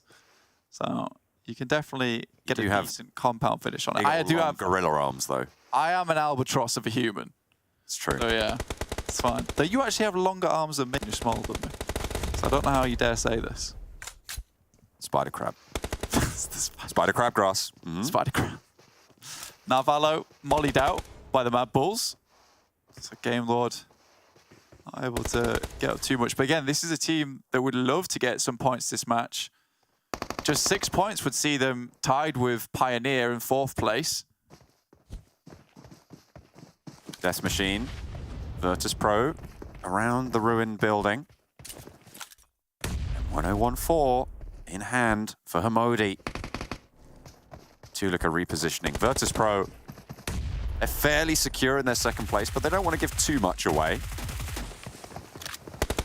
Pushing in, Hamodi will go down first. That M1014 not serving purpose just yet, but Mert is traded off. Tulika over the side, spots another player. And it's just not going to go their way. Death Machine having a bad time of it. Yeah, NASA trying to take some long-range shots even towards his own teammates there, unfortunately. It's like, mate, it's me. Good news for Pioneer, though. This is the third place dance that we were talking about before. If Death Machine go down, Pioneer don't have a rival in that race. It's currently sat 5 points behind, or at the start of the game, they were sat 5 points behind Death Machine. And so on 0 points for Pioneer right now, Death Machine on 1, they have 6 points to gain over them. Yeah, it's a much easier run for Pioneer over Death Machine than it is Game Lord to Pioneer. And with Game Lord being locked in combat between them and MADBULLS, it's a bit rough. Chulika is just unreal today. I don't know what's got into him, but, you know, someone's hit him with the adrenaline syringe. Just going off. Like a rocket to the moon. Doing a lot of work for VIRTUS.PRO, and they certainly have earned their place with that potential probable 19-point bonus going into the finals. Setting themselves up well for phases 2 and 3 in the coming weeks. Still haven't found the last player, though, for Death Machine. Let's take a cheeky check-in with the map, John. Very quickly. A lot of these teams on the northwest side looking to make their way. Matic's already at 600 damage dealt. That guy is kind of unreal, I'll be honest. Always been one of my favorite players. It was very strange for me because he always was impressive on Na'Vi, but a lot of times overshadowed by some of the other players on the team, like Tixi. Slowly but surely, when Tixi felt a drop in performance as well, you definitely felt it during some of the CIS tournaments. You know, Matic was the one who took control of a lot of those games and was able to bring his team into somewhat of a good area. Look how far ahead of he is of everyone else right now. 664 damage dealt. It's almost half a K in this game, which is crazy, and they're still going. Meku and Matic, they're classic. These are the ones we like to see together. They've been operating together for quite a long time now. They should be very familiar with each other's moves in the firefight. Hopefully they can use that coordination to their advantage. With only 2 players, though, after having lost a lot of their teammates early, not ideal. However, several eliminations already. This is really, really solid stuff coming through to pick up 7 of those eliminations. Excellent news for Na'Vi and for Max's prediction, because he is contractually now obliged to predict them, even if they die. Exactly. What is it now? So up to 184, I believe, on the point count. QODEX with 3, so it is a little bit difficult. So they're exactly 10 points behind QODEX. So they'd need the chicken dinner or 4 extra eliminations and a second place to make it happen, to tie equal. And with Na'Vi having 2, I think that the placement points would just eke it out there for QODEX in 9th place. Well, hang on a minute, because if Na'Vi got the chicken dinner, they'd get 3. Oh, yeah, true. 100%. Well, no, because that's the second place I'm talking about, to break them. Oh, okay. They got the chicken dinner, yeah, they could do it. And they would leapfrog above and get 11 points coming in through into the finals, which is quite a big jump, actually, from 11th place, because they've already laddered above to MUERTE here, getting the 10 points into the finals. So that's quite... I know it seems small, but 1 point sometimes can be the difference between 2nd and 3rd place, or even, lo and behold, a 1st and a 2nd. Things have slowed down just a little bit. Game Lord and MADBULLS have been in this standoff for, well, since they dropped, since they've landed, and nothing really given. Nobody making a move over between those 2 teams in their cold engagement. That is a nice shot from SHOCKWAVE, Azza, taking down one of the players. And I have complained a lot about Game Lord, and you know, I'm going to give them a little bit of relief right now. I will say that they've done very well, all things considered. Right? It's a lot of those CIS teams that are above them at the moment from Western Europe, and they're doing a really good show of honestly proving us right that Western Europe is one of these really strong regions. It did need a little bit more of a bump in that competitive nature, and I think bringing the CIS teams in has been that fantastic additional factor for these teams to improve and work on extra things. So all things considered, Game Lord done quite well. They still have the opportunity this game to ladder up to 4th place and take home with them. I think that's the 16 points, which is perfect, which is exactly what they would be looking for. 17, I believe, is for 4th place. I think it's 17. Yes, it is 17. Yeah, it will be. Sorry, I apologise. Shall be. Well, you know what? I forgive you. Big taking on Shockwave. Over the eastern power plant. Shockwave were trying to swing on up, but Big have other ideas. Trazen down, but not out. Not really resable, though. Not in the position that he's in, right next to Big. There was a knock actually sent back there, over towards Big. Mihi does take a tumble. The Eastern Stars might be chiming on in here, as the teams will all need to head eastward to get into the next circle. Yeah, for Eastern Stars, a lot of their gear has several bullet hole craters in them.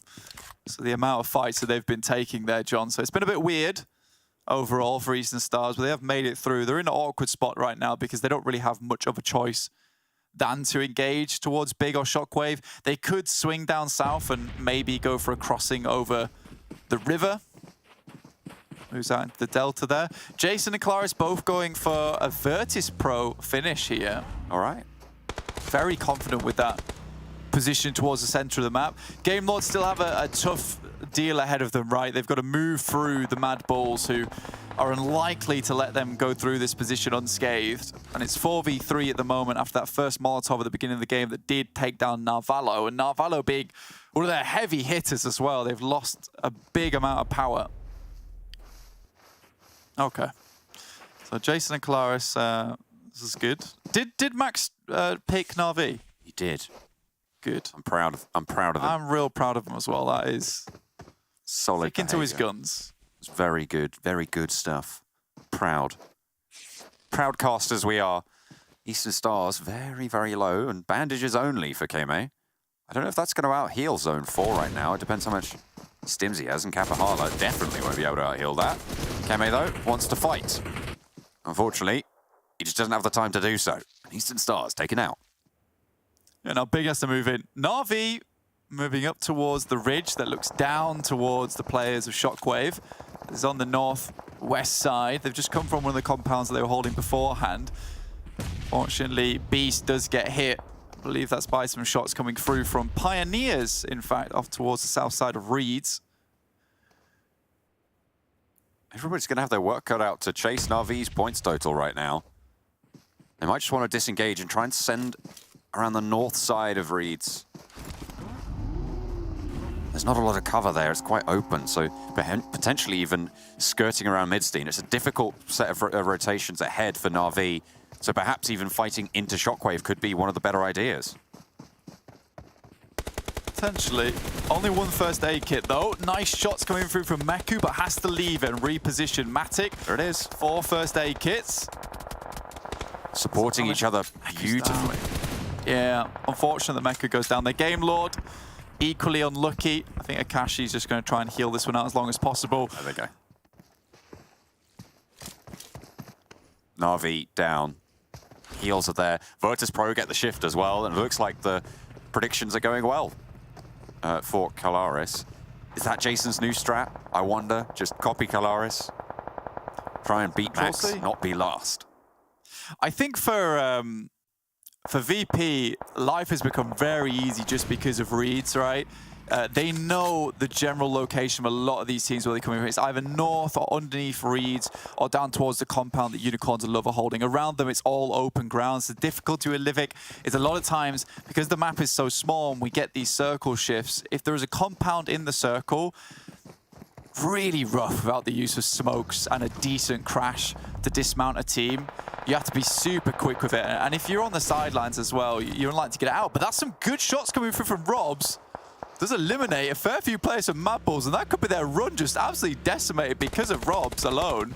Monkey and Skills in the vehicle together, trying to dash straight on into the middle. 2 vectors in hand, close range power, but these range combat's not going to be super useful. There is an M4 though, I'm assuming for both of them. The knock does go over to Skills, and the flush as well from Gonzo. Everybody getting torn apart here as VP start to cannon on these fields.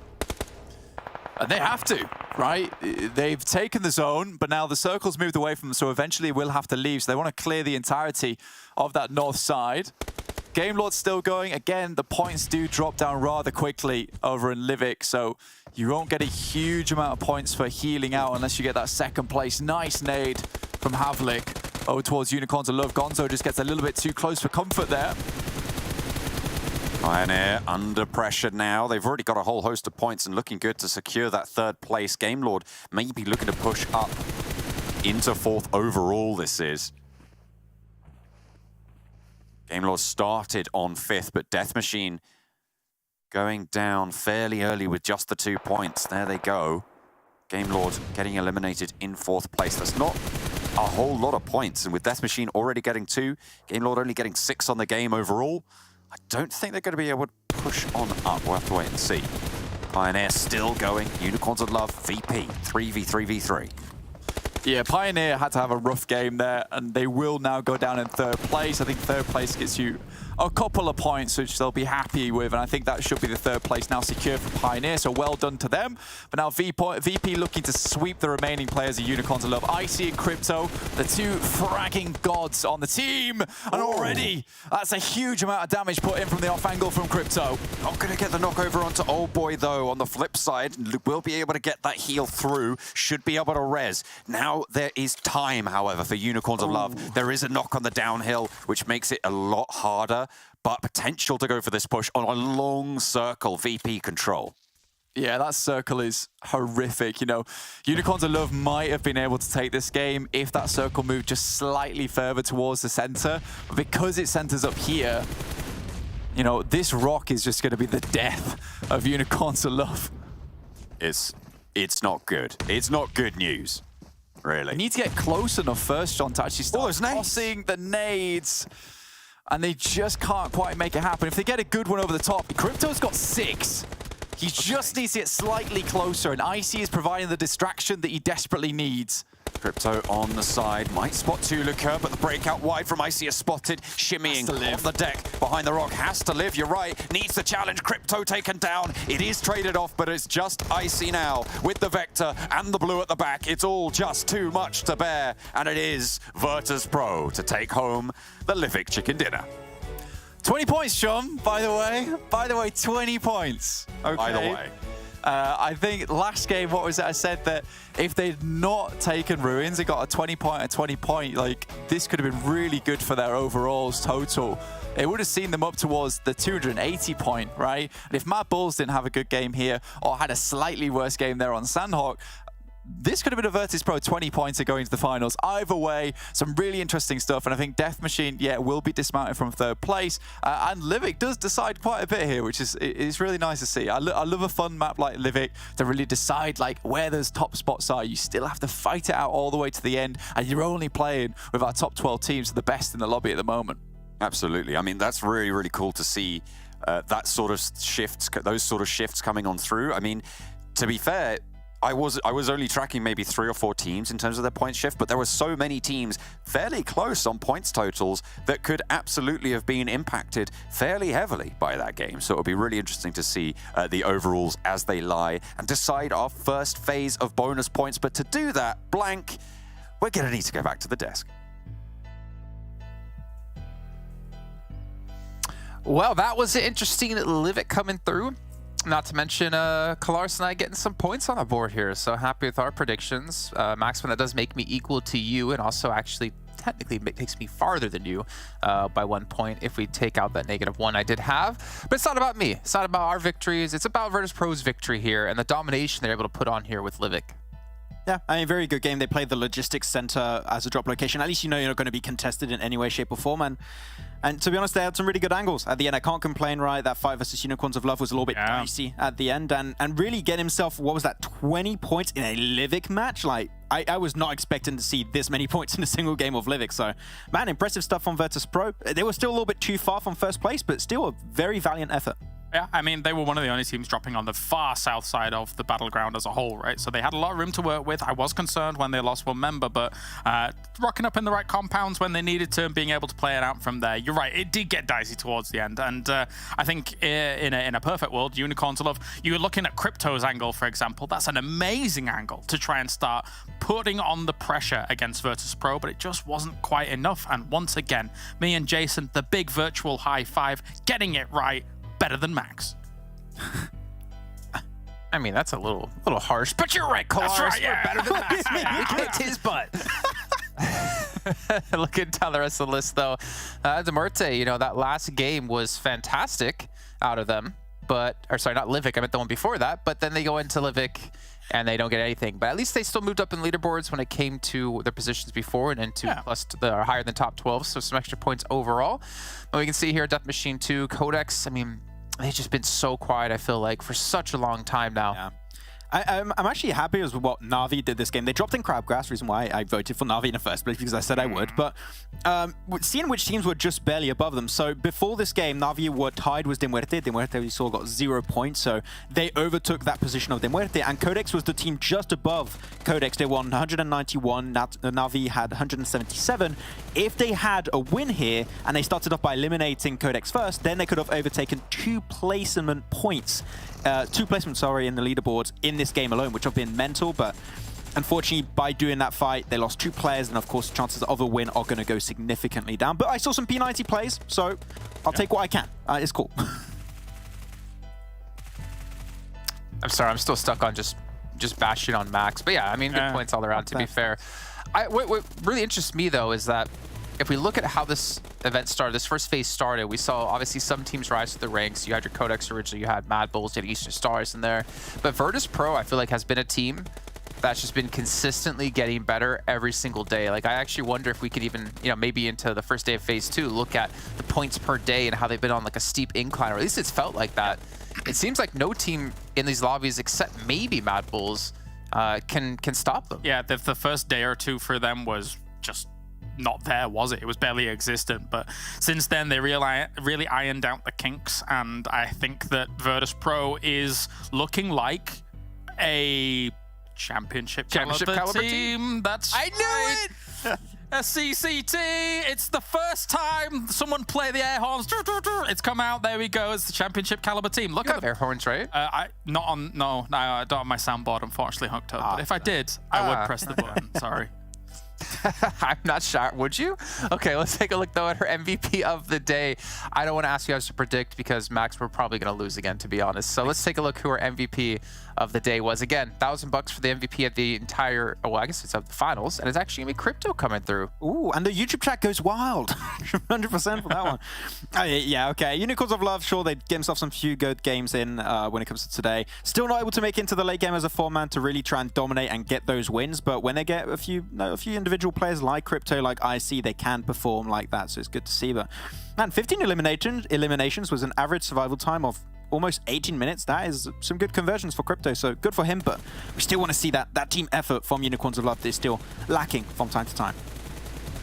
Yeah, I think there was you can see some. There was a lot of moments, Jason, throughout the day where they were very close to being able to get the chicken dinner, right? And it just didn't quite go their way. Of course, on Sanhok, that is rough because anything can really happen on Sanhok. It's a bit of a mixed bag, as it were. But the fact that he gets 15 eliminations over the day across the 4/5 games that they actually played is pretty nuts. That's a big ratio for him to be able to put out. So great stuff.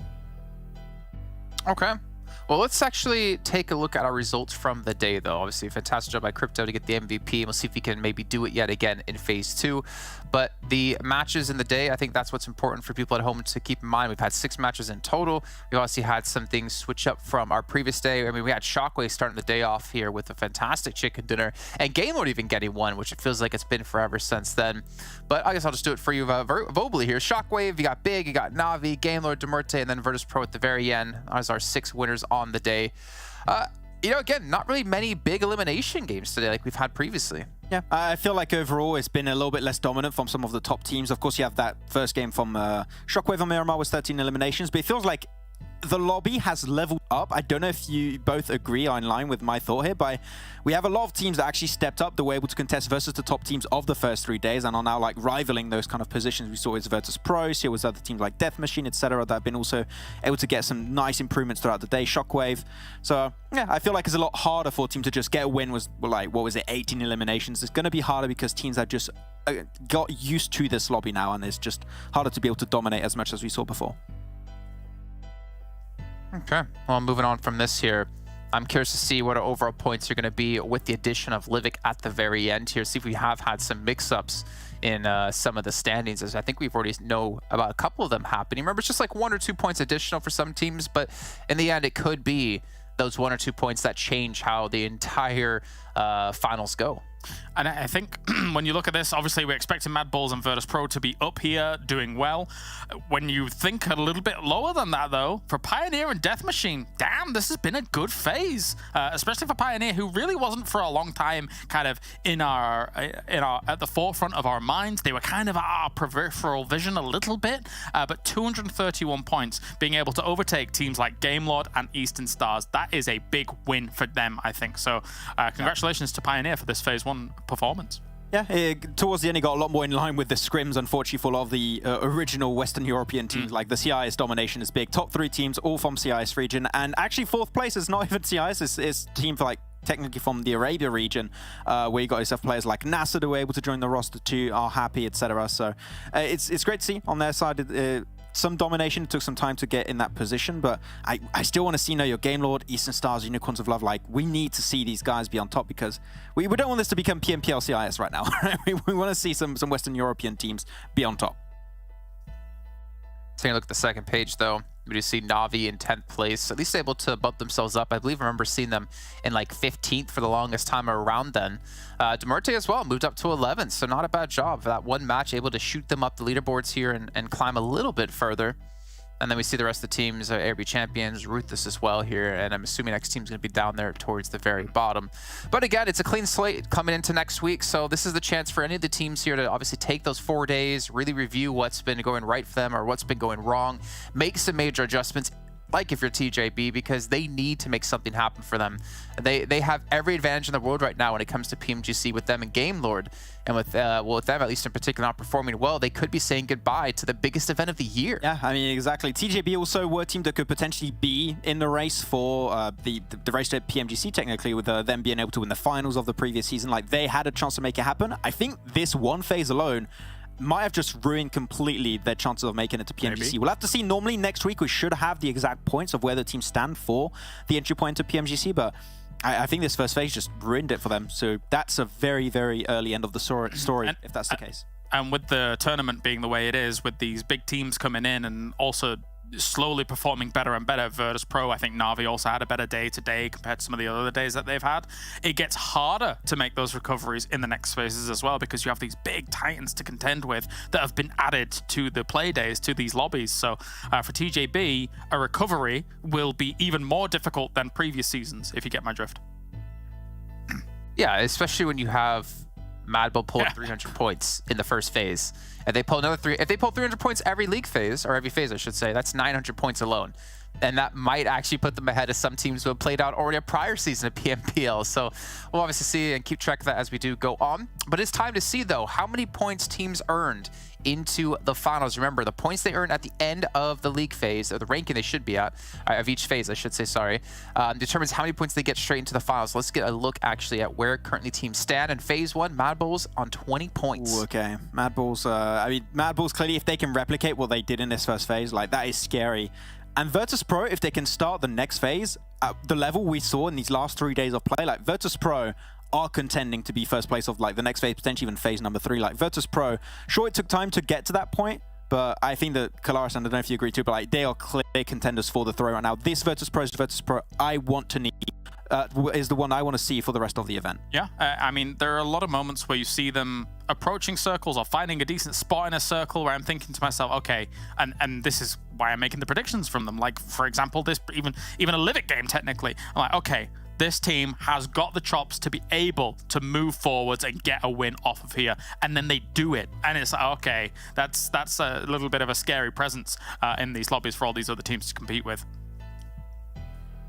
Yeah, very scary presence indeed. But as we round things out here, you can see XTEAM still getting 1 point. So they're only 19 points behind MADBULLS right now, which in the end isn't that horrible. However, it becomes worse and worse for you the more times you're going to have a bad placing. Imagine getting 1 point next time, you'll be up to 2, they'll be up to 40, and now you're 38 points behind. Okay, no one corrected me, so I know I'm correct on that one. But gentlemen, I mean, that's been it. That's been our first phase. I know we've changed up the format quite a bit here since the last PMPL, but we've all been enjoying it. Hopefully you guys at home have been enjoying it as well as the players, obviously, because we care very deeply about their opinion of how everything has been going. But I do have to leave you guys with this. We have 4 days until we're back here. But when we are back, it's the beginning of phase 2, and teams start from scratch. We'll see you guys then for some more PUBG Mobile action.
Deep minds, we were forced to be alone.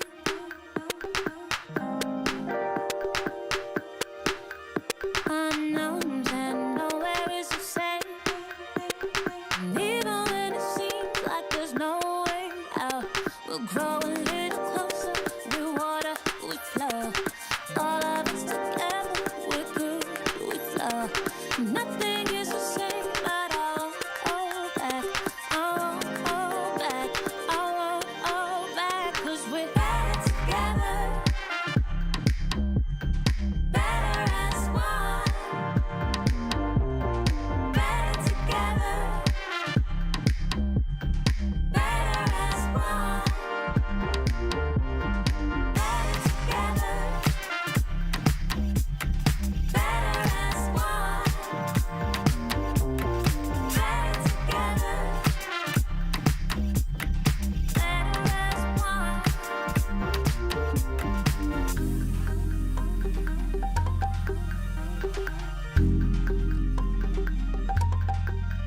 Deep mind.